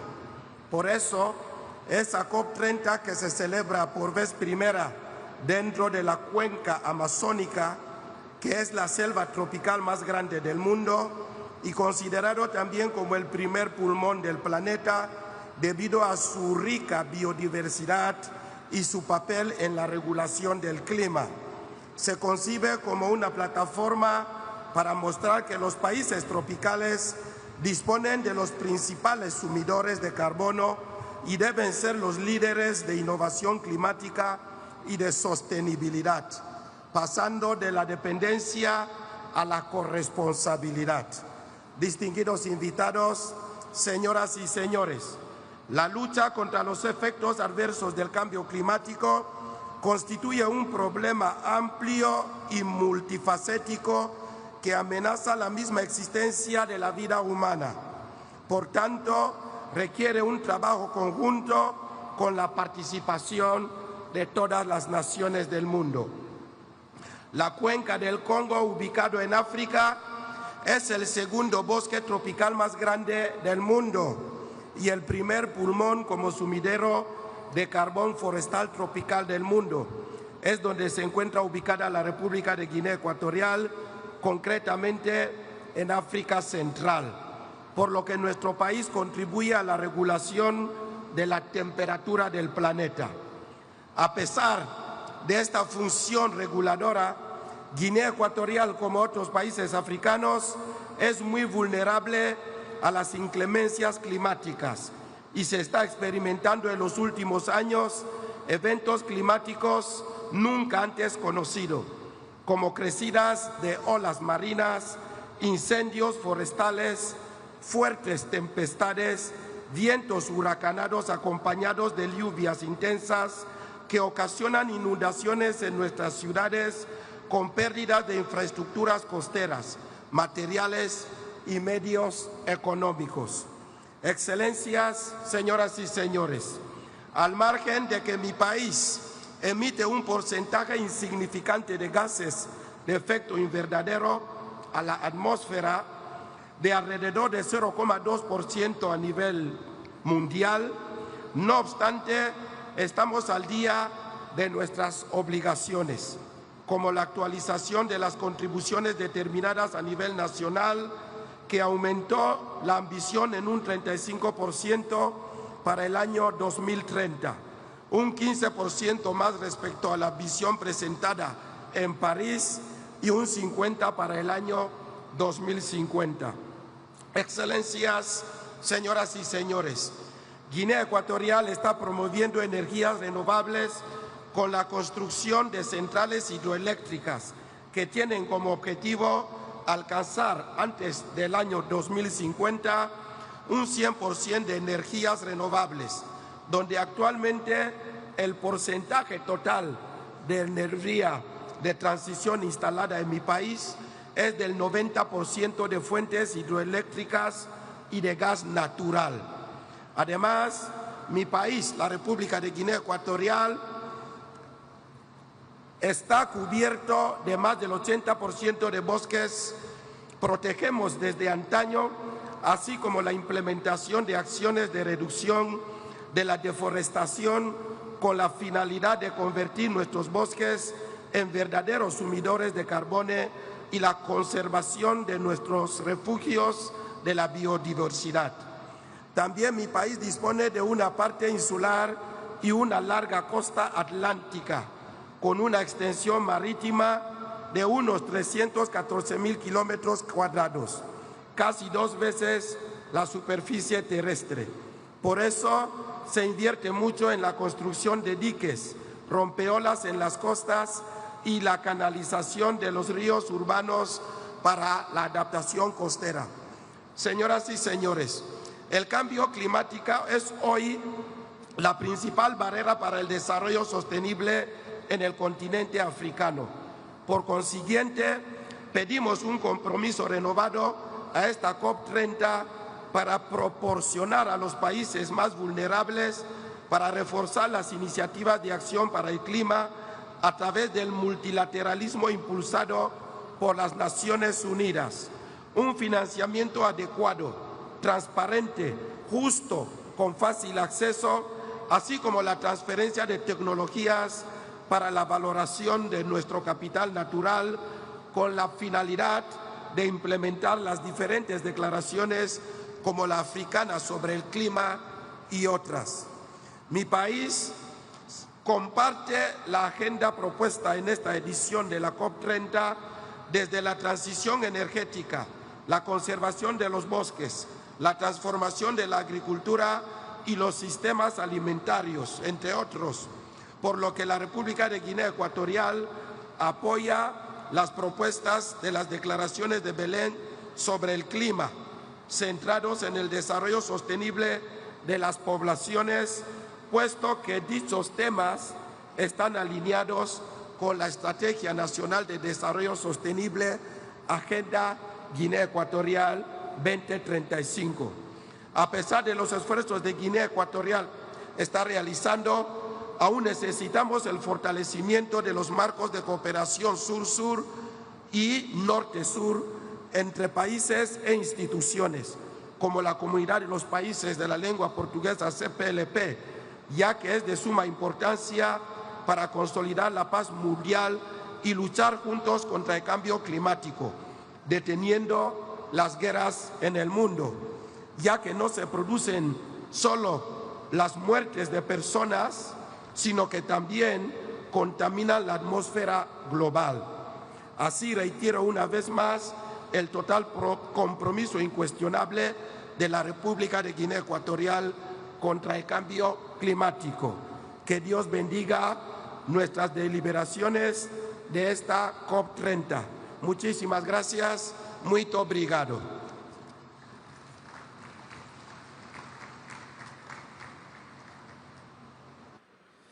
Convidamos para a manifestação o vice-presidente do Iêmen, general de brigada Tariq Saleh.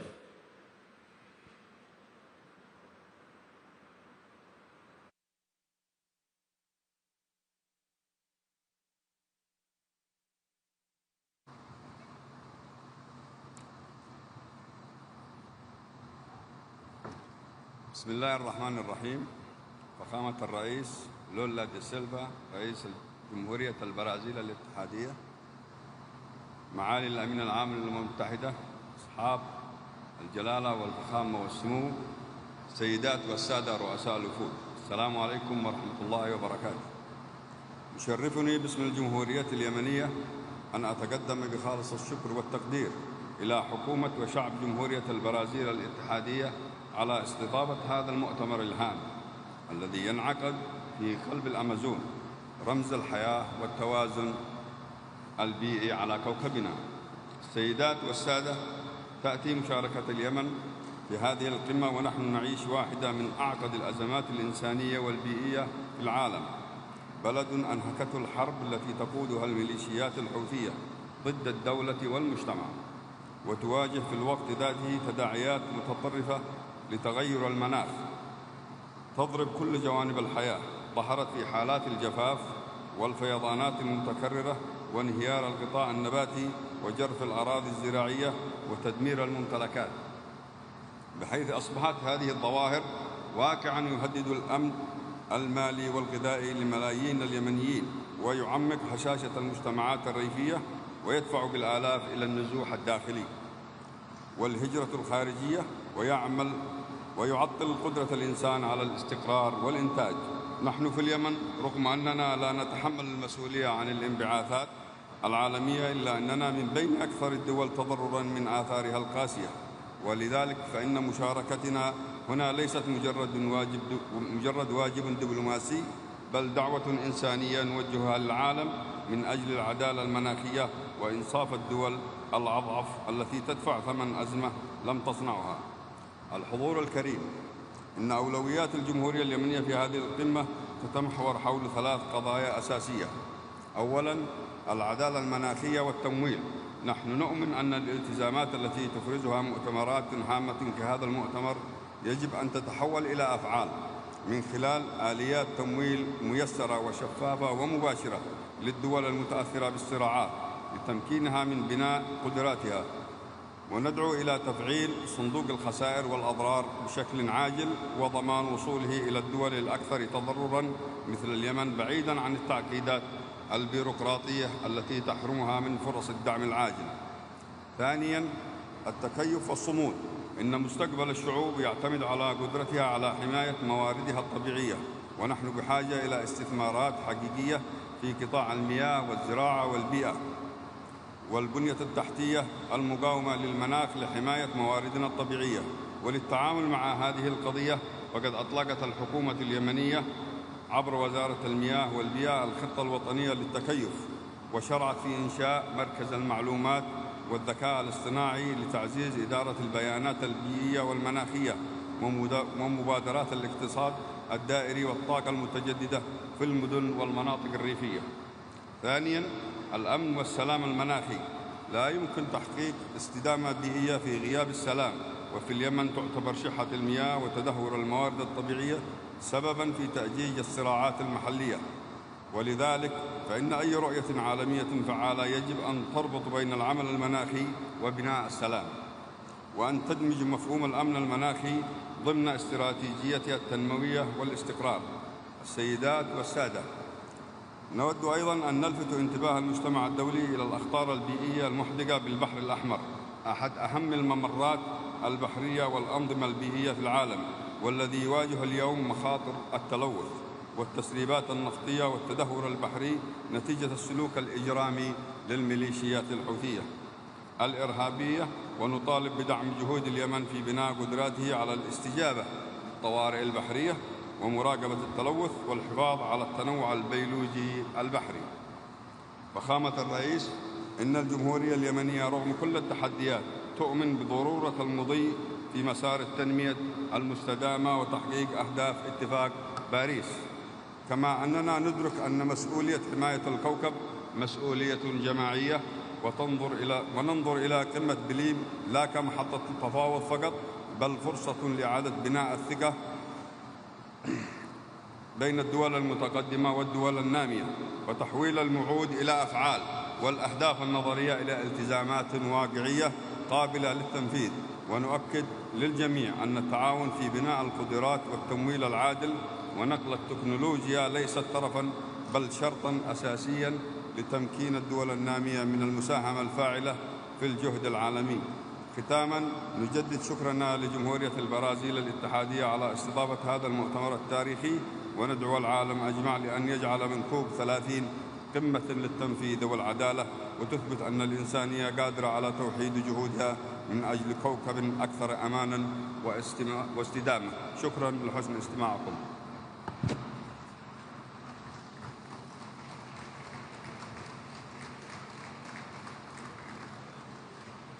Convidamos para a manifestação o vice-primeiro-ministro de Lesoto, senhor Ntomengue Majara.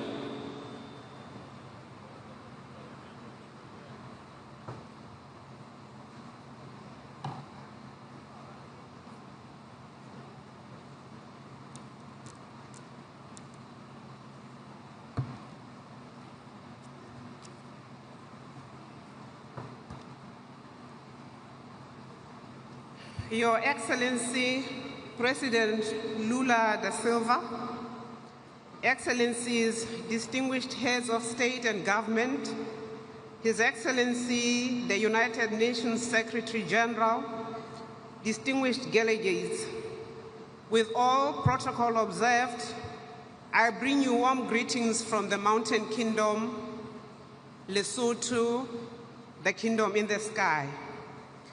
A land perched high above most of the rest of the world, where the beauty of our mountains meets the harsh realities of a changing climate. Our unique, lofty altitude makes us proud, yet it also renders us deeply vulnerable. In Lesotho, climate change is not an abstract concept. It is a lived experience, etched into every mountain ridge, every foothill, every valley, every field, and every household.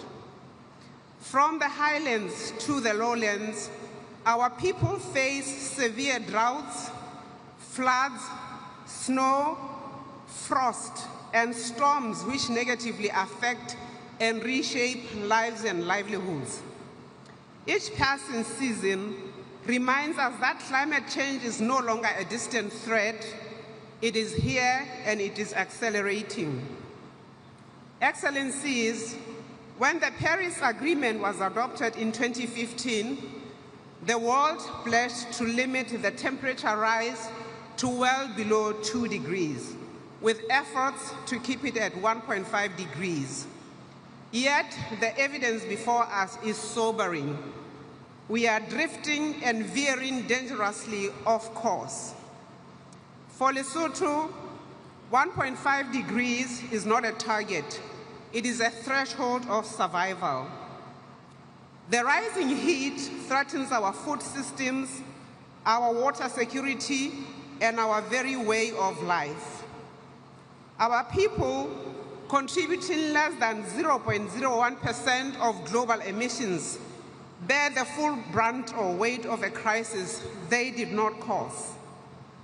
For us, climate action is not merely a policy choice, it is a moral imperative. Lesotho's national climate change policy, adopted in 2017, envisions a climate-resilient nation pursuing low-carbon, sustainable development for the well-being of all Basotho. This vision rests on 4 strategic pillars: resilience and adaptation, low-carbon development, inclusive governance, and integrated coordination. These 4 pillars underpin our nationally determined contribution: the National Strategic Development Plan, our long-term vision, Technology Action Plan, and National Adaptation Plan, all guided by science, equity, and justice. Through our NDC, Lesotho has committed to reducing greenhouse gas emissions by 60% unconditionally, and up to 24% with international support by the year 2030. We pursue this through a 2-pronged approach, namely adaptation, protecting lives, ecosystems, and the economy from climate impacts, and mitigation, reducing emissions even as a nation which contributes minimally to global totals. Our National Adaptation Plan identifies 9 priority systems: food and agriculture, water, health, energy, infrastructure, biodiversity, and governance, all aimed at building resilience and adaptive capacity. Your Excellencies, among our most significant interventions are expanding climate-resilient water infrastructure, including the Lesotho Highlands Water Project and the Lowlands Water Supply Scheme, accelerating renewable energy development, particularly solar and wind, to reduce dependency on imported fossil fuels, promoting climate-smart agriculture to strengthen food security and nutrition, restoring wetlands and rangelands through ecosystem-based adaptation, expanding early warning systems and climate information services to safeguard communities, and addressing climate-induced mobility through integrated planning and economic resilience for displaced populations. These efforts show that even a least developed country can lead with vision, innovation, and determination. Yet, despite our progress, we face serious constraints, namely limited finance, technology gaps, and lack of institutional capacity. Excellencies, at the recent negotiations in Baku, parties endorsed the new collective quantified goal on climate finance, targeting $300 billion annually from developed countries and $1.3 trillion from all sources by the year 2035. Lesotho fully supports the timely, expert-led completion of the UAE Belém work program with clear indicators and robust means of implementation. We call for the global goal on adaptation to be fully integrated into this new finance framework and for accelerated support to enable countries like Lesotho to finalize and implement national adaptation plans. The special circumstances of least developed countries must be recognized and prioritized in all adaptation-related decisions. Distinguished delegates, in alignment with global ambition, Lesotho calls for a significant and immediate scale-up of adaptation finance, including full operationalization of the Loss and Damage Fund, with grant-based support for LDCs. Transparent, predictable mechanisms to track progress toward both the 300 billion USD and the 1.3 trillion USD targets, and simplified, equitable access to climate finance for the most vulnerable nations. Climate finance must be fair, predictable, and accessible, and not be an obstacle course. We further propose that the global goal on adaptation be complemented by a global goal on adaptation finance, ensuring that resources flow where impacts are greatest and capacity most limited. Lesotho's climate change policy affirms that equity and common but differentiated principles must remain the foundation of global climate action. In this spirit, we call upon major emitters to strengthen their NDCs ahead of 2035, align their commitments with the 1.5-degree pathway, and fulfill the 100 billion USD annual pledge, which is long overdue. Excellencies, our shared future depends on multilateralism and solidarity between the North and South, between governments and communities, and between generations. As we meet here in the heart of the Amazon, we are reminded that the forests of Brazil and the mountains of Lesotho are part of one living system, both vital, both vulnerable, and both deserving of protection. As we say in Lesotho, a home is built by many hands. Let us together build and protect our shared home, our earth, with courage, fairness, and faith in a better tomorrow. Lesotho stands ready to do its part, to act with integrity, to collaborate in good faith, and to work hand in hand with the global community towards a sustainable, resilient, and just future. I thank you for your kind attention.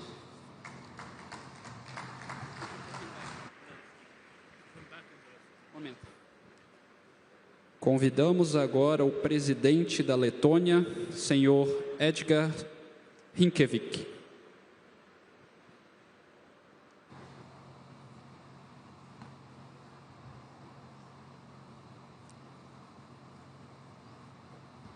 Excellencies, distinguished delegates, first of all, I would like to thank President Lula and the government of Brazil for their warm hospitality. We meet for the 30th Conference of the Parties. This year, the conference is about the global mobilization of stakeholders, about bridging the gaps between negotiation and implementation. We know that the biggest challenge to implementing climate solutions is to balance economic activity with responsible use of Earth's resources. Many communities will resist change if not offered appropriate alternatives. Climate vision cannot survive on empty pledges. We must make climate policies about people, because people are the agents of change. Latvia places the highest value on human life, social well-being, peace, climate resilience, and adaptation. As we join the United Nations Security Council in 2026, we intend to advance these principles in every discussion. Ladies and gentlemen, we condemn actions that undermine these values. Russia's aggression against Ukraine seeks to reshape the global order through conflict. It takes away human lives and inflicts harm on nature for no good reason. It limits climate investment as resources are redirected to defense spending. My country makes use of today's technologies to do more with less. These opportunities should be accessible to everyone. To power more with clean energy. To travel further but use less fuel. To grow more food using fewer resources. Climate action should not be responsibility of one group or one nation. The gains we derive from climate action should not be distributed among a small, privileged group. When disaster strikes, it is usually communities that have to take on the burden of rebuilding lives. Unfortunately, we see this too often, as with recent tragedies faced by small island developing states. That is why we must ensure that the rewards of the transition are shared, because only then can people see why change in their own life matters. I hope Belém will bring the progress we all need to advance a more healthy world. Thank you very much.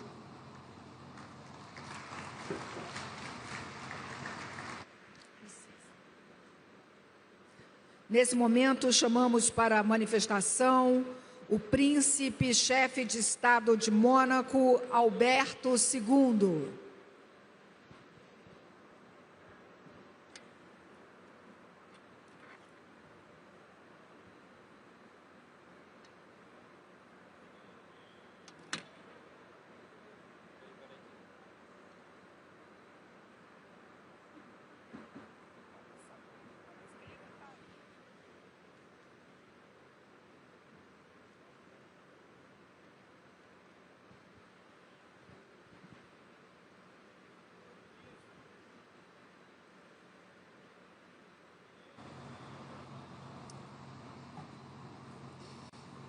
Monsieur le Président de la République fédérative du Brésil, Monsieur le Secrétaire exécutif, Mesdames et Messieurs les chefs d'État et de gouvernement, Excellences, Mesdames et Messieurs, chers amis, nous voici réunis pour la 30e conférence des parties à la Convention cadre des Nations Unies sur les changements climatiques, 30 ans que nous travaillons ensemble à évaluer et à répondre aux besoins de chacun, à faire le bilan du chemin parcouru et à rehausser notre ambition. Ceci avec l'objectif commun de relever le défi de notre temps, faire face au changement climatique et donc de réduire nos émissions de gaz à effet de serre. La science se trouve aujourd'hui confrontée au péril de l'idéologie et du relativisme, alors même qu'elle n'a jamais été aussi sûre, si accessible et surtout si claire. Alors qu'elle franchit année après année les limites planétaires, l'humanité n'a jamais été aussi menacée qu'aujourd'hui par les changements climatiques. Ne nous y trompons pas, ces bouleversements sont de notre fait. La Cour internationale de justice et le Tribunal international du droit de la mer ont récemment tous deux établi un lien clair entre nos activités anthropiques, les bouleversements que connaît le climat et la responsabilité qui pèse sur nos États. Une responsabilité historique, d'une part, découlant du développement économique longtemps indifférent aux atteintes infligées aux écosystèmes de notre planète. Mais surtout une responsabilité vis-à-vis de l'avenir. À cet égard, il nous incombe de redoubler d'efforts pour réduire nos émissions de gaz à effet de serre dans tous les secteurs. Pour ce faire, il nous semble que nous disposons de l'un des outils les plus efficaces que le multilatéralisme a su produire, voilà 10 ans, dans un formidable élan de conscience collective et de coopération internationale. Pierre angulaire de notre action climatique, l'accord de Paris nous fixe l'objectif collectif d'ici à la fin du siècle, de façon juste et équitable, de limiter le réchauffement climatique tout en garantissant la capacité de chacun à s'y adapter. Nous constatons pourtant ces derniers temps qu'il fait l'objet d'un certain procès en manque d'ambition, voire d'une inefficacité, n'allant pas assez vite pour certains, trop vite pour d'autres. Je crois qu'il s'agit là d'une conception incorrecte du régime établi. Rappelons-nous en effet que l'accord de Paris fait bien et bien peser la charge de l'action climatique et de son ambition sur nous tous, États, partis. Excellences, chers amis, c'est précisément dans cette perspective et conformément au nouvel objectif collectif de financement climatique adopté à Bakou l'année dernière que j'ai décidé que Monaco doublerait le financement international qu'il consacre spécifiquement à l'action climatique des pays en développement d'ici 2028. C'est également dans cette veine que mon pays a publié sa nouvelle contribution déterminée au niveau national qui nous engage d'ici à 2035 à réduire de 67,6% nos émissions de gaz à effet de serre par rapport à 1990. Pour atteindre cet objectif ambitieux aligné sur la trajectoire des 1,5 degrés Celsius d'augmentation fixée par le GIEC, le recours aux énergies fossiles sera bien évidemment fortement limité et les énergies renouvelables, notamment thalassothermiques, y seront substituées. Alors que nous nous réunissons ici à Belém, au cœur de l'un des grands poumons de notre planète, permettez-moi, fidèle à la tradition de mon pays, de me faire l'héros de l'autre, c'est-à-dire l'océan. Les constats sont clairs et alarmants. Fonte de la cryosphère, pollution, acidification, réchauffement. L'océan se meurt. Pourtant, les flux financiers vers l'économie bleue n'ont jamais été aussi importants et continuent de croître, comme l'a démontré le Blue Economy and Finance Forum, organisé à Monaco en juin dernier. En conclusion, Excellences, chers amis, permettez-moi d'appeler chacun des délégués qui mèneront les discussions difficiles au cours des prochaines semaines à s'inspirer de l'audace de nos prédécesseurs. Le contexte de la première COP, il y a 30 ans, ou celui de l'adoption de l'accord de Paris, il y a 10 ans, n'était pas particulièrement propice à de telles avancées. Néanmoins, la conscience collective de l'urgence climatique a prévalu. Je formule ainsi le vœu que cette conscience, aujourd'hui accrue, nous inspire tous et qu'elle aiguille les décisions qui nous parviendront prochainement de Belém. Nous devons faire de cette COP une étape décisive. Nous ne pouvons plus attendre. Je vous remercie.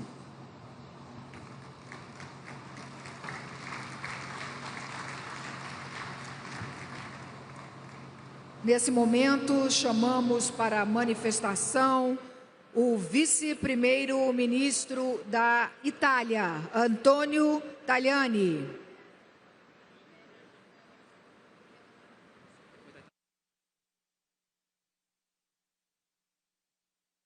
Chair, ladies and gentlemen, the climate change is a problem for all of us.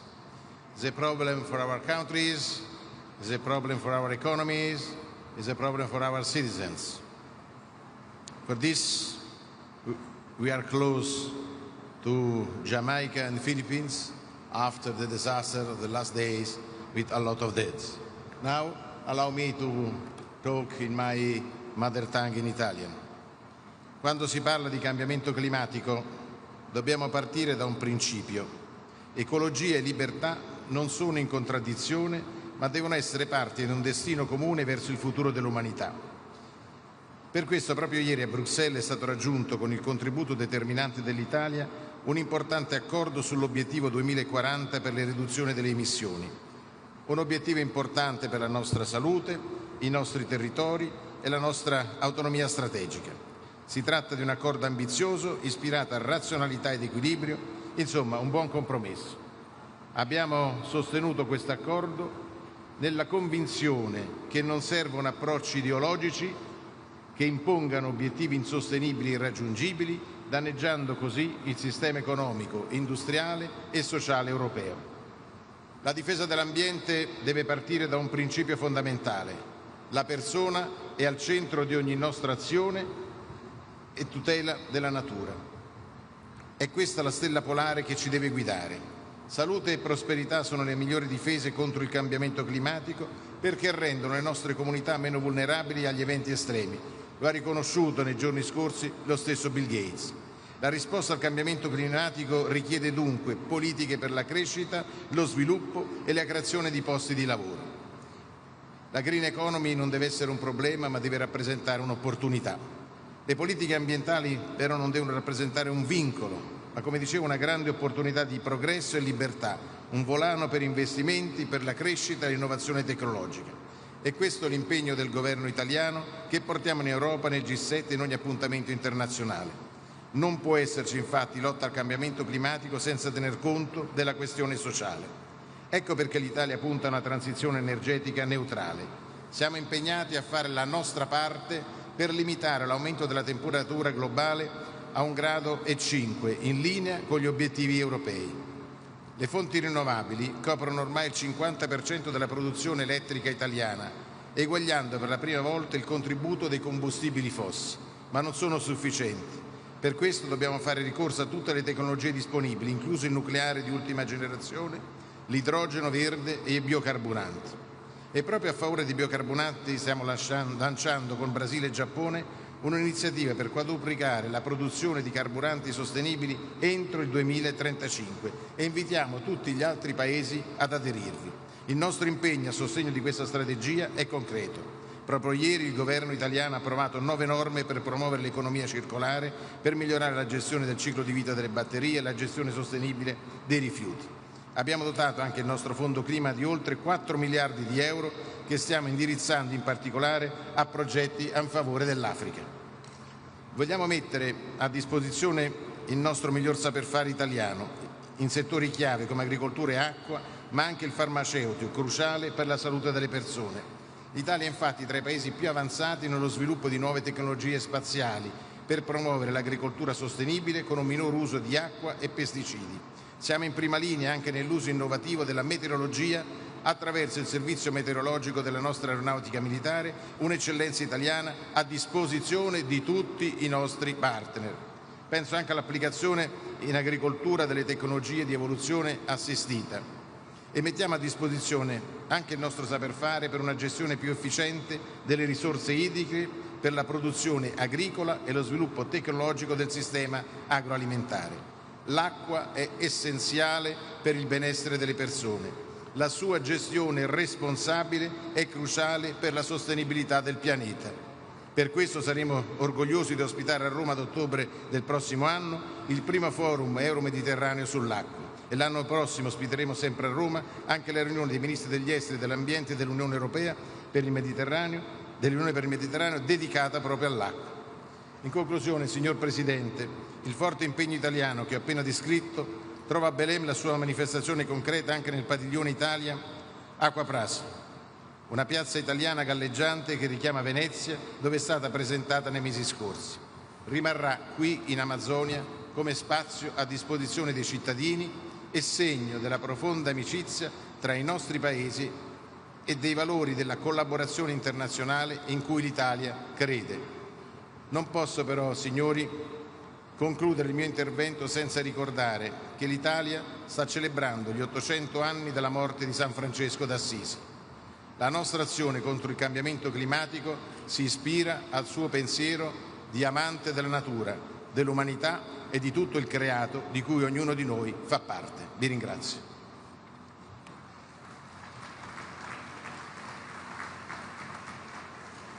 Convidamos para a manifestação o vice-presidente da Nigéria, senhor Kashim Shettima.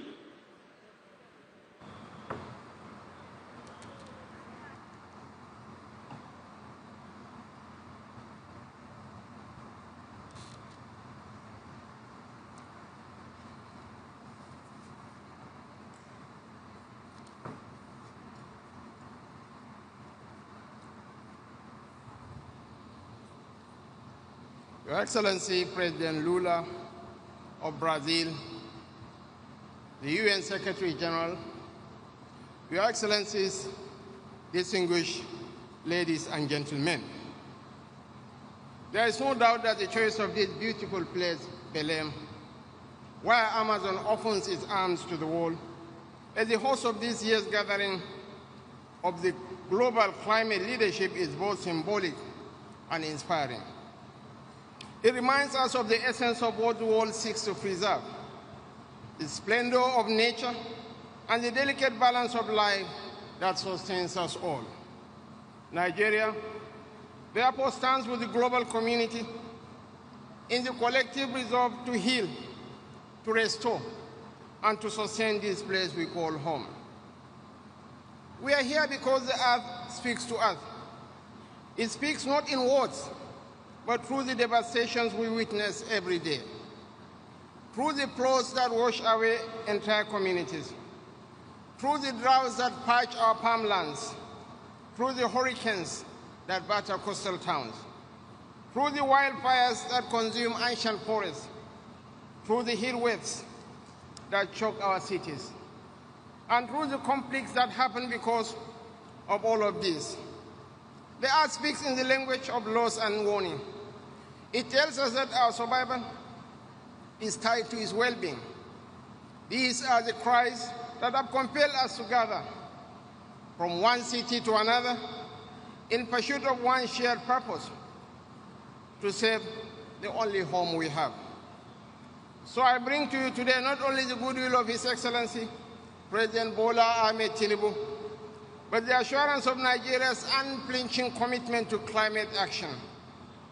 We thank the government and people of the Federative Republic of Brazil for their exceptional hospitality. A few days ago, Nigeria took a bold step forward. We approved two landmark instruments, the National Carbon Market Framework and the Climate Change Fund. These are the pillars of our climate finance architecture. They are designed to build a transparent and high-integrity carbon market aligned with Article 6 of the Paris Agreement. Through them, we can generate, trade, and retire carbon credits with credibility and fairness.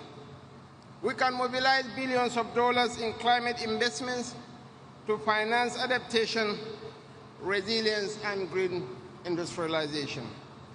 The proceeds will flow into the Climate Change Fund to support communities most affected by climate impacts. To guide this journey, we have launched a 5-year carbon market roadmap. This will establish an emissions trading system and a carbon tax regime strengthened by fiscal incentives that reward clean innovation. Excellencies, distinguished ladies and gentlemen, Nigeria's third nationally determined contribution, validated and submitted in September 2025, marks an ambitious step in our climate journey. It commits us to an absolute emission reduction of 32% by 2035 and chart our way to net zero in the long run, supported by strategies across energy, agriculture, transport, waste, and industry.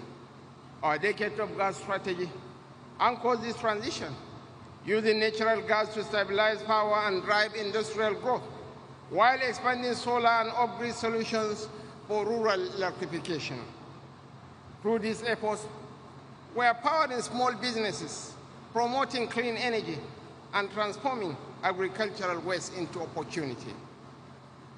Nigeria's geography, from the Sahelian plains in the north to the mangroves of the Niger Delta, reflect nature's generosity and reminds us of our responsibility to preserve what sustains us. This is why we are investing in climate-smart agriculture, livestock transformation, and sustainable land use practices that reduce conflict over resources and enhance food security. Yet, no nation can finance climate ambition with goodwill alone. Climate finance remains the vehicle of effective implementation, and we therefore call for a reliable and equitable architecture that recognizes the unique realities of developing nations and empowers them to deliver on global commitments. Nigeria welcomes the operationalization of the Loss and Damage Fund and urges our partners to ensure its accessibility to the most climate vulnerable nations. Nigeria asserts that Africa's voice must not echo as a cry of vulnerability, but a chorus of innovation. Our continent is rich in renewable resources, biodiversity, and useful ingenuity. I hereby say with absolute certainty that we are not the problem. We are an integral part of the solution. This is why at COP30, we hope to demonstrate that Africa can lead in carbon capture through forests, in renewable energy expansion, in digital monitoring of emissions, and in regional cooperation that translates ambition into prosperity.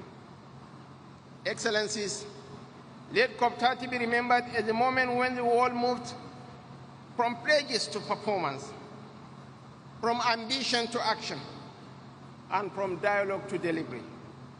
For Nigeria stands ready to work with all nations to build a fairer, greener, and more resilient world, one where our children will inherit not the ruins of our indifference, but the fruits of our collective resolve. Thank you so much.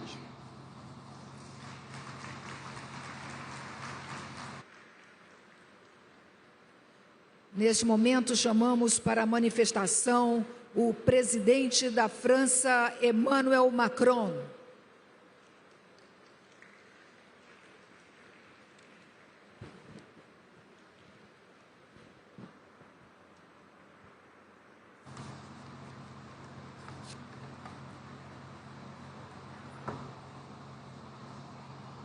Muito obrigado. Mesdames, Messieurs les chefs d'État et de gouvernement, Mesdames, Messieurs les ministres, Mesdames et Messieurs les ambassadrices et ambassadeurs, Mesdames et Messieurs, je tiens avant toute chose à remercier le Brésil qui nous accueille ici à Belém, au cœur de l'Amazonie, dans cette forêt unique, poumon de l'humanité, que nous sommes fiers avec la Guyane française de partager avec tant d'autres pays amazoniens. Nous vivons en effet les 10 ans de l'accord de Paris, qui fut un des grands succès du multilatéralisme. Cette date est devenue un cap. Il y a 10 ans, le monde se réunissait pour adopter cet accord qui est devenu une boussole pour notre action climatique. 10 ans après, l'heure est au bilan.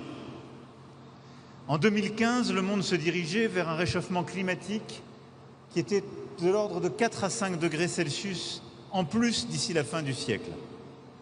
Grâce à l'accord de Paris et la mobilisation permise, aux engagements de tous les États, mais aussi des entreprises, des collectivités locales, de la société civile, les comportements ont commencé à changer, les décisions ont commencé à être planifiées, les investissements ont commencé à se faire, une méthodologie nouvelle s'est déployée et ces estimations sont désormais de plus 2,8 degrés Celsius. Ce n'est évidemment pas rien comme changement, car chaque dixième de degré compte.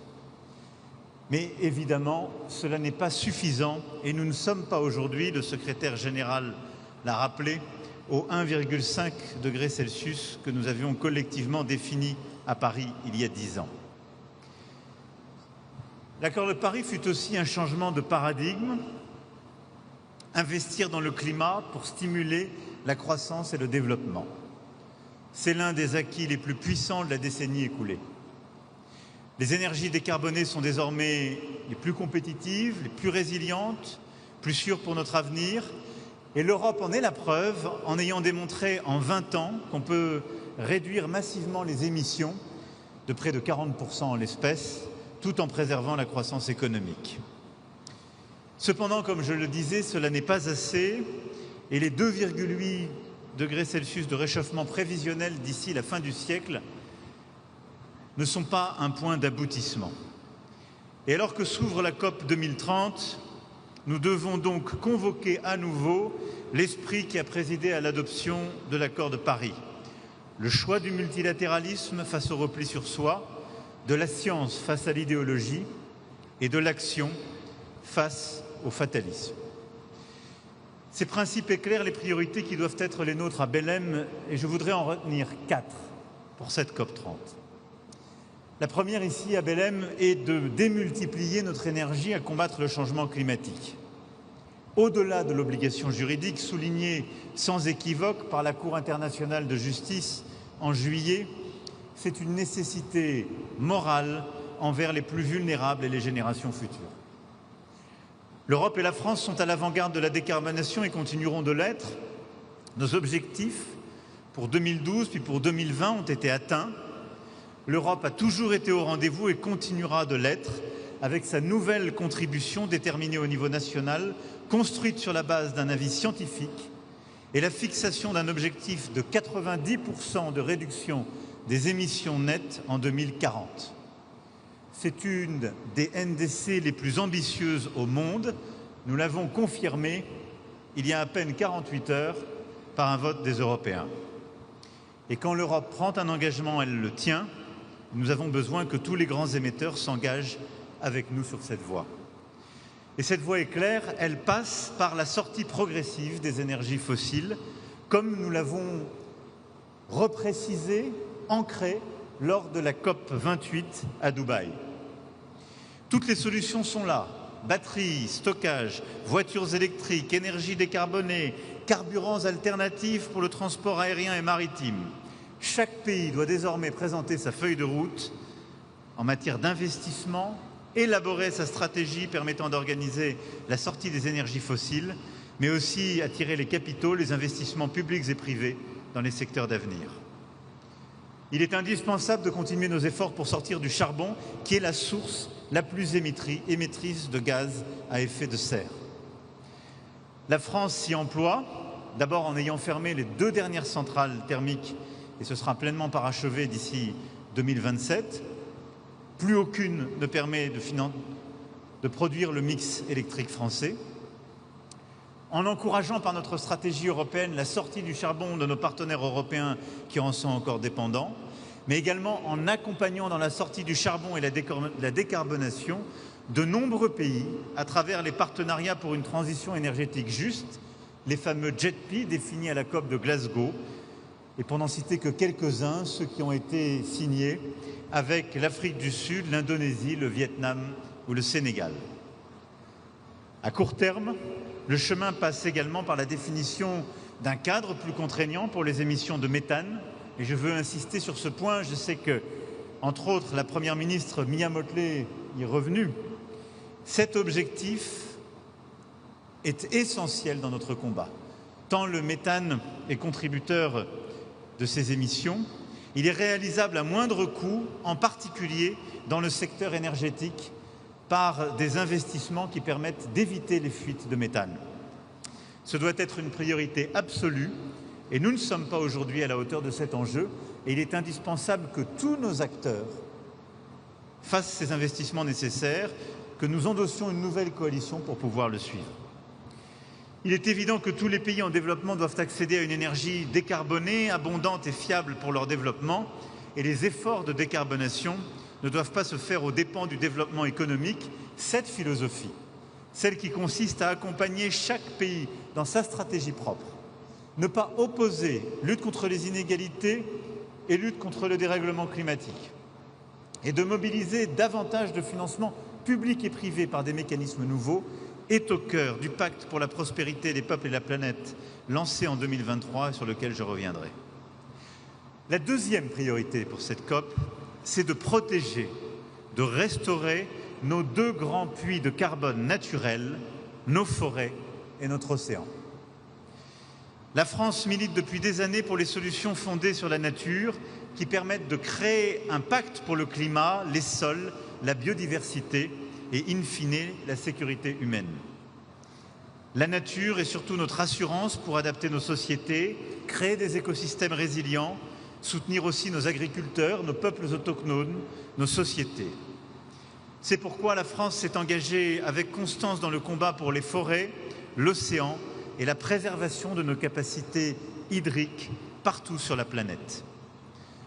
Un événement spécifique prévu par le président Lula permettra d'y revenir cet après-midi, mais je veux dire combien, à la fois ce que nous avons pu finaliser lors du sommet de l'UNOC à Nice, ce sur quoi nous nous sommes battus avec beaucoup de nos collègues amazoniens, africains ou d'Asie du Sud-Est pour nos forêts, est essentiel dans ce combat.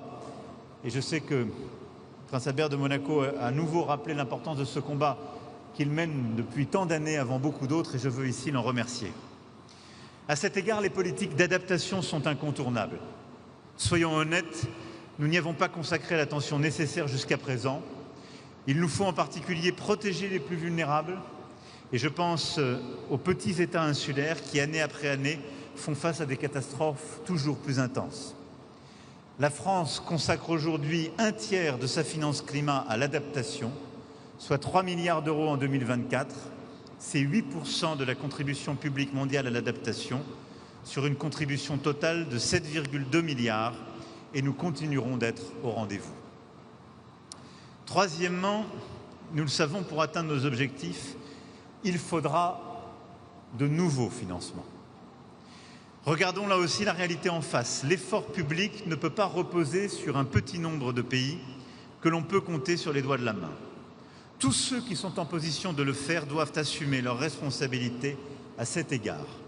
Et la base des contributeurs publics doit être élargie à tous les pays qui aujourd'hui sont en position de contribuer. Nous devons aller plus loin dans l'alignement des flux financiers, dans la réforme de l'architecture financière internationale et dans l'identification de sources de financements innovantes. C'est d'ailleurs tout l'objet du pacte pour la prospérité des peuples et de la planète, le 4P que j'évoquais, qui a réuni 73 États autour de ce principe clé de mobiliser davantage, en particulier le FMI, la Banque mondiale et les plus grands contributeurs publics possibles, mais de davantage mobiliser la finance privée grâce à des mécanismes de garantie sur les premières pertes et un effet de levier accru de la finance publique. Nous avons besoin de financements innovants et justes. Les initiatives nées du 4P vont dans ce sens, avec le Kenya, l'Espagne, la Somalie, le Bénin, la Sierra Leone, Antigua et Barbuda. Nous avons largement avancé le travail à une meilleure contribution du secteur de l'aviation à l'adaptation. Avec le Royaume-Uni, nous avons travaillé à la mise en place d'un cadre pour les crédits biodiversité et nous continuerons ainsi d'avancer pour bâtir des outils de financement de la transition comme les swaps d'aide climat.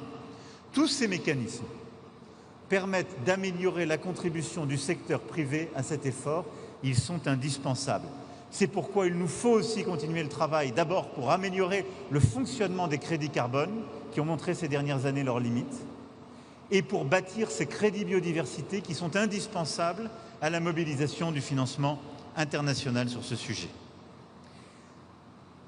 Enfin, et c'est mon dernier point, à l'heure où les prophètes de désordre sèment le doute quant à l'urgence climatique et remettent en question les certitudes les mieux étayées, nous devons protéger la science et fonder nos politiques sur ces constats.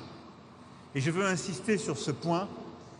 Nos COP reposent sur une mobilisation collective qui a été nourrie par les travaux d'une science internationale indépendante, en l'espace celle menée par le GIEC. De la même manière, nous avons bâti une action nouvelle pour la biodiversité grâce à l'IPES. Et nous avons construit nos engagements de la Conférence des Nations Unies pour les océans sur la base d'un compromis, d'un consensus scientifique. La désinformation climatique fait aujourd'hui peser une menace sur nos démocraties, sur l'agenda de Paris et donc sur notre sécurité collective. C'est pourquoi, je le redis ici avec force, nous devons soutenir la science libre indépendante.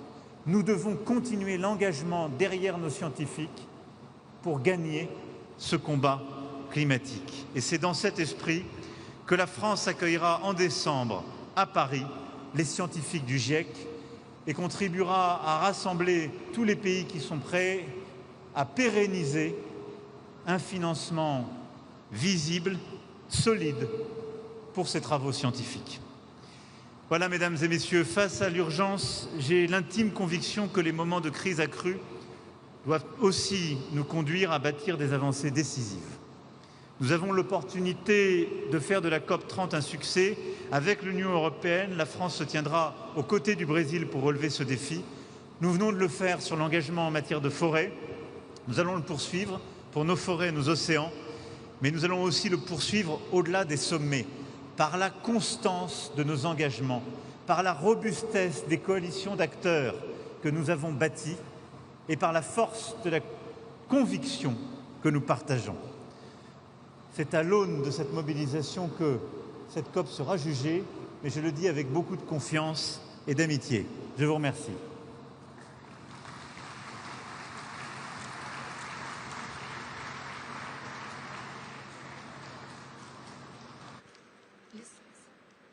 Nesse momento, chamamos para a manifestação o primeiro-ministro de Portugal, Luís Montenegro.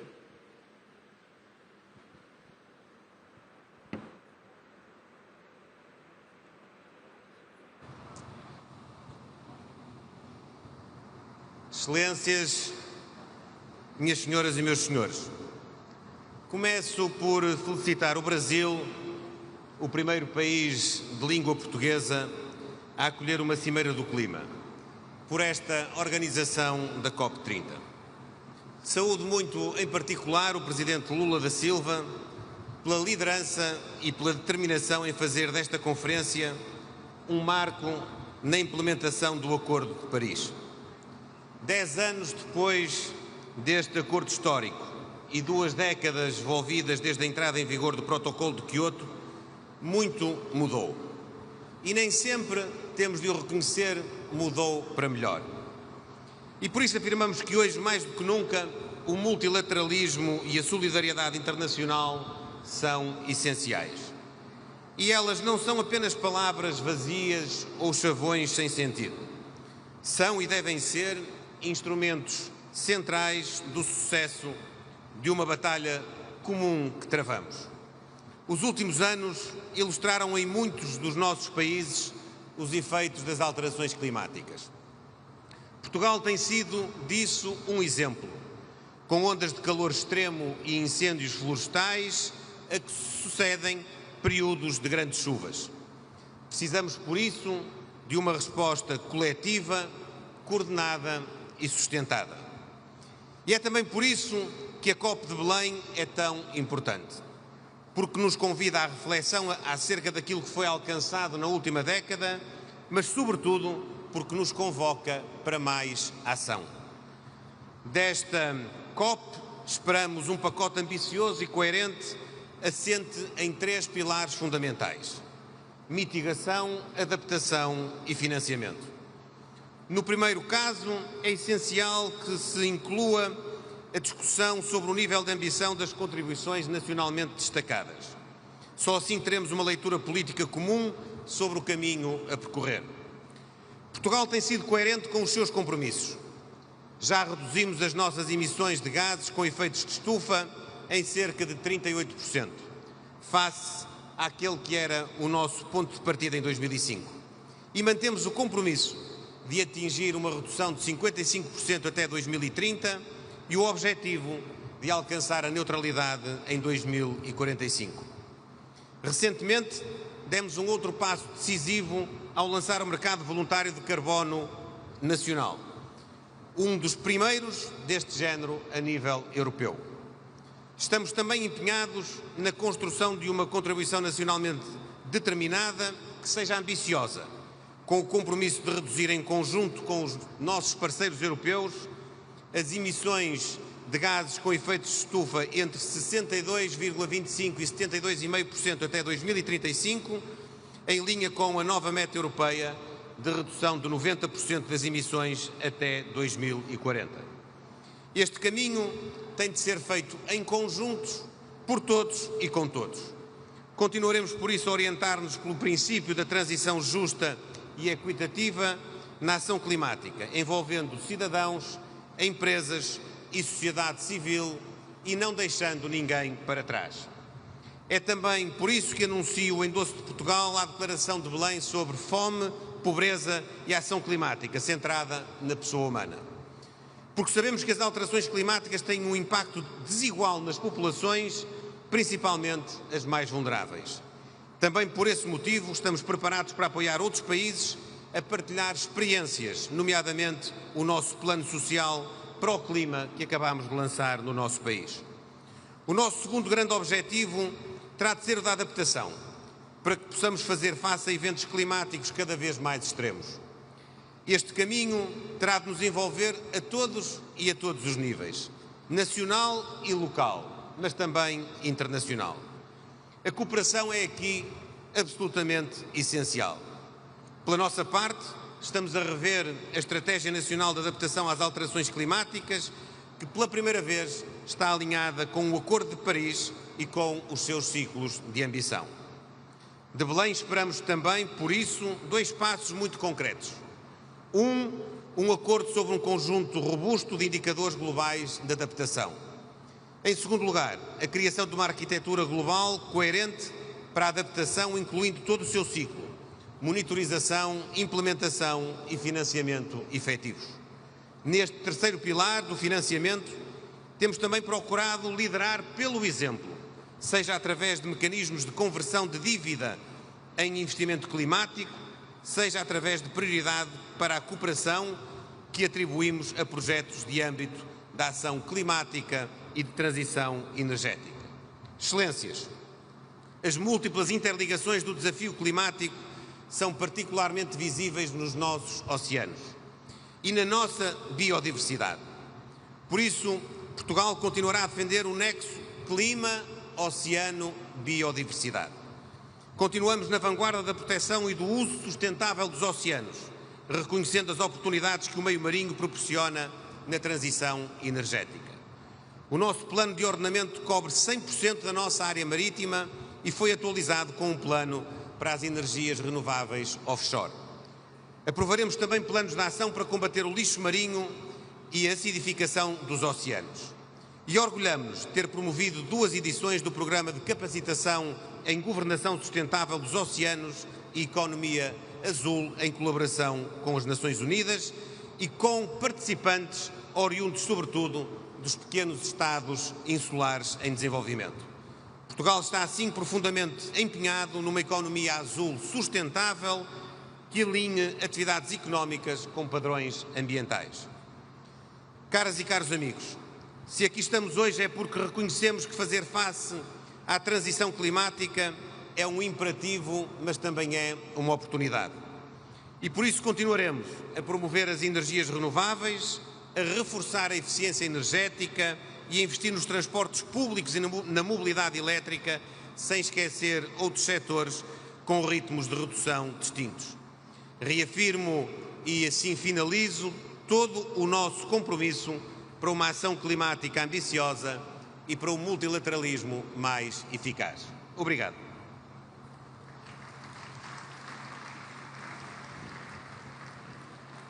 Agora tem a palavra o primeiro-ministro da Noruega, Jonas Gahr Støre.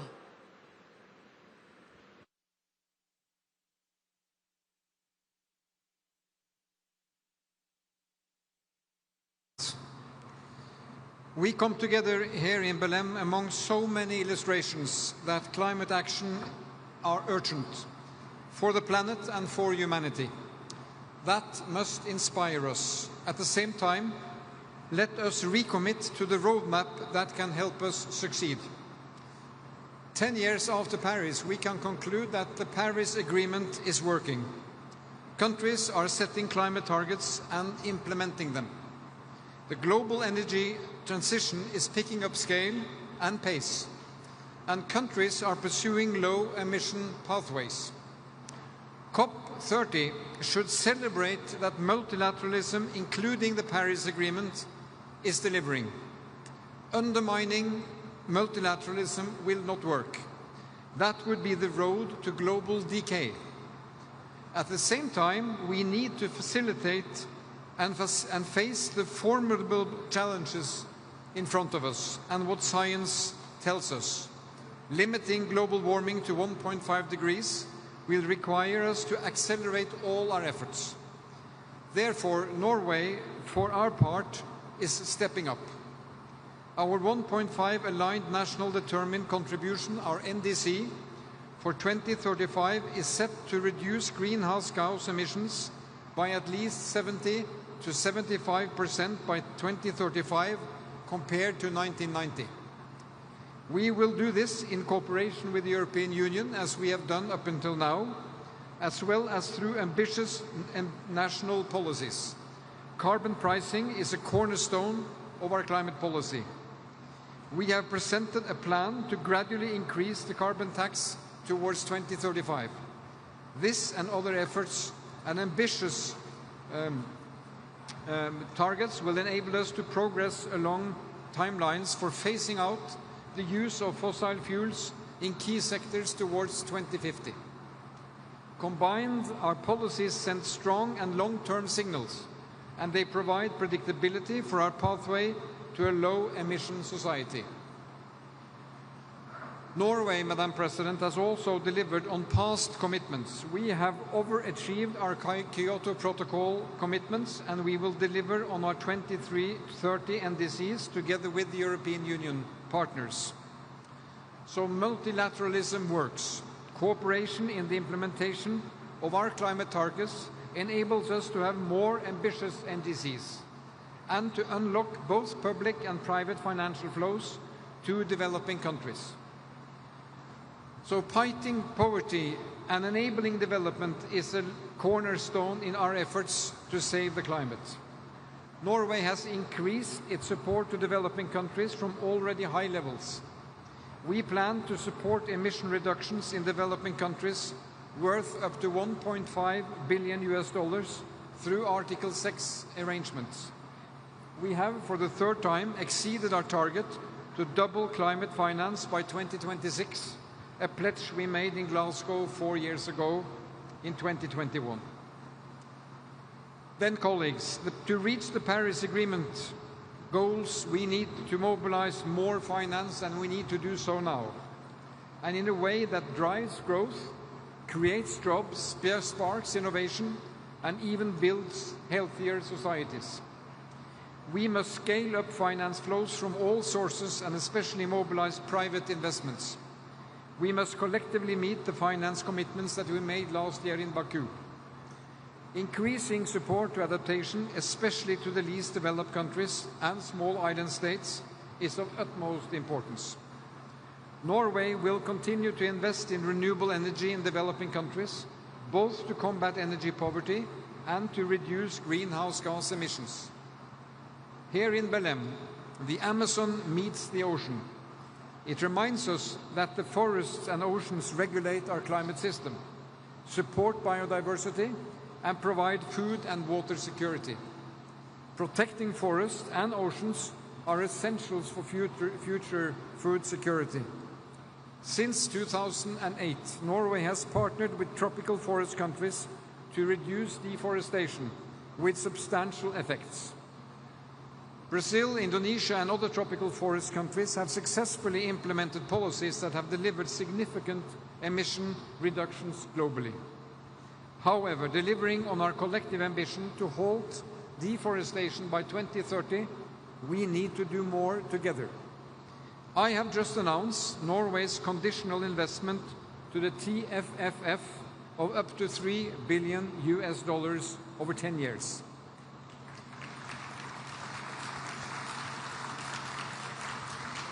And I salute President Lula for having arranged this gathering here at Belém. It will be a milestone carrying the name of Belém and the President in the future. Last year, my government extended our International Climate and Forest Initiative until 2035. So we are in it for the long haul.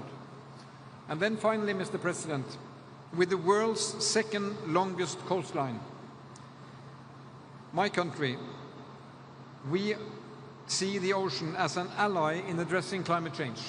Norway's work for sustainable ocean management aims to safeguard the ocean's ability to regulate the global climate as well as promote ocean-based climate solutions.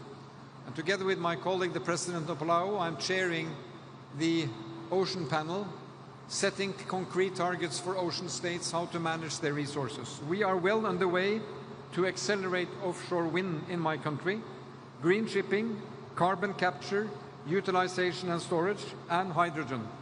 And we seek to share our knowledge and experience with others. So, friends, before we leave Belém, we must unite with a clear message. We are committed to strengthening ambitions and actions. We call upon all partners to catalyze actions and investments for implementation. And let us not lose the sight. We must protect and strengthen multilateralism. The actions we take today will shape our sustainable future for a generation, for our children and our grandchildren. Thank you, Madam President.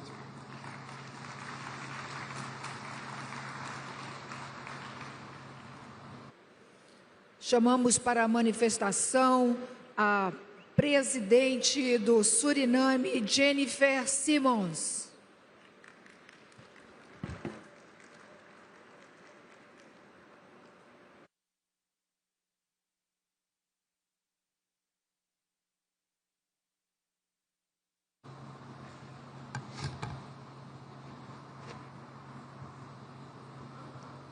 Excellencies, ladies and gentlemen, it is an honor to address this important summit. First, I start with my sincere gratitude to President Lula for his warm hospitality and exemplary leadership in hosting this climate summit and for his transformative initiative, TFFF. Mr. President, Suriname has the highest percentage of forest cover in the world. More than 90% of our land is covered with rainforest. And this forest absorbs about 12 million tons of CO2 every year. We are recognized as a high forest and low deforestation country. However, that recognition alone does not improve our economy, as I stated during the UN General Assembly in New York. As a state with a low-lying coast, where about 75% of our people live, we already experience the effects of sea level rise, but also in our interior, we have indigenous and tribal communities who also feel the effects of climate change. Flooding, biodiversity loss, and extreme weather events directly affect the livelihoods of vulnerable communities in our Caribbean region and undermine key economic sectors such as agriculture and tourism. The impact of climate-related weather events are immense. We have witnessed the devastation caused by Hurricane Melissa in Jamaica, Haiti, and Cuba. Our hearts go out to the affected nations and communities, and we call on the international community to provide rapid and sustained assistance. But beyond emergency relief and media attention, and after the cameras are gone, these affected countries face long-term setbacks to their development that will take years to overcome. Climate change is already here, and it's a pressing and ongoing challenge. Like many developing countries, Suriname confronts fiscal and debt pressures that constrain our capacity to invest in climate adaptation measures so necessary to protect our people. This is our paradox. We remove carbon from the atmosphere, yet up to today have received no compensation for these efforts, for this contribution, which undermines our ability to keep our forests standing. These forests, after all, are standing on vast natural mineral resources. After long, arduous negotiations, the international community under the Paris Agreement agreed to provide financial support to countries that preserve their forest. Under Article 5.2 of the agreement, rainforest countries have the right to report their carbon removals.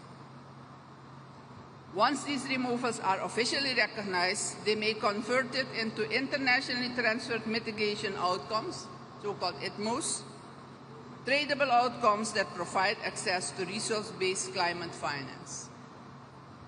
However, Suriname and other countries are still facing difficulties accessing this financial mechanism. We have already accredited 4.8 million ITMOs, but in 2024, under this Paris Agreement, we submitted our net zero forest reference emission level, and that, which includes our net removals, has not yet been recognized by the UNFCCC. These financing barriers must be removed with urgencies. We look forward to the prompt registration of our ITMOs by UNFCCC Secretariat without further delay. Suriname has recently once more approved and submitted nationally determined contributions, NDC3, reaffirming our commitment to the Paris Agreement. And while we're standing here, our forest absorbs CO2. Compensation is necessary. Our national strategy sets a course for sustainable prosperity, using income from our natural resources, including responsible managed oil resources, to diversify the economy, promote inclusive green growth, and preserve our forests. We therefore wholeheartedly recommend and support President Lula's visionary tropical forest finance facility, a concrete step toward equitable climate finance that recognizes the true value of standing forests and their global importance. We urge the international community to join this initiative. Mr. President, financing climate action is not charity. It is compensation for nature's services. It's a matter of global responsibility for humanity's survival. We call for predictable, long-term support for high forest, low deforestation countries, and recall the Paramaribo Joint Declaration on Climate Finance Mobilization adopted in February 2019. Excellencies, we as global leaders have gathered here inspired by a common cause to act. We must start by endorsing the Belém Declaration on combating environmental racism, and after endorsement, we must implement our commitments. Suriname is already doing its part. We expect the major emitters to do theirs. Thank you.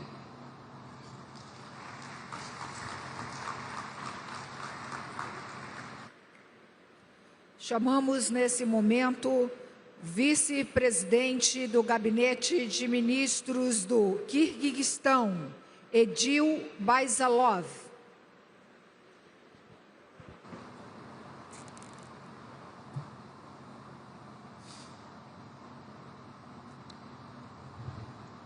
Madam President, Excellencies, distinguished delegates, ladies and gentlemen, allow me first to express our deep gratitude to the government and people of Brazil for hosting this historic 30th Conference of the Parties in the heart of the Amazonia.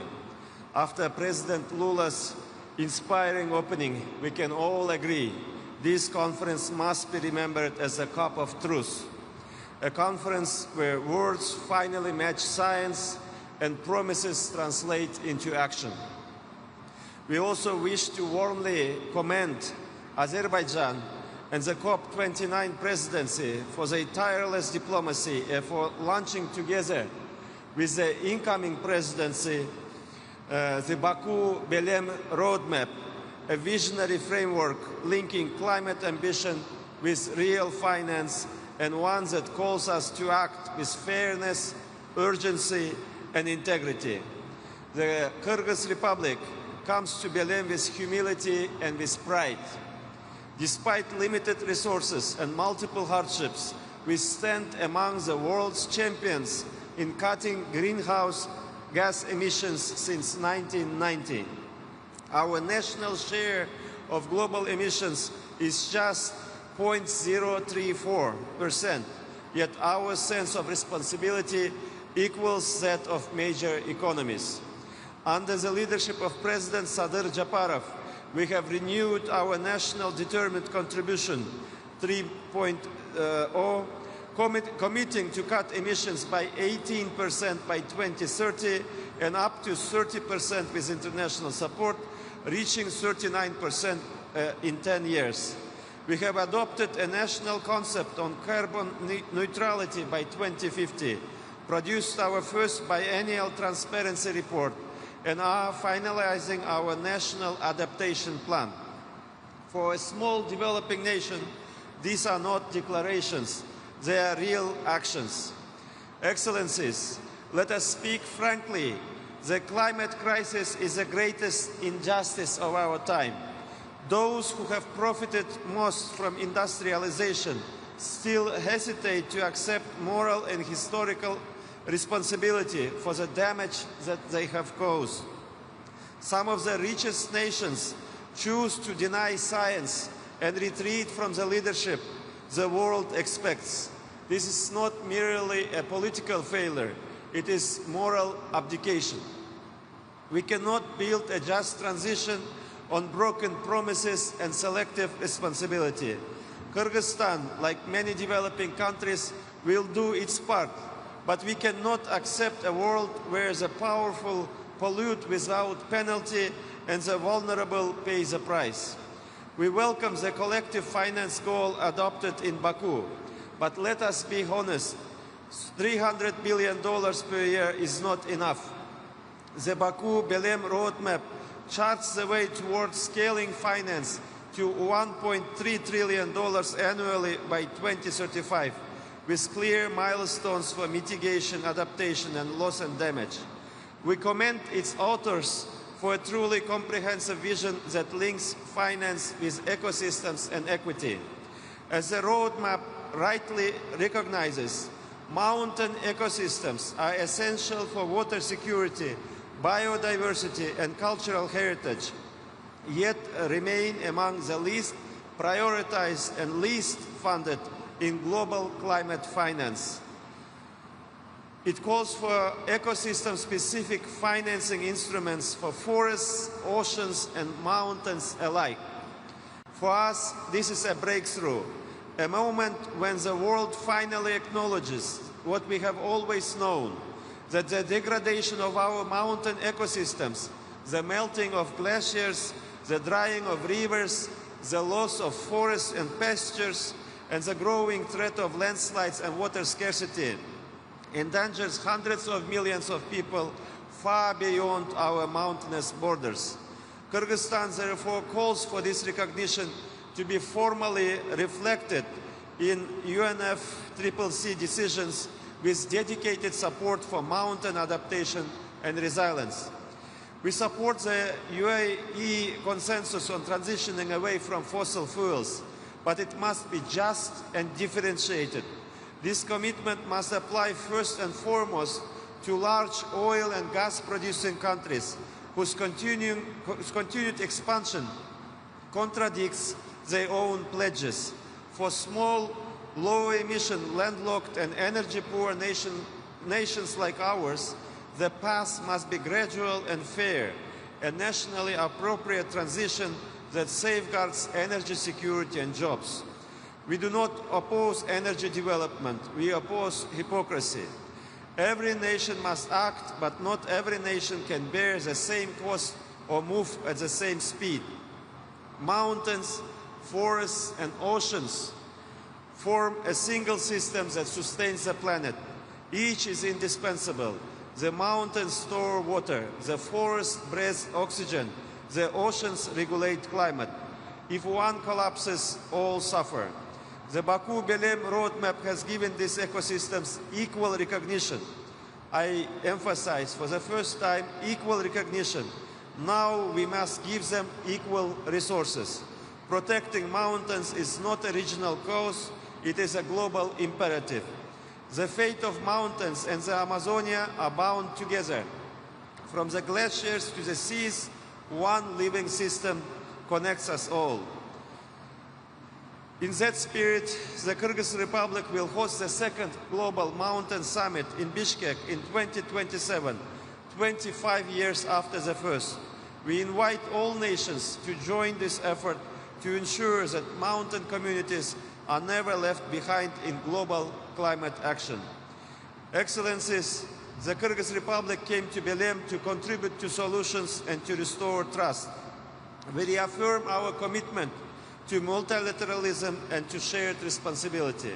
And we express our full support for the Republic of Turkey's candidacy to host COP31 in Istanbul. Under Turkey's proven leadership, the momentum from this cup of truth has the best chance to continue with renewed ambition and unity. Mr. President, humanity no longer has the luxury of delay. Let Belém be remembered as the moment we matched our words with courage and our promises with action. Thank you.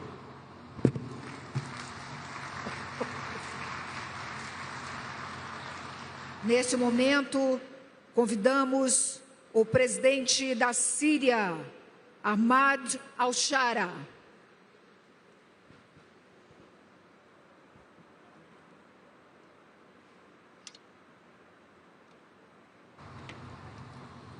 بسم الله الرحمن الرحيم. فخامة الرئيس لولا دو سيلفا رئيس جمهورية البرازيل الاتحادية، أصحاب الفخامة والمعالي، السيدات والسادة، أتوجه بالشكر والتقدير إلى حكومة وشعب البرازيل الصديق على استضافة هذا المؤتمر العالمي في مدينة بيليم قلب غابات الأمازون التي تعد رمزا للحياة على كوكبنا، ومؤشرا حيا على الترابط العميق بين الإنسان والطبيعة. من هذا المكان الذي يحتضن رئة الأرض نجدد التزامنا المشترك بحماية بيئتنا ومناخنا من أجل مستقبل آمن ومستدام لشعوبنا. إن الجمهورية العربية السورية تعبر عن تضامنها العميق مع الشعوب التي تعاني من كوارث المناخ من فيضانات وحرائق وجفاف. فسوريا التي كانت يوما واحة غناء تغنى بها الشعراء عايشت معنى التغيير المناخي بأقصى أشكاله. لقد واجهت سوريا خلال السنوات الماضية تحديات بيئية مركبة تراكمت آثارها على الإنسان والموارد معا، فالجفاف المتكرر وتراجع الموارد المائية أثرا في الزراعة والأمن الغذائي، بينما ساهمت درجات الحرارة المرتفعة والتصحر في تغير أنماط الإنتاج والحياة. وفي الوقت ذاته تسببت الحرائق الأخيرة في خسائر بيئية كبيرة زادها تعقيدا تضرر البنية التحتية للمياه والطاقة خلال سنوات الحرب. كما أدت حركة النزوح الواسعة خلال سنوات الحرب الماضية إلى ضغط إضافي على الموارد والخدمات في المناطق المستضيفة في ظل محدودية الإمكانات. واليوم وصلت آثار التغيير المناخي القاسية إلى ذروتها، فعاشت سوريا هذا العام أسوأ موجة جفاف عرفتها منذ أكثر من 6 عقود، تمثلت بانخفاض مستويات الأمطار بنحو 70%، فتحولت أراضٍ وحقول واسعة تغذي ملايين الأشخاص إلى أرض قاحلة، وهو ما تجلى بانخفاض إنتاج القمح عما يحتاجه السوريون الذي يعيش 90% منهم تحت خط الفقر، ويواجه أكثر من 15 مليون منهم انعدام الأمن الغذائي. السيدات والسادة، جئنا إليكم اليوم مدركين لحجم التحدي الذي تعيشه سوريا من التغيير المناخي، لكننا مؤمنون بأن التحديات مهما عظمت فإن إرادة الشعوب قادرة على تجاوزها حين تتوحد حول هدف نبيل ورؤية طموحة وخطة واضحة، وهو ما نقدمه بطرح تصور مختلف كامل لإعادة الإعمار يعيد تعريف العلاقات بين الإنسان والعمران، ويؤسس نظما عمرانية جديدة عادلة متكاملة مستدامة. إن رؤيتنا الطموحة تتجلى في خطتنا لإعادة الإعمار والتعافي التي بدأنا بتطبيقها وعملنا على ترجمتها لسياسات وبرامج ومشاريع عملية ضمن إطار انتقال أخضر واضح نركز به على الطاقة المتجددة التي نحتاجها بشدة، ونعيد به تأهيل نظم الأنهار باستخدام تقنيات الري الحديثة، ونبني به مدنا جديدة مستدامة تنهض من الركام بوسائل صديقة للبيئة، ونطبق خططا زراعية متوافقة مع المناخ تحفظ مواردنا وشعبنا. كل هذا يستند إلى تعزيز الوعي المجتمعي بالمخاطر المناخية وآثارها وكيفية مواجهتها، ما يجعلنا نضع التثقيف البيئي والعمل المجتمعي في صميم خططنا القادمة. وكما رأينا في موجة الجفاف القادمة فقد علمنا أن هذه التحديات عالمية بقدر ما هي محلية، ولذا فإننا نؤكد اليوم التزامنا الكامل بالاتفاقيات الدولية، وعلى رأسها اتفاقية الأمم المتحدة الإطارية بشأن تغيير المناخ التي نجتمع لأجلها اليوم، وسنعمل فورا على تقديم بلاغاتنا ومساهماتنا المحددة وطنيا بما يتوافق مع المعايير العالمية. وسنستكمل إجراءات تعيين نقاط الاتصال والمندوبين في الأمانة العامة للاتفاقية. بيد أنكم تعلمون أيها السادة حجم التحديات التي تواجه هذا المشروع، وتدركون كذلك أن التحديات الجسيمة تولد معها الفرص الثمينة، ولذا فإننا ندعوكم للاستثمار في سوريا بدل الاعتماد على المساعدات فقط. نقدم لكم الشراكات بدل أن نطلب المعونات. نرحب بكم جميعا للاستثمار في سوريا ضمن قطاعات الطاقة المتجددة والمدن الخضراء المستدامة والمشاريع الرائدة، ضمن إطار الشراكة بين القطاعين العام والخاص، وضمن البيئة الاستثمارية التي تحميها وترعاها وتضمنها الدولة وتشريعاتها ومؤسساتها. وفي سياق وجودنا اليوم في قلب الأمازون النابت بالحياة، فإننا ندعو لمد أواصر التعاون من الأمازون إلى بردة والفرات ضمن إطار التعاون المتين بين الدول وتعزيز مكانة الدول النامية التي تقودها اليوم البرازيل بكل جدارة. وفي الختام يقول خالقنا في كتابه الكريم وجعلنا من الماء كل شيء حي. نحن لا نريد إحياء مدننا فقط بإعادة بنائها، بل نسعى لإحياء علاقتنا بالأرض وإقامة نظم متكاملة، فإن علاقة الإنسان بالطبيعة علاقة أخلاقية بقدر ما تحترمها وتحافظ عليها بقدر ما تعطيك من خيرها. وقد نهانا نبينا الكريم أن نقطع الأشجار حتى في الحرب، وقد قال لا تسرف ولو كنت على نهر جار. إن أعمار الأرض واجب على البشرية ولكن بغير تعد على الطبيعة، فإن الهواء والماء والأشجار مشتركات للبشرية جمعاء، والحفاظ عليها واجب جماعي لعيش مستدام وآمن. والسلام عليكم ورحمة الله وبركاته.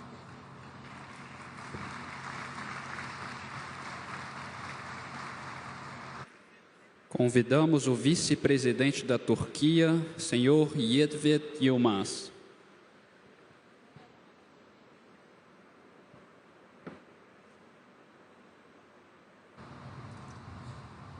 Sayın devlet ve hükümet başkanları, saygıdeğer hanımefendiler, beyefendiler, sözlerimin başında Türkiye Cumhuriyeti Cumhurbaşkanı Sayın Recep Tayyip Erdoğan'ın en içten selamlarını iletmek istiyorum.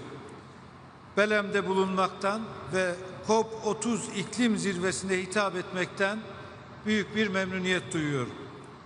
Nazik davetleri ve mükemmel ev sahiplikleri için Sayın Brezilya Devlet Başkanı Lula da Silva'ya ve Brezilya halkına içten teşekkürlerimi sunuyorum. Dönem başkanlıkları boyunca kendilerine başarılar diliyorum.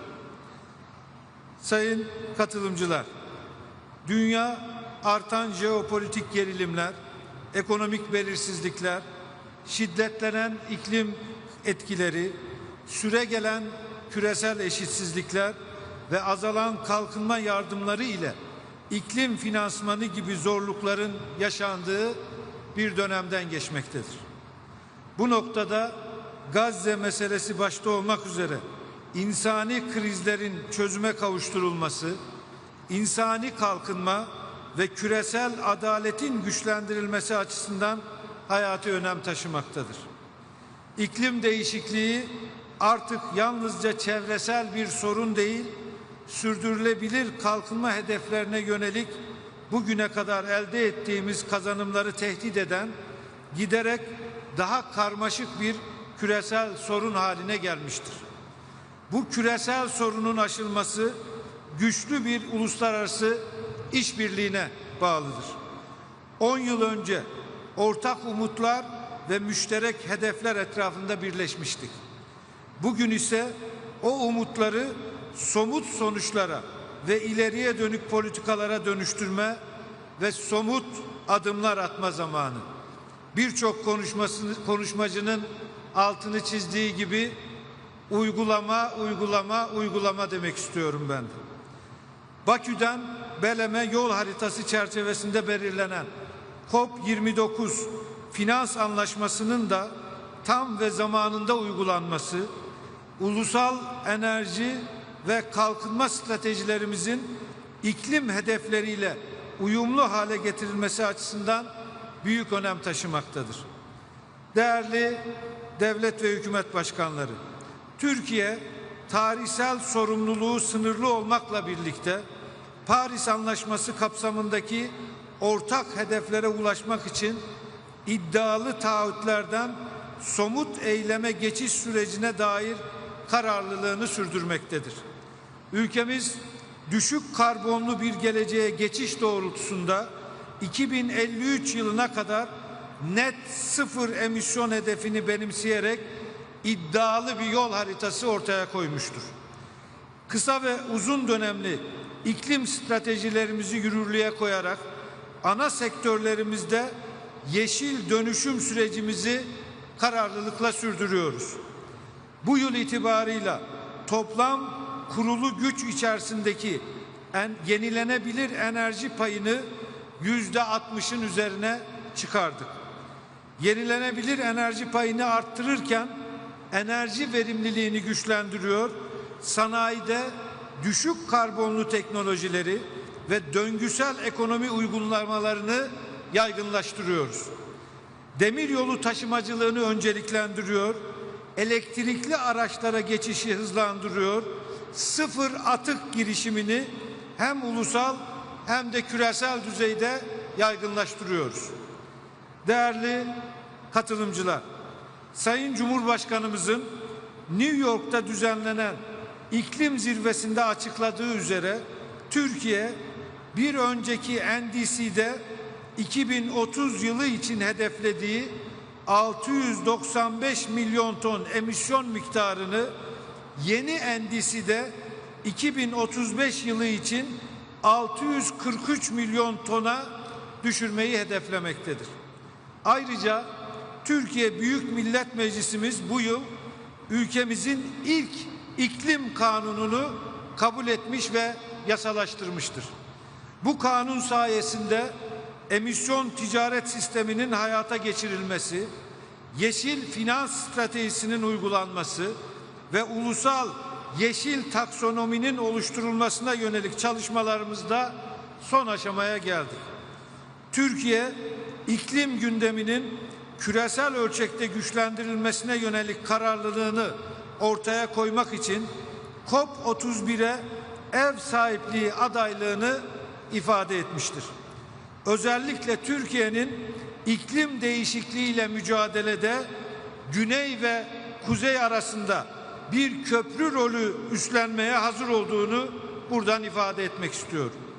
Sözlerime son verirken herkes için daha müreffeh, dirençli ve yeşil bir dünya inşa etmek amacıyla adil, hakkaniyetli ve ortak fakat farklılaştırılmış sorumluluk ilkesi çerçevesinde yürütülecek bir iklim eylemi için Türkiye olarak tüm taraflar ve uluslararası toplum ile işbirliğimize devam etme kararlılığımızı bir kez daha vurgulamak istiyor. Hepinize teşekkür ediyorum.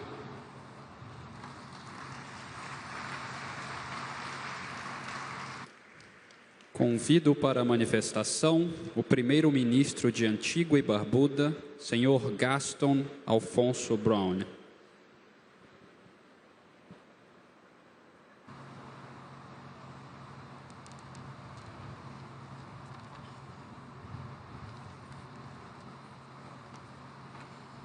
Distinguished ladies and gentlemen, we meet here in Belém, in the heart of the Amazon, at a moment that demands both honesty and courage. For small island states, the climate crisis is not past tense or future tense. It is our lived reality. Antigua and Barbuda comes to Belém with one fundamental message. 1.5 degrees is a quintessential priority that remains our lifeline. We all know that there is no planet B. We have nowhere to run, nowhere to hide. Yet, large polluters continue to deliberately destroy our marine and terrestrial environments with their poisonous fossil fuel gases. We must stand as one and fight unrelentingly to stop this ecocide, this climate atrocity, to restore balance, to build economies that serve humanity, not just profits and profligacy. Unfortunately, the world has already reached 1.5 degrees of warming, the very threshold we fought to avoid. Yet, even as we cross it, 1.5 degrees must remain our target. We cannot and will not surrender 1.5 degrees. To survive, we must bend the curve of emissions, finance, and ambition back towards safety. Doing so requires nothing less than an economic revolution, a transformation in how the world produces, consumes, trades, and invests, a reordering of priorities around human survival and planetary stability. Last week, Hurricane Melissa, a storm of historic ferocity and significant socioeconomic consequences, impacted Cuba, Haiti, Dominican Republic, the Bahamas, and literally devastated Jamaica. In Jamaica, many lives were lost, numerous buildings destroyed, and the economy shattered. This is what loss and damage looks like, occurring right before our eyes. Loss and damage is not theory, it is tragedy. Loss and damage must be recognized as the unavoidable cost of inaction, the bill that nature is now presenting to humanity. We in Antigua and Barbuda know this pain. In 2017, Hurricane Irma left our sister island Barbuda a mangled wreck, destroying lives and livelihoods overnight. With unprecedented resilience, we rebuilt from the rubble. Yes, we know the pain and what it means to start again. So when we speak of 1.5 degrees, we speak of our survivability and in defense of our sovereignty. This is why this COP, the COP of truth, must urgently deliver more than promises, recognizing that we lack time. We lack the time to entertain further inertia and inaction. We have the knowledge, the technology, and financial resources to accelerate the transition. What we need now is the political and moral will to act at the scale and speed that this crisis demands. The transformation we need begins with finance, acknowledging that finance is not charity. That is, climate finance is not charity. It is climate justice. Climate justice means that the polluter pays. Those who cause this crisis must lead in fixing it, and the benefits of the green economy must reach those who bear the greatest cost. We must move beyond outdated ODA rules and adopt the Multidimensional Vulnerability Index, directing support where it is most needed to invest in mitigation, adaptation, recovery, and resilience. We must move from debt dependency to development justice, from incremental pledges to predictable flows to assist vulnerable nations to plan, invest, and ultimately to thrive. All polluting countries must take urgent, decisive action to disincentivize emissions while concurrently incentivizing the climate transition that is quintessential to saving our planet and human civilization. I commend Brazil for hosting this COP in the Amazon, the lungs of the earth, and for launching the Tropical Forest Forever facility, a bold symbol of global solidarity. Antigua and Barbuda stands ready to partner in this effort, not as a victim, but as a voice of resilience and hope. Let this COP of truth be remembered as the moment when honesty met action, when ambition became transformation, and when climate justice moved from promise to practice. Let's continue to fight unrelentingly to protect our planet and human civilization from extinction. I thank you.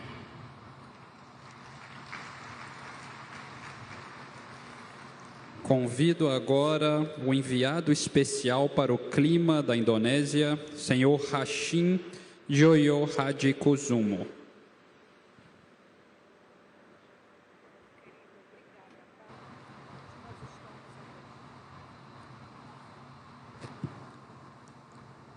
Excellencies, heads of states and governments, ladies and gentlemen, I stand before you all here today as Indonesia's special presidential envoy on climate and energy, representing President Prabowo Subianto, who is unable to address this distinguished conference of parties.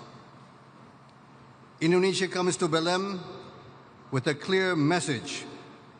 We remain committed in strengthening our national climate commitments and stand ready to work with all nations to deliver real, inclusive, and ambitious climate actions. President Prabowo's pronouncement at the United Nations General Assembly reaffirmed our pledge to adhere to the Paris Agreement to reach net zero emissions by 2060 or sooner. Indonesia also commits to achieving its higher growth target of 8% in a sustainable manner. Our green growth strategy is reflected and etched in our second nationally determined contribution. We set targets at 1.2 gigatons carbon dioxide equivalent under the low scenario and 1.5 gigatons under the high scenario by 2035. Our commitment includes higher renewable energy targets, reaching 23% of our energy mix by 2030, and development of other technologies such as nuclear power as part of our clean energy transition.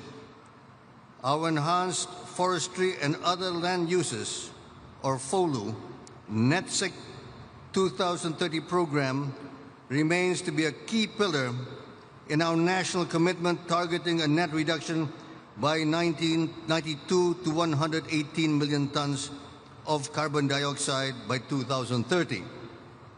President Prabowo's administration is moving decisively to phase down coal, expand renewable energy and biofuels, and advance mandates for biodiesel and bioethanol.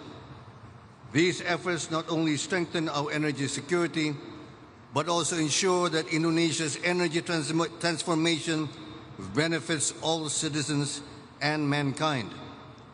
President Prabowo recently enacted Presidential Regulation number 109 on waste to energy and 110 on carbon economic value, which are the instruments for our national decarbonization financing and greenhouse gases emissions control framework.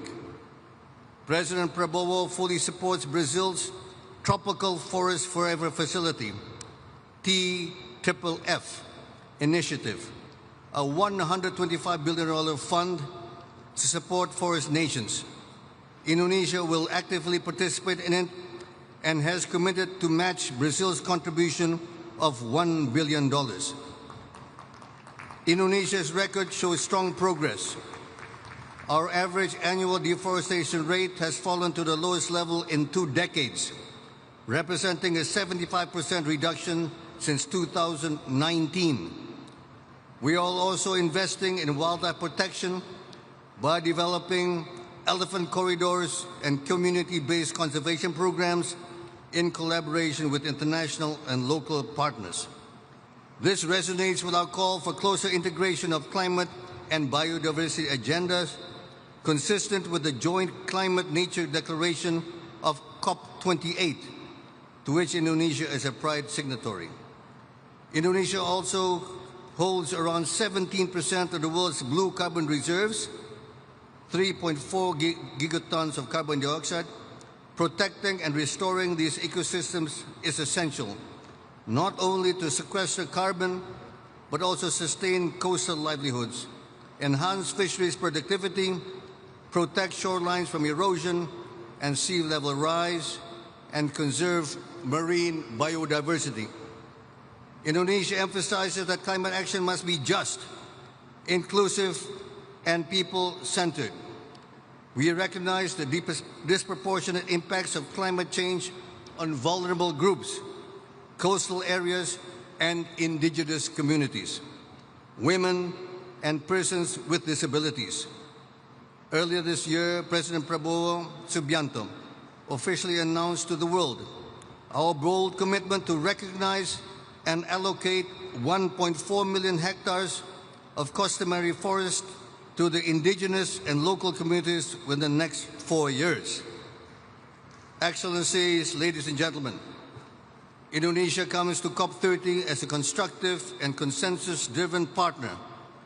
The themes of this conference, forests, critical minerals, finance, biodiversity, and adaptation, align closely with our priorities. We are determined to help shape a balanced and forward-looking global agreement.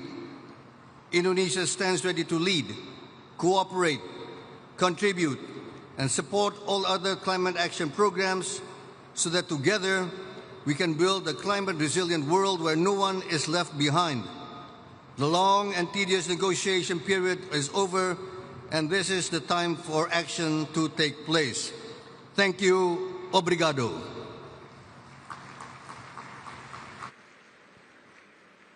Convidamos a presidente da Assembleia Nacional do Azerbaijão, senhora Sahiba Gafarov.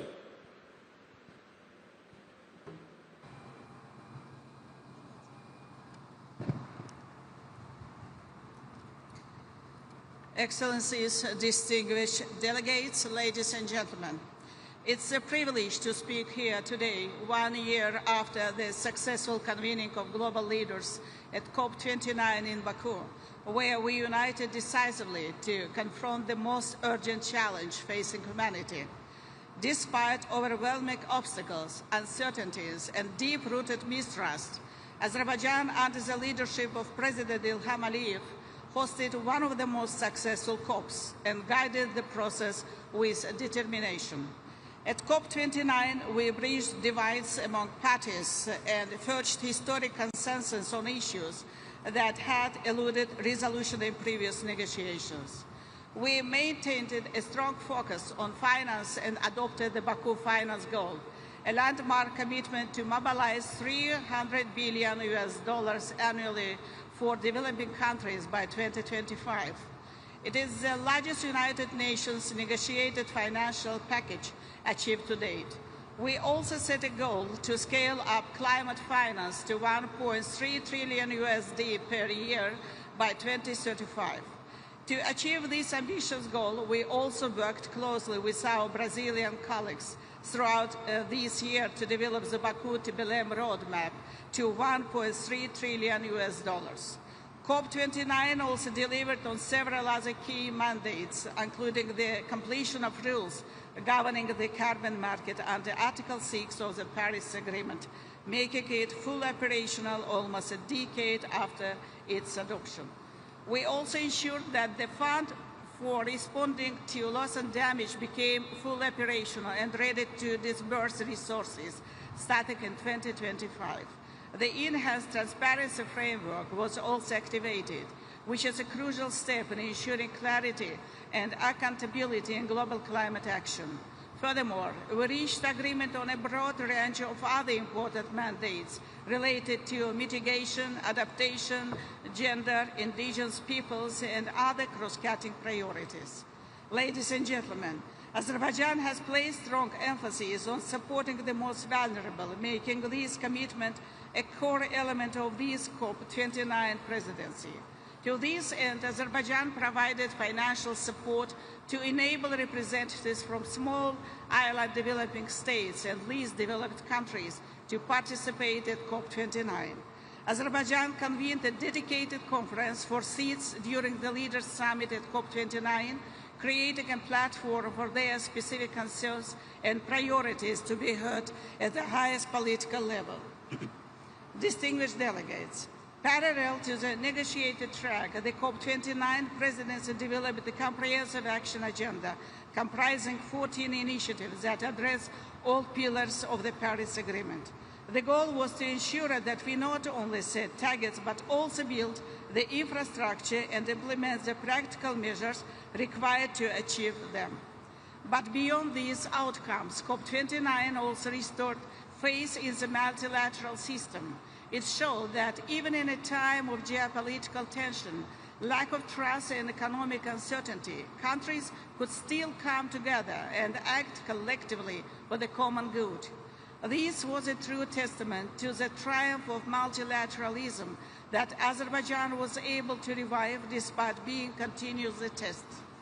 Excellencies, Azerbaijan has demonstrated strong commitment to promoting ambitious, nationally determined contributions together with the COP28 and COP30 presidencies. We have shown the same dedication in preparing our own NDC by bringing forward our 2050 target by 15 years, now aiming to achieve it by 2030 as the next NDC cycle. It reflects our steadfast commitment to climate action even as we continue large-scale reconstruction and demining activities across 20% of our territories that were occupied and devastated over the past 3 decades. Ladies and gentlemen, Now we are in Belém, in the heart of the green Amazon, a region critical to our planet that faces enormous environmental pressure. After having set enabling conditions for climate action at COP29, we now have yet another opportunity to advance our climate plans at COP30. Azerbaijan stands ready to contribute fully to achieving the COP30 presidency's vision of an implementation COP. Let us fully support Brazil on this groundbreaking journey, deliver pivotal decisions and take actions that are critical for our planet and for the future generations. Thank you.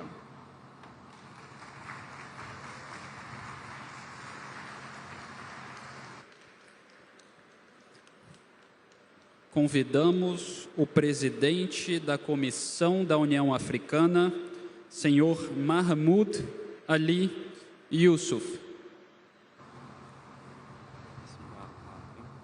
Excellences, Mesdames et Messieurs les chefs d'État et de gouvernement, distingués délégués, Mesdames et Messieurs, nous sommes venus à Belém pour défendre une cause planétaire, celle d'un environnement et d'une nature fragilisée par les activités humaines, un déséquilibre poussé à l'extrême, un monde au bord de la rupture. En effet, depuis Rio 1992 et puis Paris 2015, à ce jour, il est question d'action, de plans, d'objectifs et d'impératifs. Du Sahel africain à l'Amazonie, des îles du Pacifique à l'Arctique, nos communautés vivent la dure réalité des dérèglements climatiques. Rien qu'en 2024, plus de 340 millions de personnes dans le monde ont été touchées par des catastrophes liées au climat. La température mondiale a atteint 1,48 degrés au-dessus des niveaux pré-industriels, le niveau le plus élevé jamais enregistré. Sécheresse, inondations et incendies ont cessé d'être exceptionnels. Ils sont devenus le langage d'une planète en détresse. Je crois que personne n'est venu ici pour parler du déclin, mais pour reconquérir notre avenir commun. Excellences, Mesdames et Messieurs, l'Afrique aborde cette COP avec détermination et conviction. Nous ne sommes pas seulement des victimes du changement climatique. Nous devons être des acteurs de la transformation. Partout sur notre continent, des champs solaires illuminent désormais des millions de foyers, du Royaume du Maroc au Kenya, de l'Égypte à l'Afrique du Sud. En outre, de jeunes innovateurs africains développent des entreprises de technologie propres et nos nations africaines tracent leur voie vers une croissance inclusive et à faible émission de carbone. Faut-il le rappeler, l'Afrique détient 40% du potentiel mondial en énergie renouvelable, mais ne reçoit que moins de 12% de flux mondiaux de financement climatique. Ce que nous recherchons, ce n'est pas la charité, mais l'équité. Une équité dans l'accès au financement et à la technologie ainsi qu'aux opportunités. Depuis trop longtemps, la promesse du financement climatique est restée un titre plutôt qu'une bouée de sauvetage. Il est temps de combler le fossé entre les paroles et les actes. La transition énergétique ne peut être financée par l'endettement et les inégalités. Elle doit être fondée sur la solidarité, la justice et la reconnaissance partagée. L'Afrique est responsable pour moins de 4% des émissions mondiales et ne doit pas en supporter le fardeau le plus lourd. La responsabilité restera collective, mais les obligations sont différenciées. Par ailleurs, la lutte contre le changement climatique est indissociable de la lutte pour la dignité et les droits humains. La récente affirmation de la plus haute juridiction mondiale nous rappelle que l'inaction climatique n'est pas seulement un échec environnemental, mais c'est aussi une faute morale. Protéger les populations et protéger la planète constitue en définitive une seule et même exigence. Your Excellencies, ladies and gentlemen, let us therefore shift the narrative from pledges to progress, from vulnerability to vitality.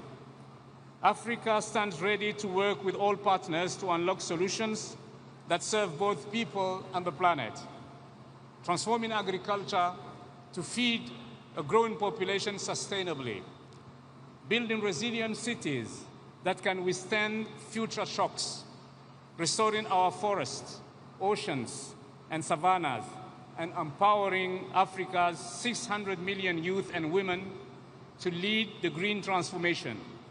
In this city that breathes with the spirit of the Amazon, let us choose courage over caution. Let us make COP30 the moment when the world decided that justice, solidarity, and shared prosperity are the only foundation for a livable future. The time for half measures has passed. The time for bold, united, and decisive action is now. Thank you very much. Obrigado.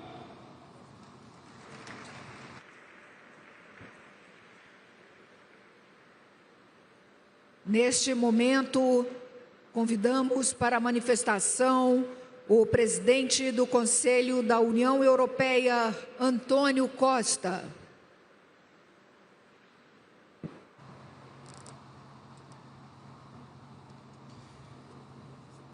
Excelências, queria começar por felicitar o Brasil pela organização desta COP aqui na Amazónia, uma das principais fontes de vida do nosso planeta.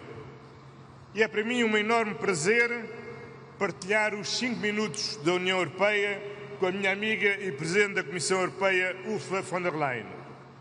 A COP realiza-se num momento decisivo da nossa luta contra as alterações climáticas. A janela de oportunidade para agirmos e evitarmos impactos irreversíveis sobre a humanidade e a natureza está a fechar-se rapidamente. A ameaça existencial representada pelas alterações climáticas sustenta precisamente o compromisso inabalável da União Europeia com o Acordo de Paris. Mantemos plena dedicação à sua ambição e ao seu espírito multilateral.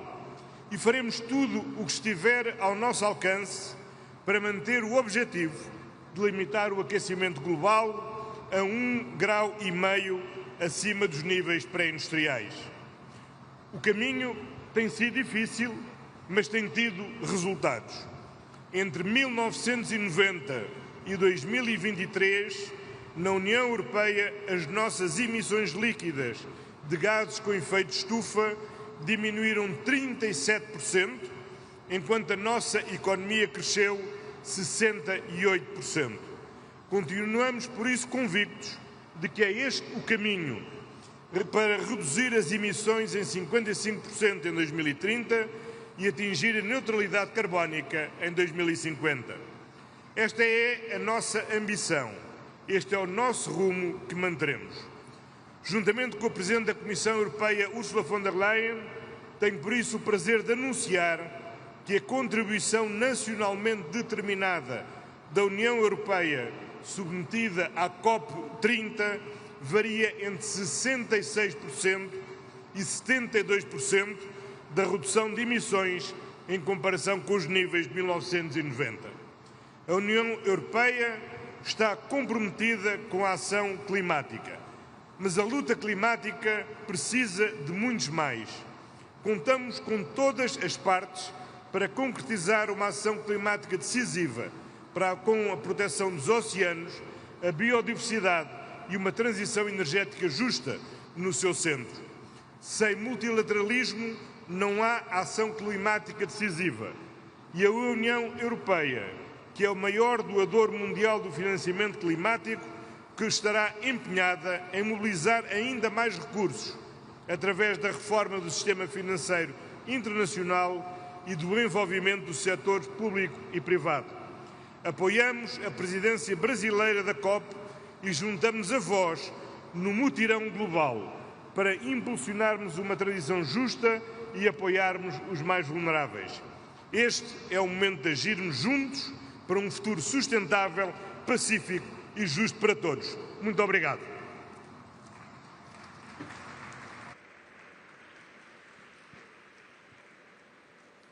Convidamos agora a presidente da Comissão Europeia, Ursula von der Leyen.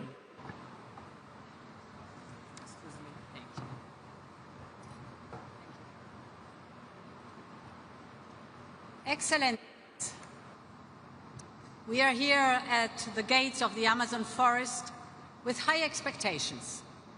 This must be the COP that keeps 1.5 degrees Celsius within reach. The COP that strengthens our determination to triple renewables and double energy efficiency by 2030. The COP that delivers for those countries that are most vulnerable to the devastating impact of climate change. And the European Union is ready to contribute. Renewables now generate nearly half of our electricity. We're firmly on track to meet our own 2030 target. As my friend Antonio Costa just said, we have our NDC for 2035, the second most ambitious one of major emitters. And yesterday our member states also agreed on a 90% reduction target for 2040. This is in line with the Paris Agreement, so my message is very clear. Europe is staying the course. And we offer our support to our partners to do the same, because the whole world should reap the benefits of the clean transition. And let me give 3 examples very briefly. First, over the last 4 years, we signed more than 40 bilateral clean transition partnerships worldwide. They deliver jobs and growth in partner countries while bringing clean products to our markets. Second, we remain the largest contributor to climate finance in the world. Last year, we contributed more than 34 billion euros in public climate finance, an increase of more than 10% compared to the year before. And through Global Gateway, we will continue to mobilize investment in the clean transition worldwide. And my third point is that with our carbon pricing task force, we're supporting partners to build their own emissions trading systems, because carbon pricing has proven to be the most powerful tool in the climate arsenal. So, Excellencies, as European Union, we will do our part to make this COP30 a success. We're here to double down on our commitments, strive to further accelerate our implementation, close the remaining gaps, strengthen our partnerships, and deliver real progress. Thank you and obrigada.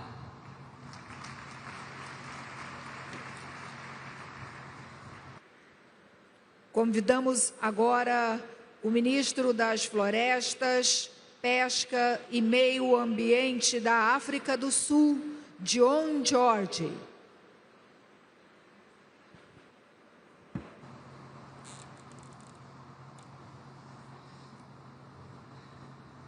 Distinguished delegates, South Africa thanks the government and people of Brazil for their hospitality and leadership in hosting this historic COP in the heart of the Amazon, the lungs of our planet.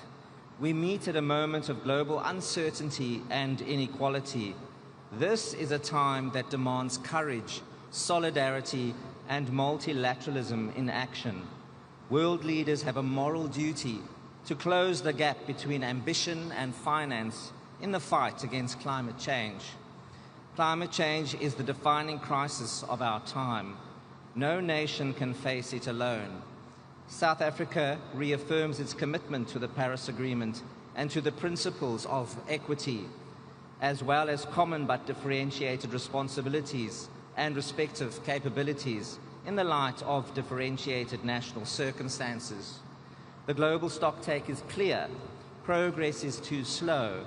We must accelerate action on mitigation, adaptation, loss and damage, and the means of implementation. South Africa further reiterates that climate change response measures by developed economy countries should not impact developing economy countries' industrial, trade, and socio-economic development goals in line with international law. These unilateral climate response measures should not have spillover and negative cross-border impacts on developing economy countries. Our firm view is that the unilateral trade measures which aim to achieve unbalanced climate objectives outside the framework of the multilateral process or unfairly restrict global trade in green technology will only serve to hinder our ability to achieve a just transition and slow the global effort to address climate change. In fulfillment of our commitments, South Africa has submitted its second nationally determined contribution. It includes a new mitigation target for 2035 of between 320 and 380 megatons of carbon dioxide equivalent, showing clear progress from our 2030 range. Our updated adaptation communication identifies our support needs for finance, technology and capacity building. South Africa's expectations for COP30 are clear.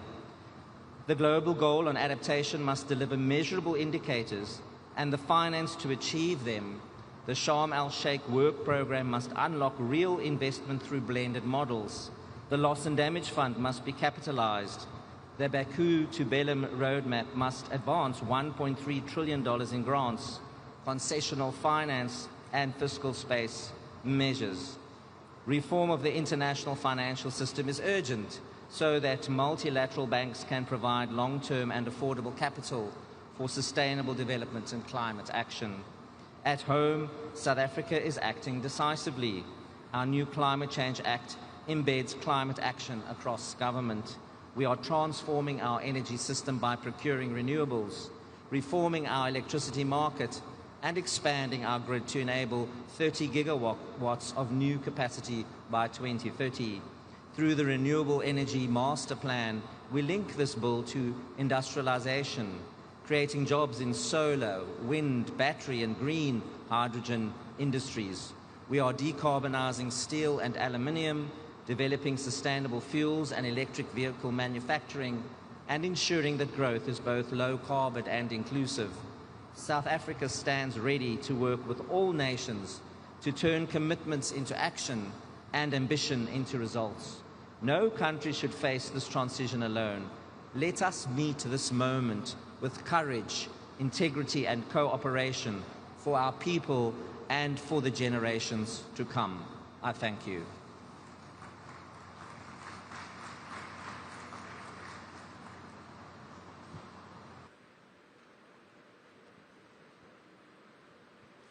Nesse momento, chamamos a primeira-ministra de Barbados, Mia Amor Motley.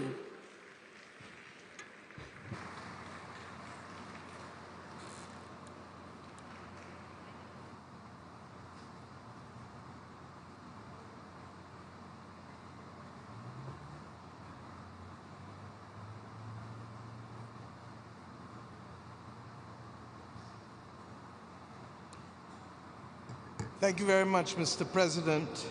It is always a joy to be in Brazil, and particularly for us from Barbados, where we have done things together historically, agriculturally, and environmentally.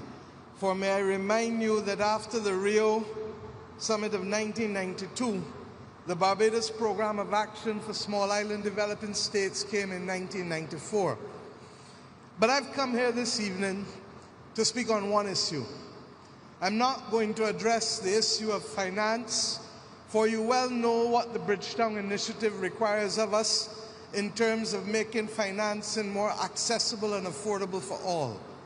I'm not going to speak on the issue of the Loss and Damage Fund, because all of us should hold our heads down in shame, because having established this fund a few years ago in Sharm el-Sheikh, its capital base is still under $800 million, while Jamaica reels from damage in excess of $7 billion US, not to mention Cuba, Haiti, or the Bahamas. Those things ought to be embedded in our soul already and should be prickling our conscience. I have come here, however, this afternoon to speak on one issue, and that is methane. The scientists advise that this is the main way that we can not stall the increase in temperatures, but reverse the temperature increase that we have seen across the planet. The reality is that methane is more destructive, as we know, 80 times more destructive than carbon. And yet we continue to see methane flow in the atmosphere without significant actions to stop it. The good news is that while it is more destructive, it lasts only for 12 to 15 years in the atmosphere, while carbon lasts for centuries. We believe that the world must pull the methane brake. It is an emergency brake that can, in truth and in fact, buy us more time without having to solve the ideological differences that face the world geopolitically. It allows those who are involved, for example, in the oil and gas sector, to be able to ensure that as they stop flaring gas, they stop burning cash. And as they start to fix the pipes, they stop losing money from the gas that is going through the leaky pipes. It is a win-win situation that speaks the love language of the oil and gas sector while speaking the love language of those of us who want to save the planet. But I go further. In so doing, it buys the sector time enough to be able to invest in a serious research framework to allow them to scale up the decarbonizing technology. Because one of the things that we have noticed year after year after year after year at COP is that while we make commitments, we have not appropriately assessed the capacity of countries to make the transition in order to meet the commitments which they are given. This buys us the time. In addition, there are two other sectors that contribute to methane.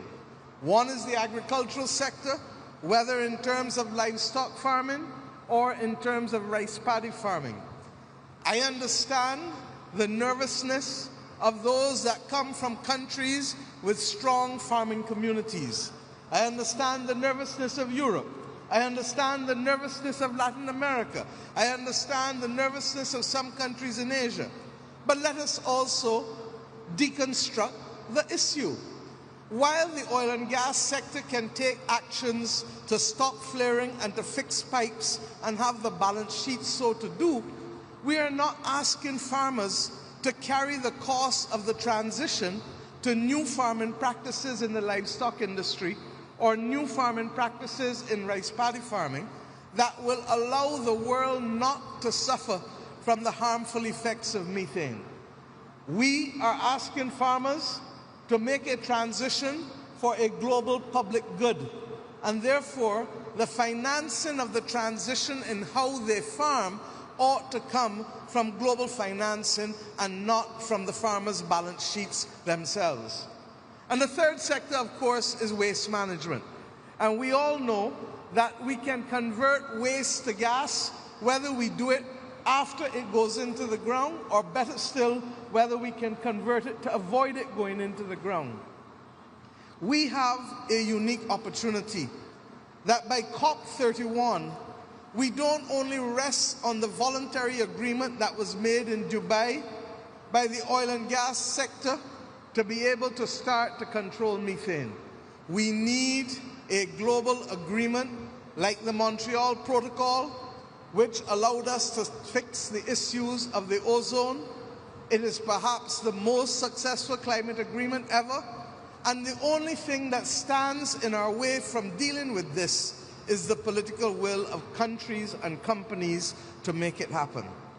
This is the only chance that we have to reverse the temperatures.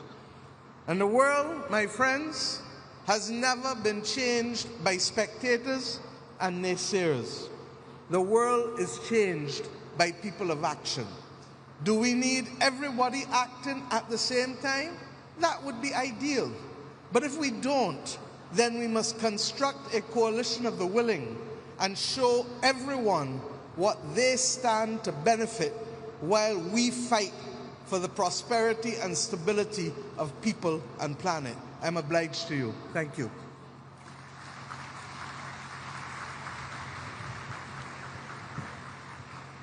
Chamamos agora o ministro assistente de Mudanças Climáticas e Energia da Austrália, Josh Wilson.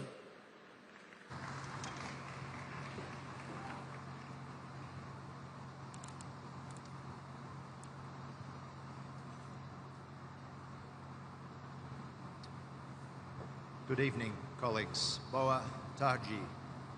I'd like to thank President Lula for gathering us here for this global mutirão against climate change.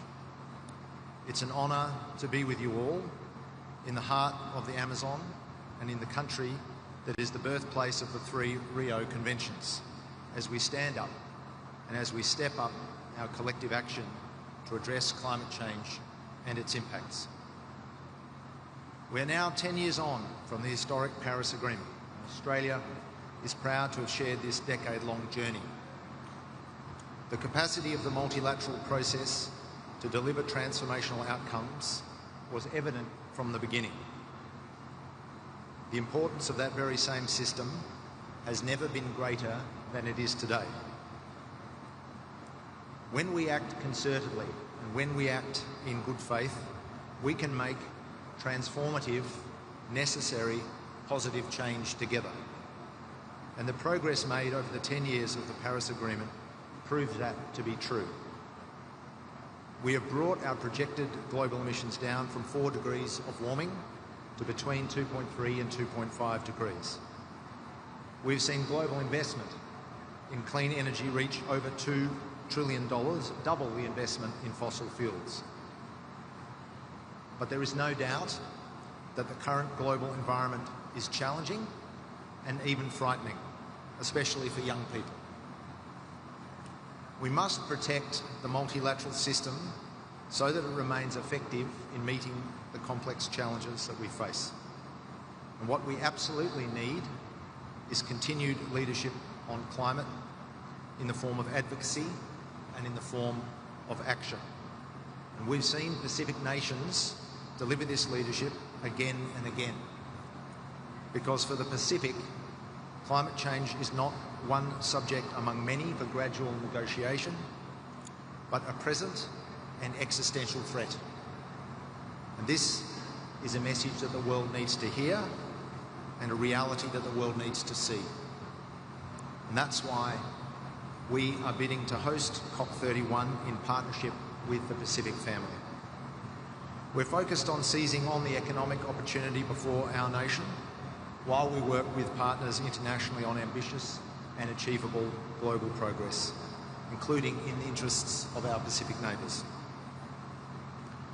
Global investment in clean energy projects is set to rise to more than US $2 trillion, and we want to grow this with benefit for all as a focus of hosting COP31 in Adelaide next year. One way to do this is through practical implementation of ambitious and achievable NDCs, grounded in scientific evidence and geared toward attracting investment in the transition. And that's exactly what Australia is doing. In September, we announced our latest nationally determined contribution to reduce emissions by 62% to 70% on 2005 levels by 2035. This is unquestionably a major step up in our climate ambition, and to meet this target, we will need to reduce emissions over the next 10 years by more than we have achieved in the previous 20. It is ambitious, but it's also achievable. And our NDC responds to the science.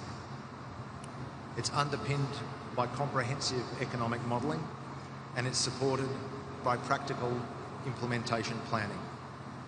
Our net zero plan outlines the opportunities across 6 sectors of our economy as we decarbonise towards net zero in 2050. I welcome the NDCs submitted so far, and I applaud leaders for the collective of achievement that this represents. But our work is far from complete. Now is the time for countries to come together, to collaborate and to exchange knowledge on what is working and how we can help each other as we move towards focused, practical NDC implementation. That is multilateralism at its best. So let's maintain our shared endeavour to help all countries implement their NDCs and to unlock the investment needed for our respective net zero transformations. Let's take heart from the fact that the transition is well underway, at scale and at pace. Consider our hosts here in Brazil, where the vast majority of electricity already comes from renewable sources. Friends, Australia is committed to supporting the global transition to a clean, secure and prosperous energy future. And our approach is grounded in the UAE consensus, transitioning away from fossil fuels in a just, orderly and equitable way while scaling up clean energy and clean industry. Domestically, we're transforming our energy system with firmed renewables and new transmission on a carefully coordinated basis. We have clear implementation policies in place to achieve our target of 82% renewable energy by 2030. Our abundant sun and wind make firmed renewables the lowest cost pathway for Australia, and the share of renewable energy has already doubled in the past 6 years. In 2024 alone, we saw $12.7 billion invested in clean energy, including $9 billion in new large-scale renewables.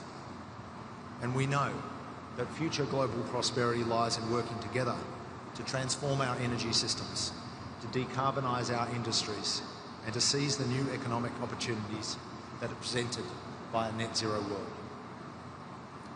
But friends, this is a critical moment for us all to capture and share those opportunities, to show leadership and to take decisive action, to show that we are in this together. And that is why, if Australia hosts COP31, it will be in partnership with the Pacific, the first COP partnership of this kind.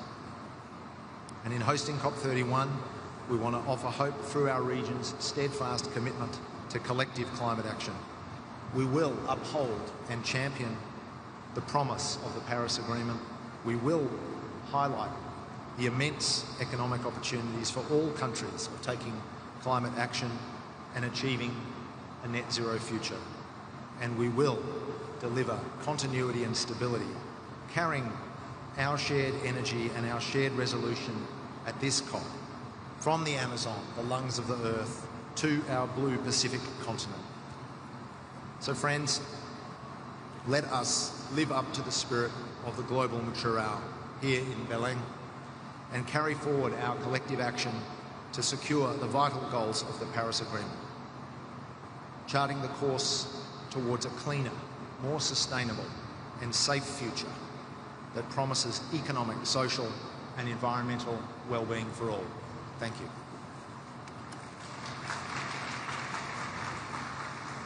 Neste momento, convidamos o representante de Bahrein, o ministro do Petróleo e Meio Ambiente, Mohamed Mubarak Bindana. Bismillah ar-Rahman ar-Rahim. Assalamu alaikum wa rahmatullahi wa barakatuh. Your Excellencies, ladies and gentlemen, 10 years ago have passed since our adoption of the Paris Agreement. Our legacy stands as monumental achievement of multilateralism. 10 years on, the Kingdom of Bahrain remains firmly committed to Paris Agreement. We are beyond putting pen and paper and are implementing climate actions on the ground. We do so on the belief that each nation has a role to play in this collective endeavor. We continue to pursue ambition, adaptation, and economic diversification that also delivers significant mitigation co-benefits. Our efforts include, amongst others, increasing renewable energy, doubling the number of trees, quadruple the number of mangroves. The past years have been marked by various accomplishments. We have finalized the National Adaptation Investment Plan, which aims to increase the resilience of the Kingdom's most vulnerable sectors and address the global challenges that beset adaptation financing heads-on. We have also developed a comprehensive coastline resilience strategy that safeguards the Kingdom people, coastlines, and assets. Additionally, we have independently compiled a national GHG inventory and are in the process to establish a repost GHG monitoring, reporting, verification system, MRV, that will help allow informed decision-making for years to come. Your Excellencies, it is the lesson from Paris that must continue to guide us, to go far and together. Our approach must remain holistic, addressing emission irrespective of their resources. It must be all-inclusive, recognizing the diverse circumstances and capabilities of all nations. And it must be unwavering. It is support for the sustainable development and climate resilience. I thank you.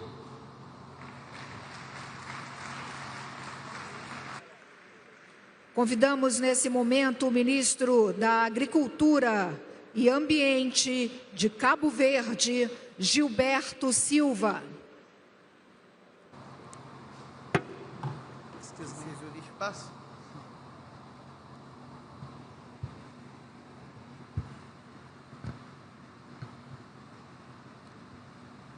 Excelências, senhoras e senhores chefes de Estado e do Governo, senhoras e senhores ministros, caros participantes, começo por agradecer o caloroso acolhimento do Governo e do povo brasileiro nesta bela cidade de Belém. No contexto desta emergência climática global, Cabo Verde passou a enfrentar eventos extremos com muito maior frequência: tempestades e furacões, inundações, secas severas e prolongadas. Também enfrenta a aceleração da erosão da orla costeira, a intrusão salina e a contaminação das águas subterrâneas. Tudo isto afetando diretamente as pessoas, as infraestruturas, os meios de subsistência e os rendimentos das famílias e comprometendo os esforços de desenvolvimento. São vulnerabilidades, sim, mas que encaramos como oportunidades. É essencial criar a capacidade de adaptação e a resiliência face aos efeitos das mudanças climáticas. Para o nosso pequeno estado insular, isto é mais que uma opção, é uma obrigatoriedade. A nossa ação climática tem que incidir com maior foco sobre a água e saneamento, a energia e a transição energética, os sistemas agroalimentares, a mobilidade, a economia azul, o turismo resiliente e sustentável, a saúde e a proteção social. É claro que a fatura relativa à implementação das medidas de política climática é muito elevada, se considerarmos o negligenciável contributo do país para o aquecimento global, 0,002% das emissões globais. Mas a inação teria custos de longe mais elevados.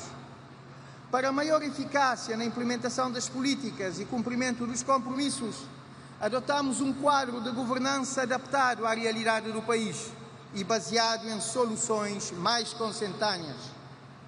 Conselho Interministerial liderado pelo chefe do Governo, Conselho Nacional bastante participado pelos diferentes atores, Secretariado Nacional e Fórum do Cidadão e do Clima para reforçar a participação da sociedade civil e do setor privado.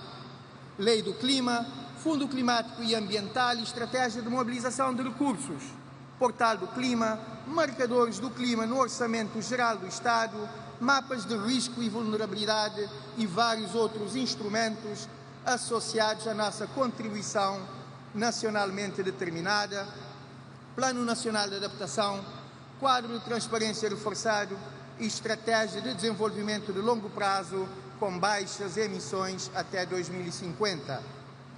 Submetemos ao Secretariado da Convenção a nossa nova NDC, um documento transparente, ambicioso e centrado nas pessoas, incluindo jovens, mulheres, idosos e pessoas com deficiência. Trata-se de um instrumento muito importante, mas é preciso assegurar a sua implementação eficaz de forma inclusiva e inovadora para protegermos as pessoas, o ambiente e a economia. Estamos convictos que para isso a cooperação internacional é essencial. O multilateralismo é essencial. Deve ser eficaz, com meios e com matérias e com métricas claras.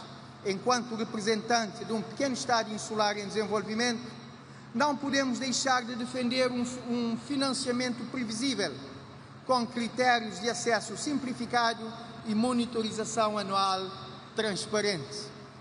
Senhoras e senhores, com o entendimento de Baku de levar o financiamento para 300 mil milhões de dólares por ano até 2035, entendemos importante definir regras operacionais claras, com prioridade a subvenções para adaptação e perdas e danos. Defendemos que nos critérios de acesso seja considerado o índice multinacional de vulnerabilidade, para que pequenas economias insulares com baixa emissão, mas alta exposição aos riscos e efeitos das mudanças climáticas, possam melhor usufruir do financiamento global. Cada dólar chega mais longe quando colocado lá onde o risco é maior e as capacidades são mais limitadas. Só assim poderemos reduzir ou eliminar a lacuna entre promessas e resultados. Estamos convictos que com esta Cimeira do Clima e a COP30 de Belém podemos contribuir decisivamente para isso. Saudamos vivamente as declarações e os apelos à ação e à mobilização de fundos associados a esta Cimeira. Termino augurando que esta Cimeira e a COP30 ajudem o mundo a transformar a ambição climática em resultados concretos, valorizando o multilateralismo e implementando políticas nesta matéria com inclusão e com inovação. Muito obrigado.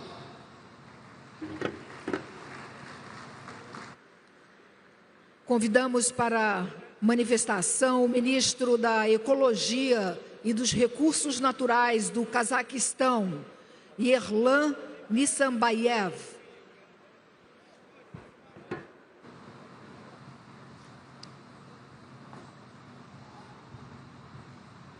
Құрметті президенттер, құрметті делегаттар, ханымдар мен мырзалар. Ең алдымен Бразилия Федеративтік Республикасының үкіметіне климаттық өзгеру туралы Біріккен Ұлттар ұйымының негіздемелік конференциясы тараптарының конференциясы аясында әлемдік көшбасшылар саммиттің өткізгеніне үшін өз алғысымды білдіруге рұқсат етіңіздер. Бұл іс-шара тұрақты дамудың жаһандық архитектурасын қалыптастыру және өсіп келе жатқан климаттық қиындықтарға жауап ретінде бірлескен іс-қимыл жасау жолындағы маңызды кезеңге айналды. Біз үшін климаттық мақсаттарға жетуге біртіндеп жылжу маңызды. Осылайша біз шығарындыларды азайту және климаттың өзгеруіне бейімделу бойынша ауқымды мақсаттарды қамтитын жаңартылған ұлттық деңгейде анықталған үлесті және ұлттық бейімделу жоспарын әзірледік.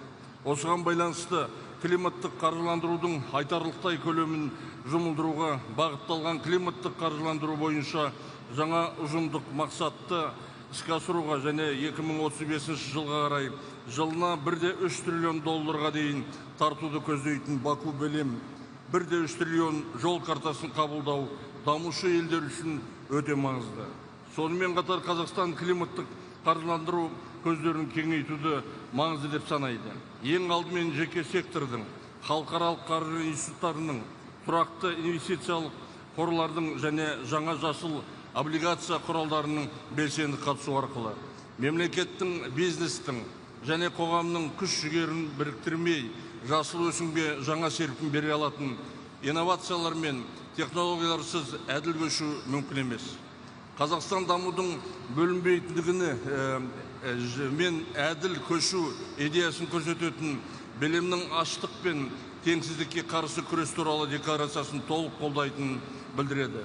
Біз қоршаған ортаның тұрақтылығы, әлеуметтік әділеттілік және экономикалық интеграция азаматтың болашақ әл-ауқатын үш тірегі екенін сенімдіміз. Бүгінгі таңда теңіздер мен мұхиттарды сақтау жаһандық экологиялық күн тәртібінде ерекше орын алады. Қазақстан бұл мәселені Каспий теңізінің таяздауынан бастан кешіруде. Оның су деңгейі соңғы 10 жылдықтарда 2 метрден астамға төмендеді. Бұл биоәртүрліліктің жоғалуына, экожүйелердің бұзылуына және жағалау аймақтарында тұратын миллиондаған адамдар үшін әлеуметтік экономикалық салдарға әкеп соғады. Қазақстан серіктестіктерін осы саладағы бірлескен күш-жігерге қосуға шақырады. Осы бағытты жалғастыра отырып, Қазақстан 2026 жылдың сәуірінде Біріккен ұлттар ұйымымен серіктестікте аймақтық экологиялық саммит өткізуге дайындалып жатыр. Саммиттің негізгі нәтижелерінің бірі бейімделу, жаңартылған энергия, суды басқару, биоәртүрлілік, жасыл қаржы және табиғатқа негізделген шешімдер салаларындағы нақты жобаларды қамтитын 2030 жылға дейінгі Орталық Азия Біріккен ұлттар ұйымы іс-қимыл бағдарламасы болады. Климаттық саясатты елдерге бөлу емес, біріктіру керек. Ешбір ел мұны жалғыз өзі жасай алмайды.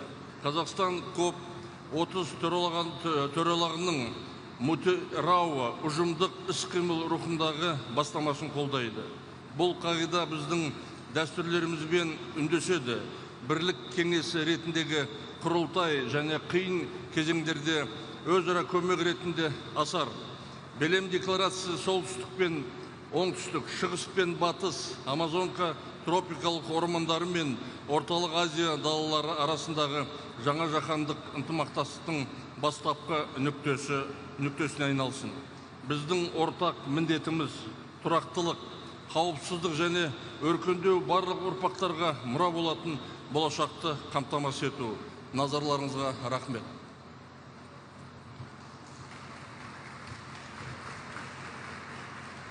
Teremos nesse momento a manifestação de Côte d'Ivoire com o ministro dos Negócios Estrangeiros, da Integração Africana e dos Marfinenses no exterior, Leon Kaku Adon.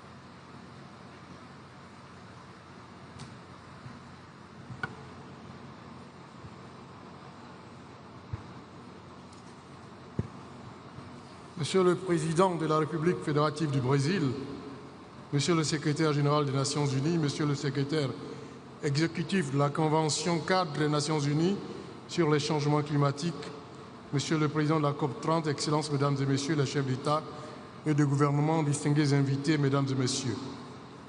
Il m'est particulièrement agréable d'adresser les salutations distinguées de Son Excellence Monsieur Alassane Ouattara, Président de la République Côte d'Ivoire, que j'ai l'insigne honneur de représenter, à ses pairs présents et à tous les délégués qui ont effectué le déplacement de Belém à l'occasion de cette COP30. Je voudrais exprimer ma profonde gratitude aux autorités brésiliennes pour l'accueil chaleureux qui a été réservé à la délégation ivoirienne ainsi qu'aux organisateurs pour la tenue de ce sommet sur le climat, dont l'importance est capitale pour la mise en œuvre de nos nouvelles ambitions climatiques.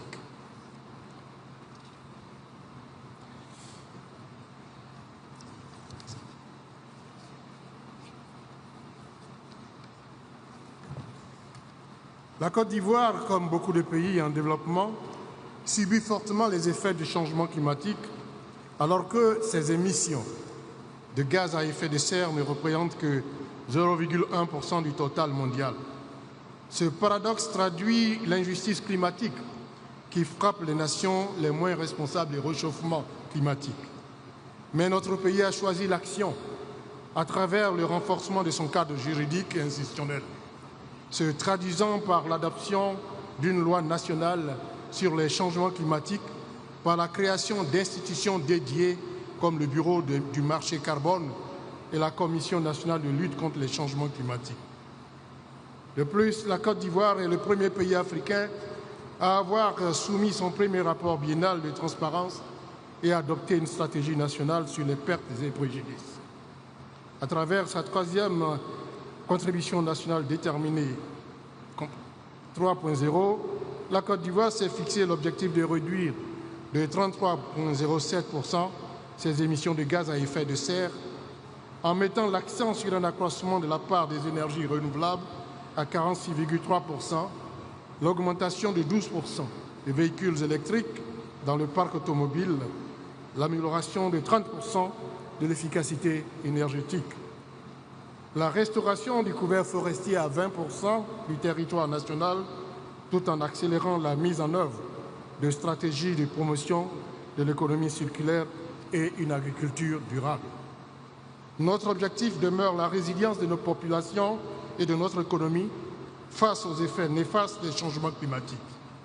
Ainsi, nous nous sommes engagés sur une trajectoire ambitieuse, avec notamment 80% des exploitants agricoles qui devront utiliser des pratiques climato-intelligentes, 75% des bassins versants devraient avoir des plans de gestion intégrés des ressources en eau, 90% des établissements sanitaires dotés de systèmes opérationnels de surveillance épidémiologique, 70% de couverture de zones côtières critiques protégées par des ouvrages de protection adaptés et 60% des collectivités locales disposeraient d'un plan directeur vert. À cet égard, la Côte d'Ivoire soutient l'initiative brésilienne du Fonds des forêts tropicales qui permettront le financement de la préservation des forêts. 10 ans après l'accord de Paris, le bilan reste contrasté. En effet, des progrès notables ont été enregistrés, notamment avec la montée en puissance des projets d'énergie renouvelable et la mobilisation des financements. Cependant, l'écart demeure considérable entre les ambitions affichées et les résultats concrets, nous mettant sur une trajectoire au-delà de 2 degrés Celsius. Ce sommet sur le climat qui se tient à Belém doit donc marquer un tournant décisif en transformant les engagements de la 3e génération de nos contributions déterminées au niveau national en actions mesurables et en accélérant la mise en œuvre des réformes financières en vue d'atteindre les objectifs que nous nous sommes fixés dans l'optique d'inverser de manière durable le réchauffement climatique. Excellences, Mesdames et Messieurs, la Côte d'Ivoire, sous le leadership éclairé du président Alassane Ouattara, réaffirme son engagement à œuvrer avec la communauté internationale pour transformer l'urgence climatique en une opportunité de coopération, de justice et de prospérité durable. Ensemble, conjuguons nos efforts pour garantir à tous un avenir meilleur dans la justice, dans l'équité et dans la solidarité agissante pour la construction d'une résilience climatique pérenne. Et je vous remercie.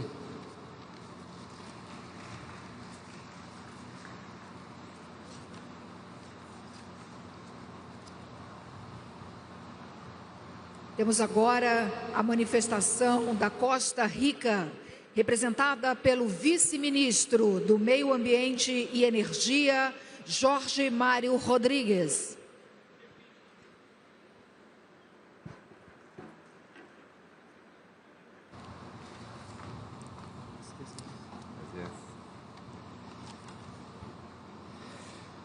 Muy buenas tardes, señores jefes de Estado, ministras, ministros, presidencia de la COP y distinguidos delegados. Iniciamos felicitando a la República Federativa de Brasil por la excelente organización de la COP30 y su cálida hospitalidad.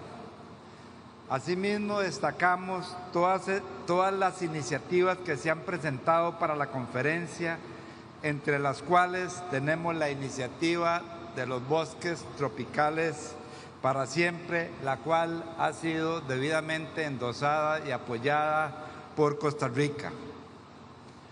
Hablo hoy en nombre de un país pequeño en territorio, pero inmenso en convicción. Costa Rica no ha sido parte del problema climático global, pero desde hace décadas ha decidido ser parte activa de la solución. En un mundo donde las emisiones históricas y las responsabilidades diferenciadas son ineludibles, Costa Rica ha demostrado que la ambición no depende del tamaño ni del poder económico. Con recursos propios, voluntad política y una ciudadanía comprometida, hemos logrado hitos que muchos aún los consideran aspiracionales. Más del 98% de nuestra electricidad proviene de fuentes renovables. Hemos revertido la deforestación y duplicado nuestra cobertura forestal en menos de una generación. Hoy decimos con gran satisfacción que tenemos hoy más bosque que el que teníamos ayer. Hemos abolido el ejército para invertir en salud, educación y sostenibilidad. Y con un gran sacrificio fiscal estamos tratando de revertir la matriz de emisiones en el transporte. Estos logros que les he contado no son casualidad, son el resultado de una visión de país que entiende que la prosperidad no puede construirse a costa del planeta. Y no nos detenemos ahí. Costa Rica viene a esta COP con la misma ambición que nos ha caracterizado históricamente.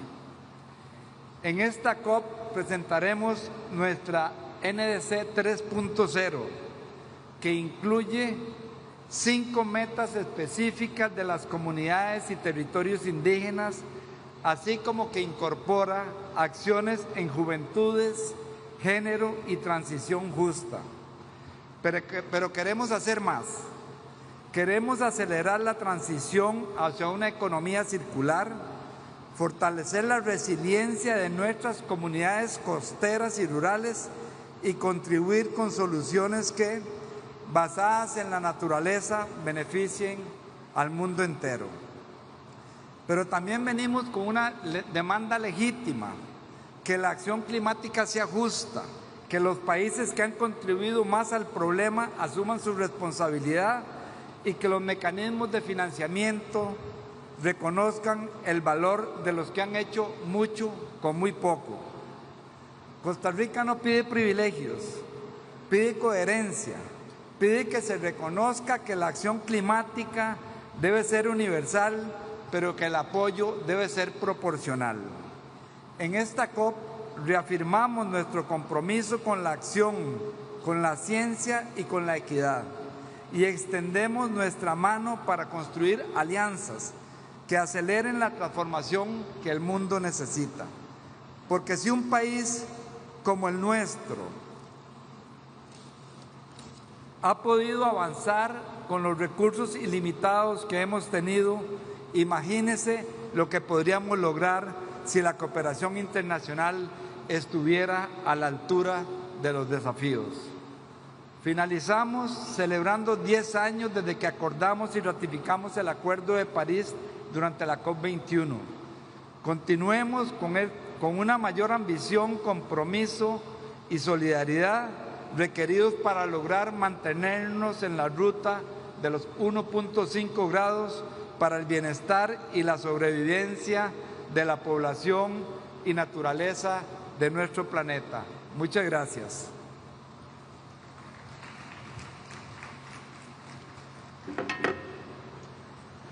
Nesse momento, convidamos a ministra do Meio Ambiente da Croácia, Marija Vukovic.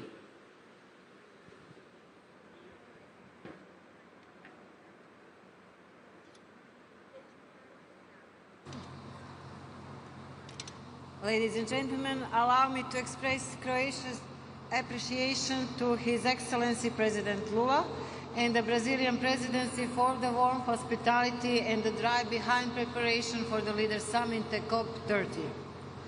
I believe that the dedication and vision demonstrated by the presidency as well as the UNFCCC team will serve as inspiration leading to COP30 negotiated outcomes. Allow me further to greet, on behalf of the Republic of Croatia, the honorable leaders and dignitaries who have dedicated their time and effort to travel to Belém, the heart of the world's largest continuous rainforest and the home to at least 10% of the Earth's known biodiversity. As a member state of the European Union, we arrive in Belém encouraged by the latest agreement at the EU level with updated NDC and committed to accelerate the transition while developing competitiveness, reducing poverty and any kind of dependency. Quantified target for 2035 force us to take more concrete actions to save time and resources and seek out those innovative solutions and technological advancements that can bring about real change. All of this requires sufficient resources and a firm confirmation of fulfilling the agreement on climate finance from last year's conference, but also going a step further from Baku to Belém. First, additional efforts are necessary to decouple economic growth from greenhouse gas emissions. Success in this endeavor depends fundamentally on innovation and mobilization of both private and public capital. Second, the transfer of funds to developing and vulnerable countries, those most exposed to socio-economic risks and climate disasters, must be conducted smoothly, transparently, and without any delay based on clear political view with shared responsibility. And third, let us build an ethical and political framework rooted in solidarity towards humanity and desire to eradicate poverty, without which there is no understanding of nature and preservation of the atmosphere. In this context, I would like to share with you that Croatia is currently preparing to implement the Social Fund for Climate Policy valued at 1.68 billion euros. This fund is designed not only to support vulnerable households, micro-enterprises and transport users in the green transition, but also to strengthen the confidence that during the times of change no one will be left behind. Our efforts are focused on preserving the most valuable natural assets and water resources, and therefore we can confirm here that Croatia is a country that has already protected more than 30% of its land and sea area. At the national level, we are currently investing almost €1 billion in water purification, desalination and irrigation. On the one hand, it is always an investment in the health of our ecosystem. And on the other hand, it is the way to make drinking water available to any man in any part of Croatia and to support sustainability of agriculture aligned with nature. There is no problem in relations between humanity and nature in general. We have secured an equal amount of funding by 2030 through the Modernization Fund for the decarbonization of industry and transport, and since the last COP, we have begun financing similar projects in third countries.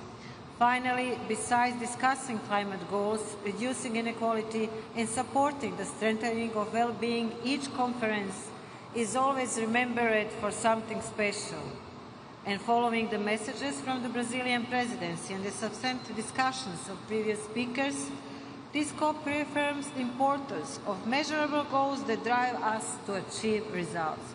However, on this place, it also liberates us from any indifference toward distant parts of the world. we can fully understand the principle of common responsibility for humanity's most valuable heritage that gives us oxygen and fresh water, and we can recognize a strong connection between biodiversity and human diversity, particularly when we talk about indigenous people, and that is also at the roots of the efficient and just transition of the energy system. Thank you.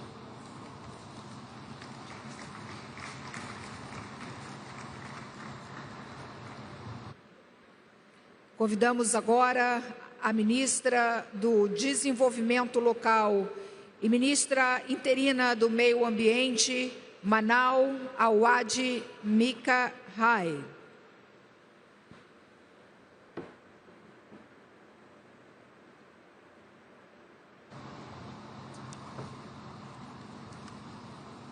أصحاب المعالي، السيدات والسادة، يشهد النظام متعدد الأطراف اليوم تحديات غير مسبوقة تهدد الثقة وروح التعاون التي قامت عليها اتفاقية الأمم المتحدة لتغير المناخ. ومن ثم يجب أن يشكل مؤتمر بليم رسالة أمل وتجديد للثقة في قدرة المجتمع الدولي على التوافق والعمل المشترك من أجل مستقبل أكثر عدلاً واستدامة.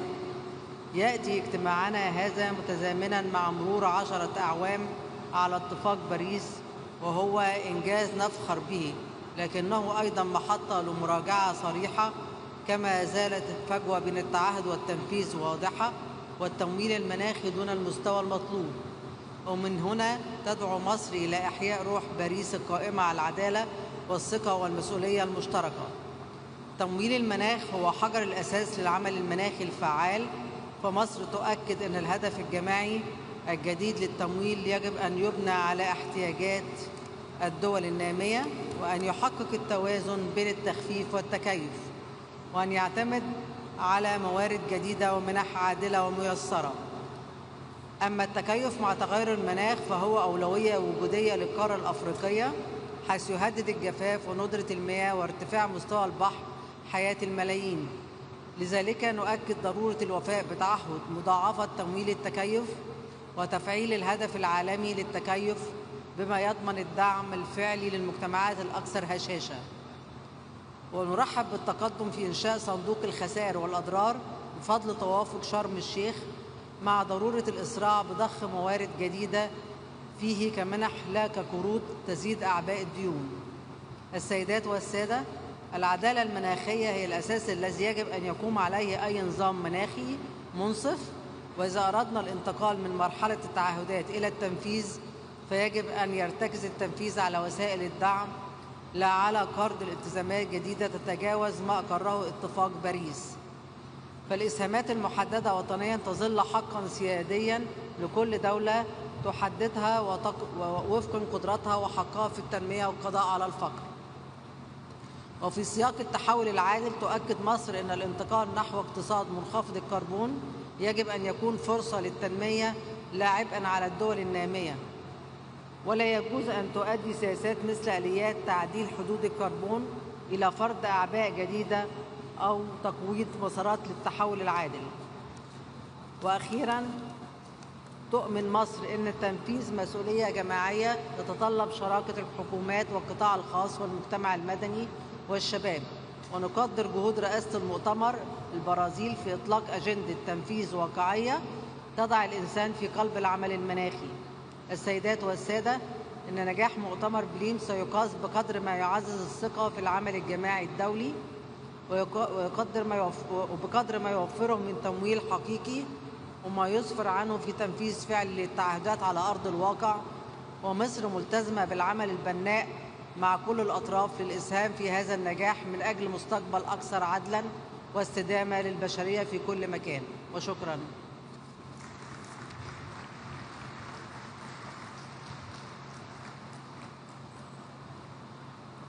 Neste momento, convidamos o ministro da Mudança Climática e Meio Ambiente dos Emirados Árabes Unidos, Amina bint Abdullah al-Dakar al-Shamsi.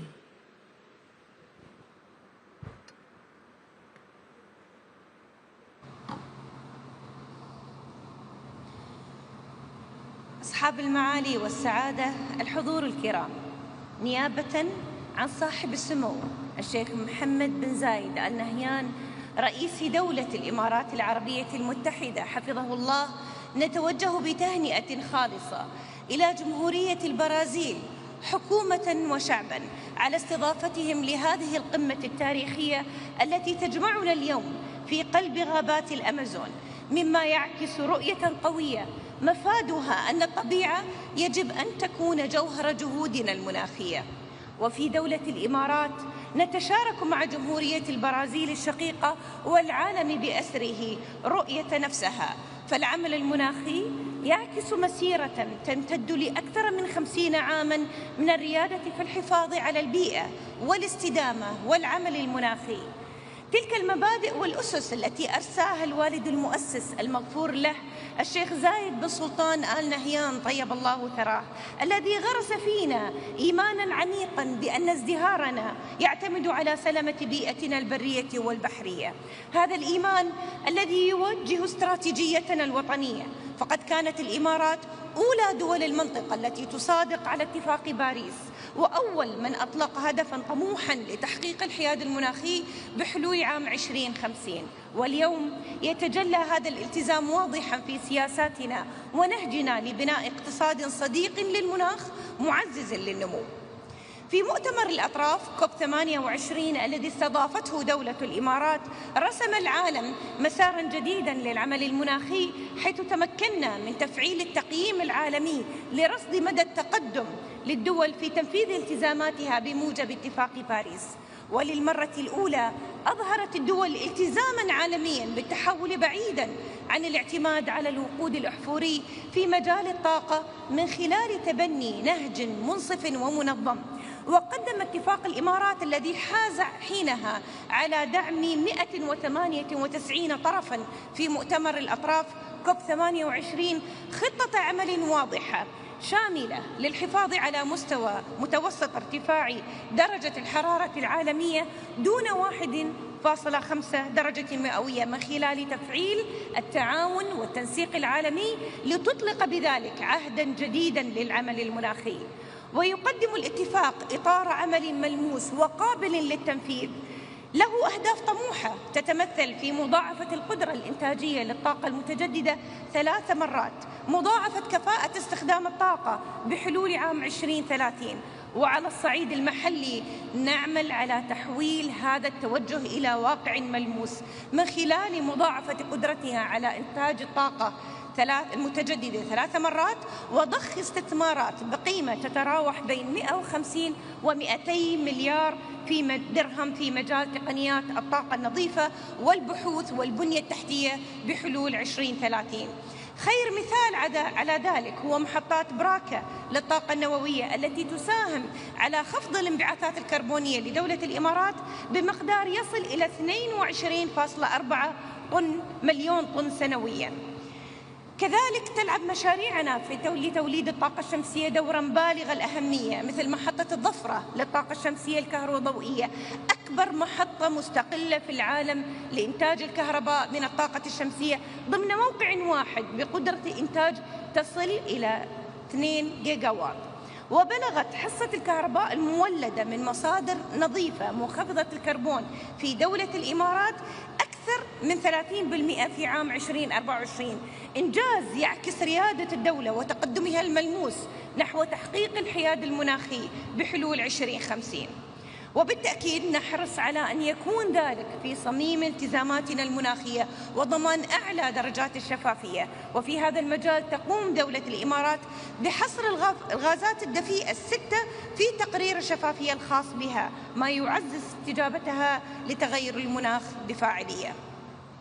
وإدراكاً منا للعلاقة التي تربط بين المناخ والأمن الغذائي، نعمل على تحويل أنظمتنا الغذائية من خلال الاستثمار في حلول مبتكرة مثل الزراعة العمودية، الزراعة المائية، وتربية الأحياء المائية المستدامة. وتعد استضافتنا للمؤتمر العالمي للحفاظ على الطبيعة في أبو ظبي في شهرنا الماضي دليلاً راسخاً على اهتمامنا الكبير بالحفاظ على التنوع البيولوجي كجزء لا يتجزأ من العمل المناخي. وتؤكد كذلك استضافتنا القادمة لمؤتمر الأمم المتحدة للمياه بالتعاون مع السنغال في عام 2026 عزمنا على تعزيز الجهود العالمية لتحقيق الهدف السادس من أهداف التنمية المستدامة. تلعب الإمارات دورا محوريا في هذا الملف من خلال جهود استثنائية أبرزها مبادرة محمد بن زايد للماء الرامية إلى مواجهة التحدي العالمي لمعالجة ندرة المياه على مستوى العالم ودعم تطوير وتطبيق الحلول الفاعلة والتقنيات المبتكرة.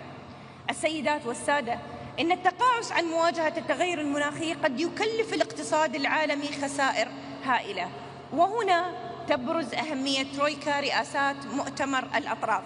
هذه الشراكة بين دولة الإمارات وأذربيجان والبرازيل فمنذ الإعلان عنها خلال مؤتمر الأطراف كوب 28 أثبتت لترويكا أنها شراكة ناجحة.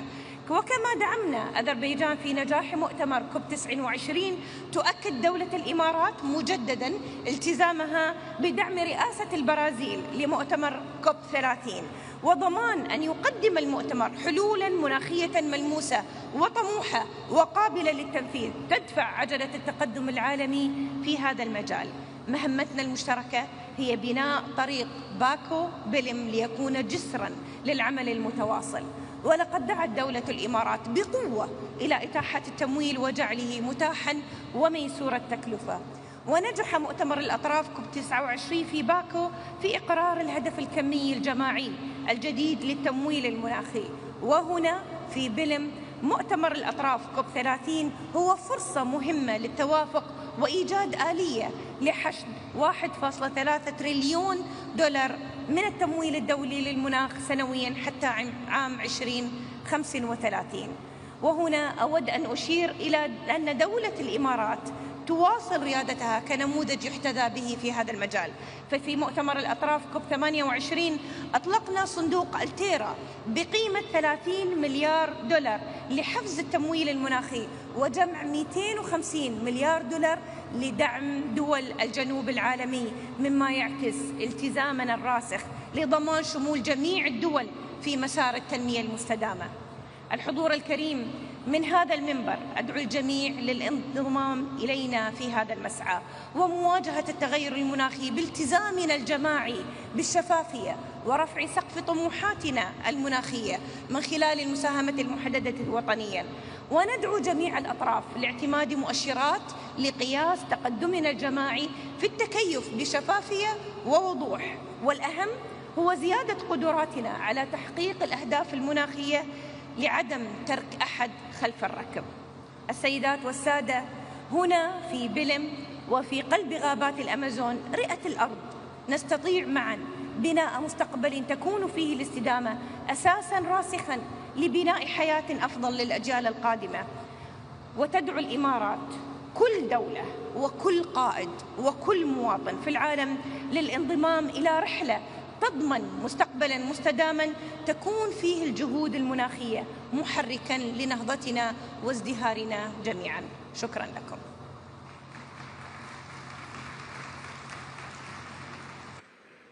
Convidamos representante do Gabão, ministro de Meio Ambiente, Ecologia e Clima, Maís Moussi.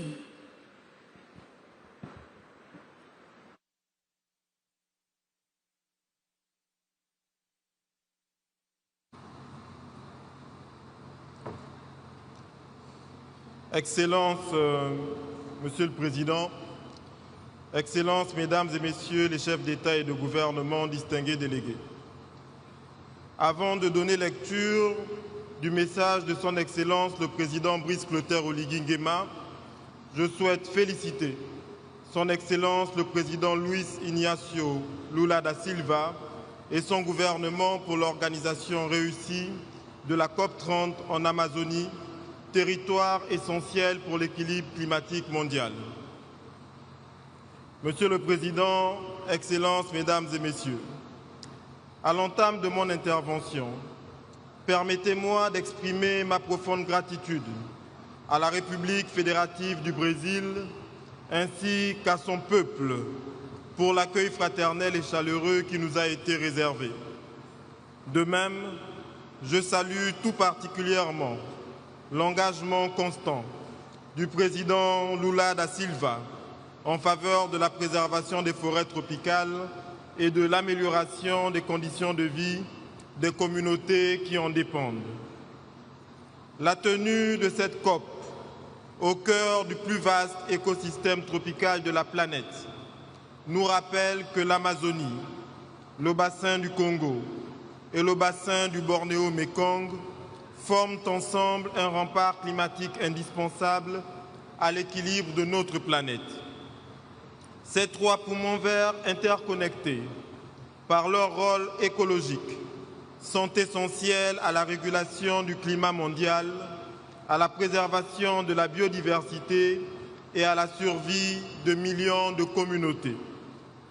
Dans ce contexte, je veux affirmer avec force que protéger les écosystèmes forestiers n'est pas une option, mais une exigence vitale pour la stabilité climatique et la prospérité des générations futures.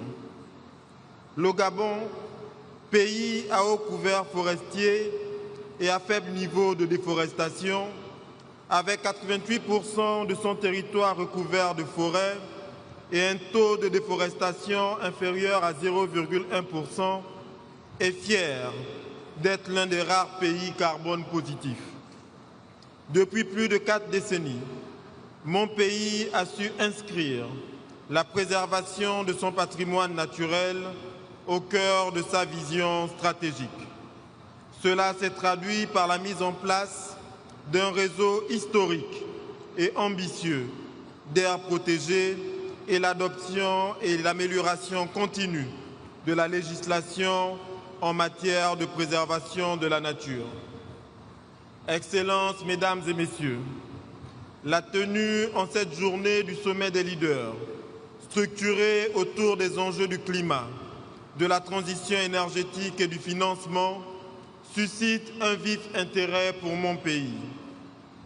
10 ans après l'accord de Paris, l'heure n'est plus aux promesses, l'heure est à l'action mesurable, irréversible et équitable.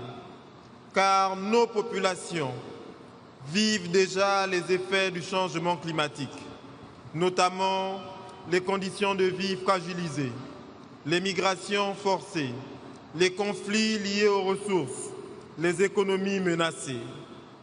C'est fort de ce constat qu'ici à Belém, le Gabon ne vient pas demander, mais plaider pour un changement transformationnel dans la gouvernance climatique mondiale. En effet, les efforts souverains des pays en développement, et particulièrement des pays africains, sont constants et ambitieux.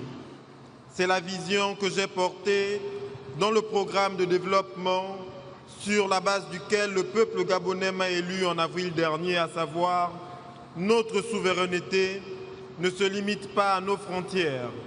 Elle inclut aussi notre capacité à préserver nos ressources, à protéger nos populations et à définir notre avenir.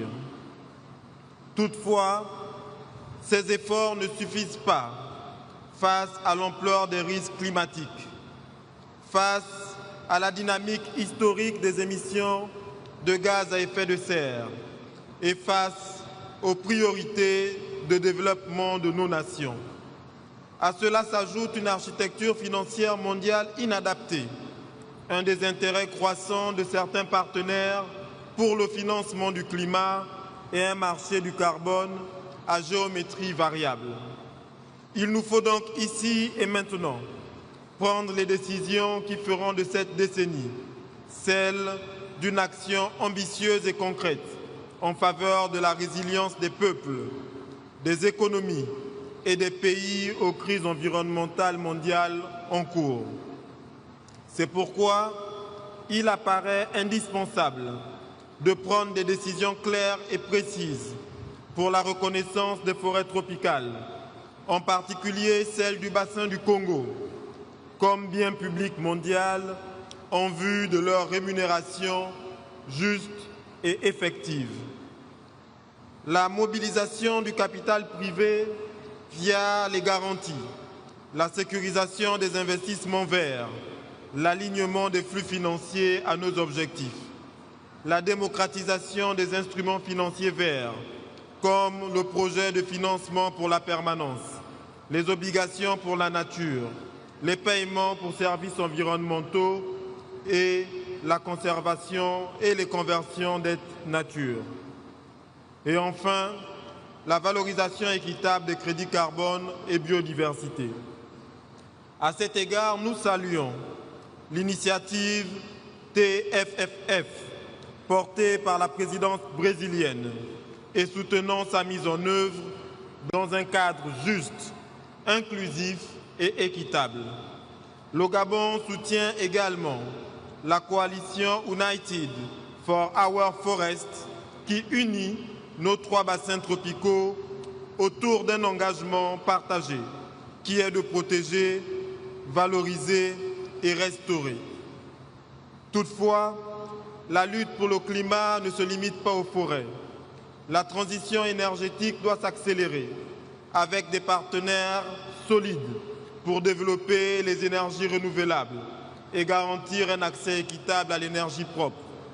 La transition énergétique doit s'accélérer grâce à des instruments adaptés et à des incitations positives.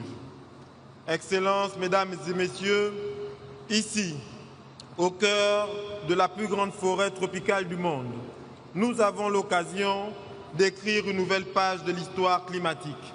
Nous devons transcender nos intérêts individuels et bâtir un multilatéralisme nouveau, réaliste, juste et efficace, faisant de Belém le point de départ d'un ordre climatique équitable et durable pour les générations futures et pour l'humanité tout entière. Je vous remercie. Chamamos agora o ministro das Terras e Recursos Naturais de Gana, Emmanuel Armah Kofi Boah.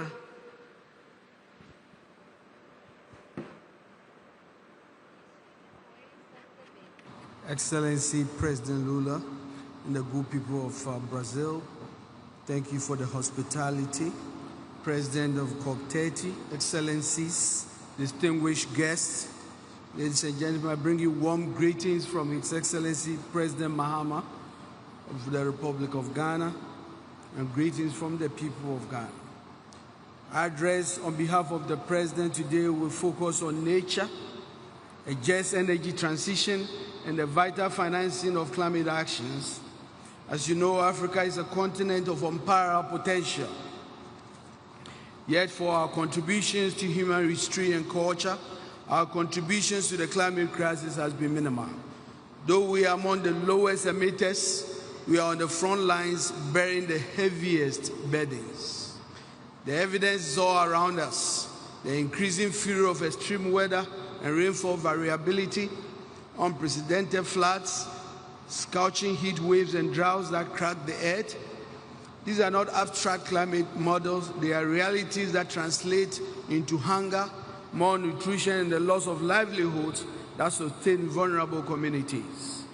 In West Africa, Ghana is part of the Upper Guinean forest ecosystem, a biologically diverse realm of towering trees, high rainfall, and tropical climate nurtured by the Atlantic Ocean.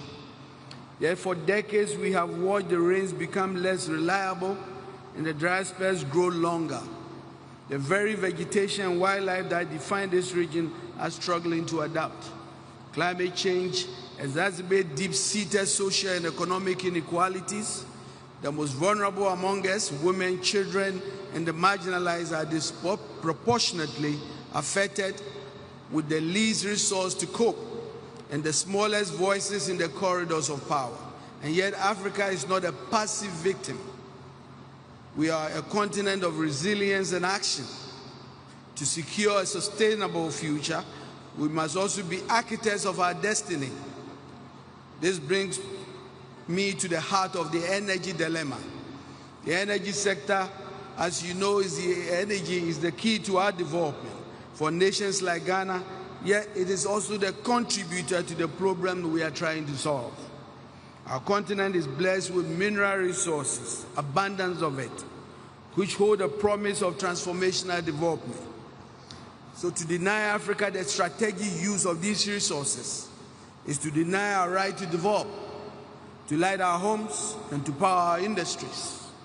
Any such conversations, therefore, must be approached with strategic care and profound understanding.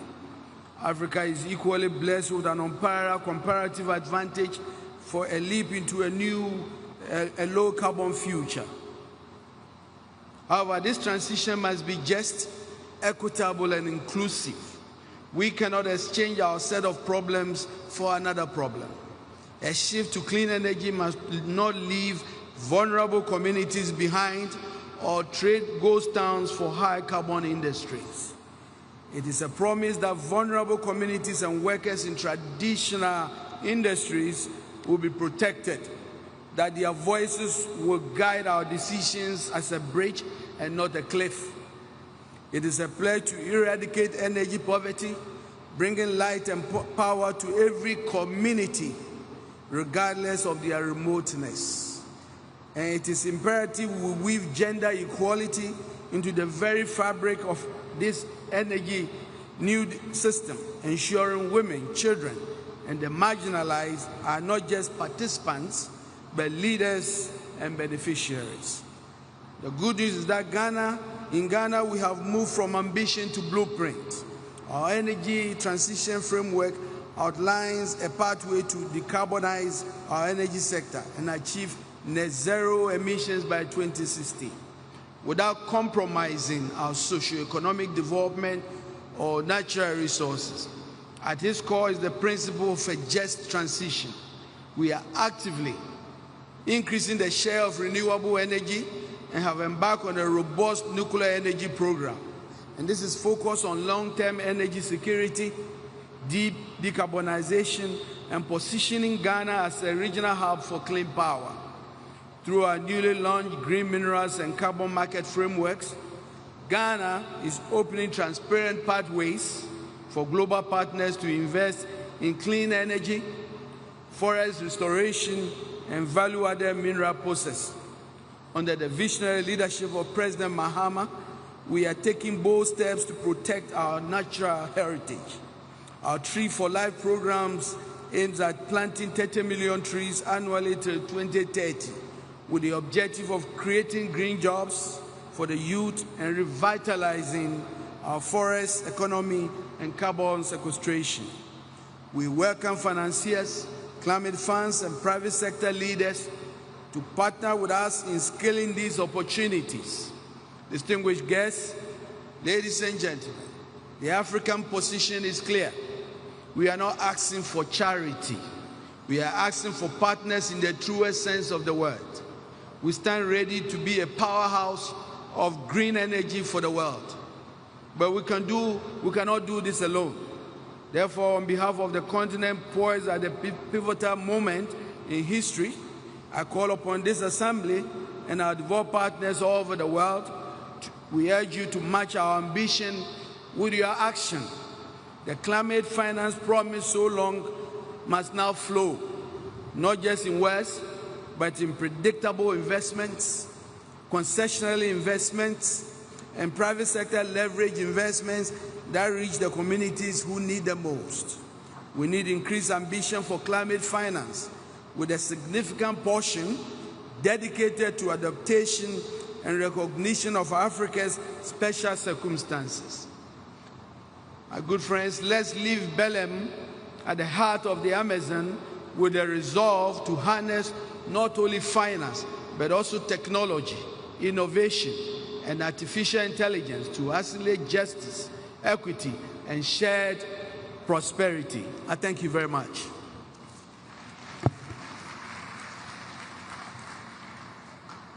Convidamos a presidenta do novo Banco de Desenvolvimento, Dilma Rousseff.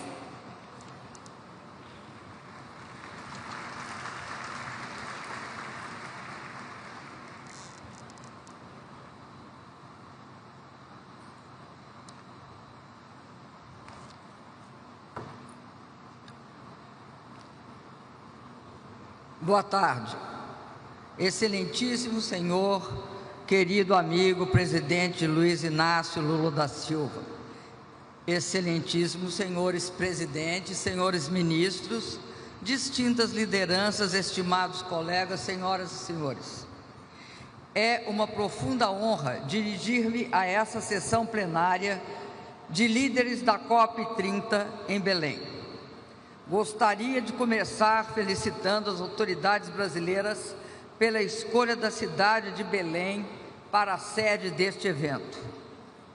A própria presença de Belém do Pará, cercada pela floresta amazônica, uma das florestas mais exuberantes do planeta, que abriga mais espécies do que qualquer outro lugar do mundo, nos lembra que proteger a natureza e promover o bem-estar humano são objetivos inseparáveis. O futuro das pessoas e do planeta repousa de forma inequívoca em nossas coletivas mãos.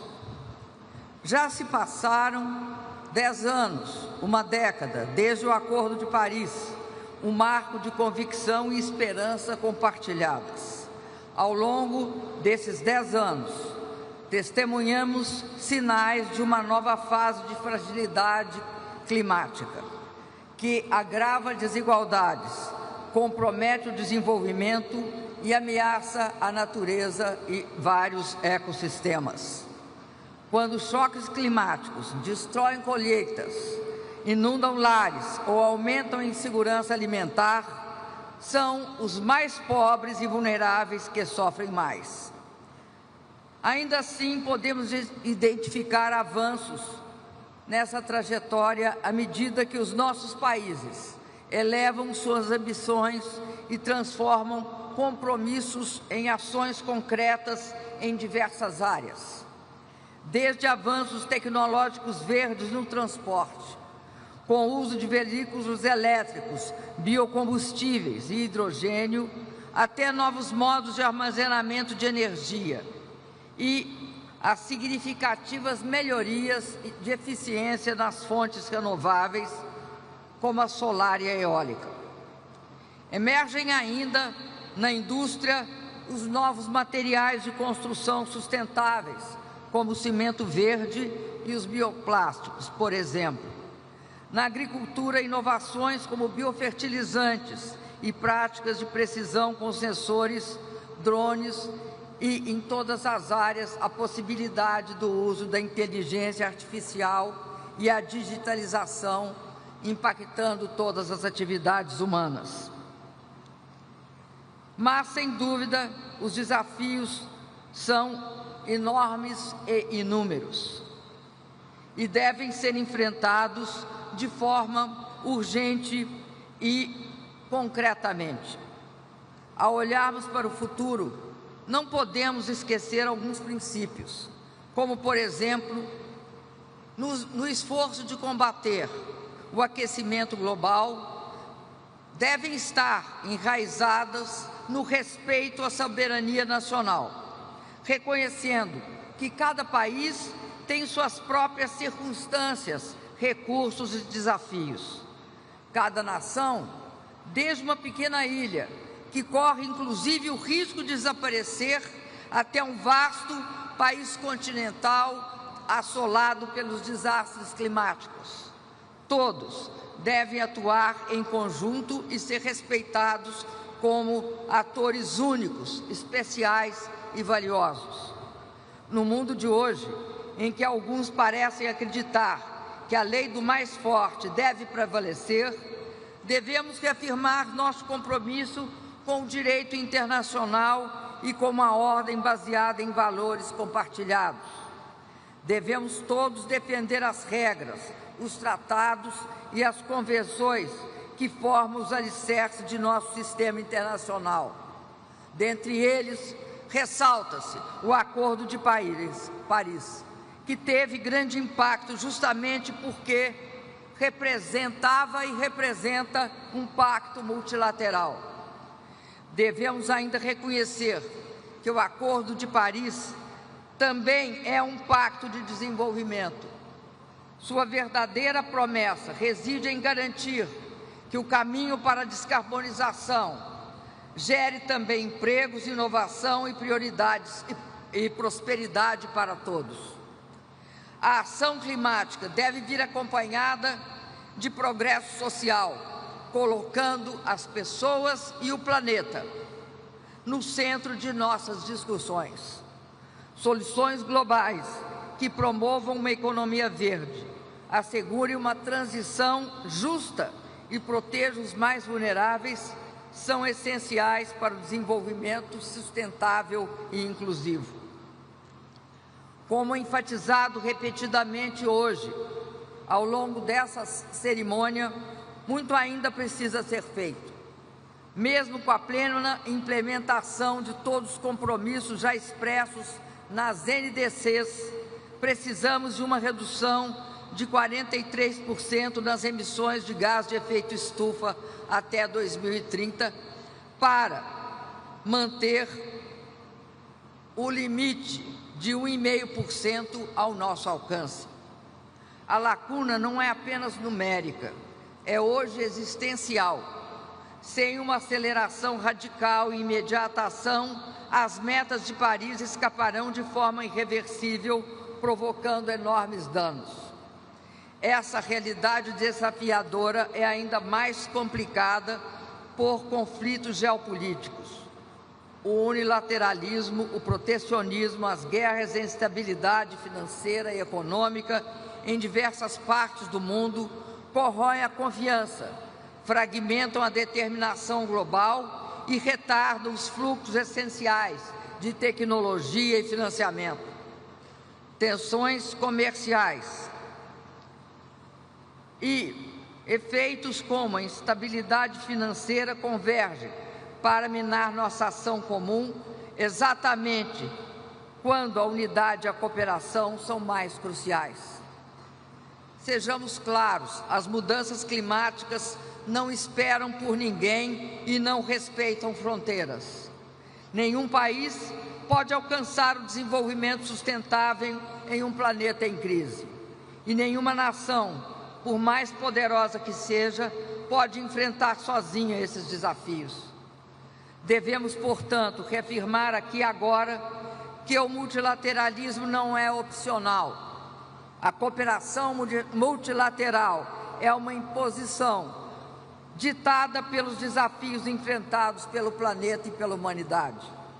Em síntese, somente por meio de uma cooperação ampla e aberta, podemos reunir recursos e assegurar soluções globais.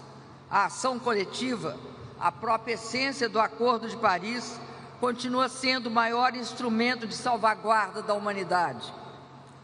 No novo Banco de Desenvolvimento, um banco fundado por e para as economias emergentes, estamos demonstrando nosso compromisso em apoiar nossos países membros na implementação de soluções nacionais efetivas.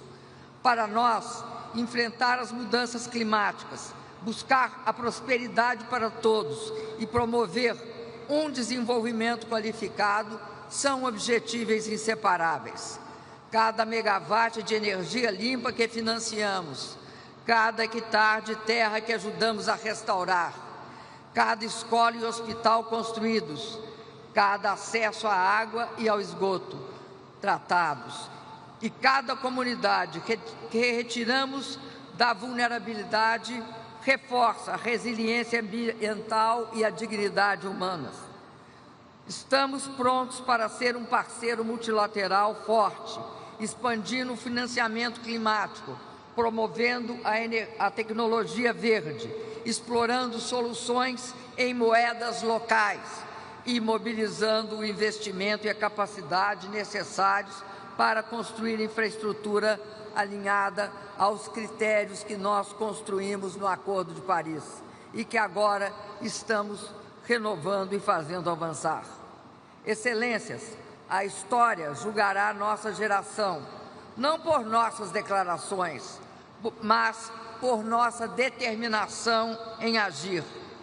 Que a COP30 seja o momento da transição decisiva, das promessas para os caminhos, da ambição para a ação, da divisão para a unidade. Que Belém seja lembrada como a cidade onde o mundo escolheu a coragem, os compromissos verdadeiros, a cooperação e um chamado para a realização, para a ação concreta e inadiável. Muito obrigado.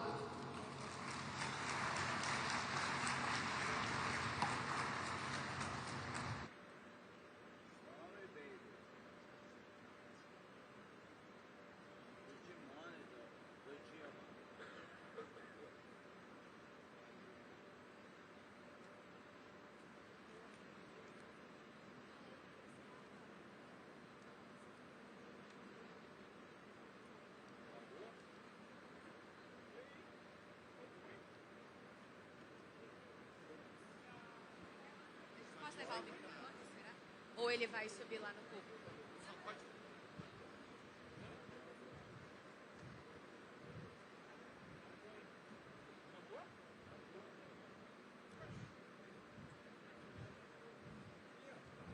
O senhor vai fazer o encerramento? Ah, porque a gente não escutou, não deu para escutar.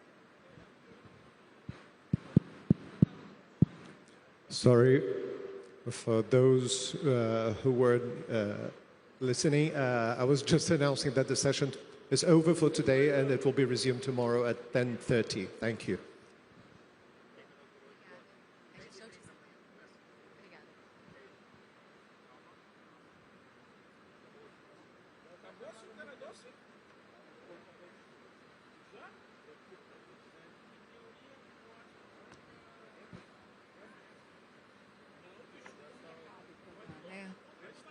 Agradecemos a presença de todos, pela presença nesta plenária e fazemos um convite para que possam participar agora da foto de família. Para participarem deste momento, ao sair da plenária, por favor, dirijam-se à esquerda, que irão encontrar o local desta foto. A fotografia será realizada logo que o presidente Lula chegue até lá. Uma boa noite a todos e todas e até amanhã.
novo.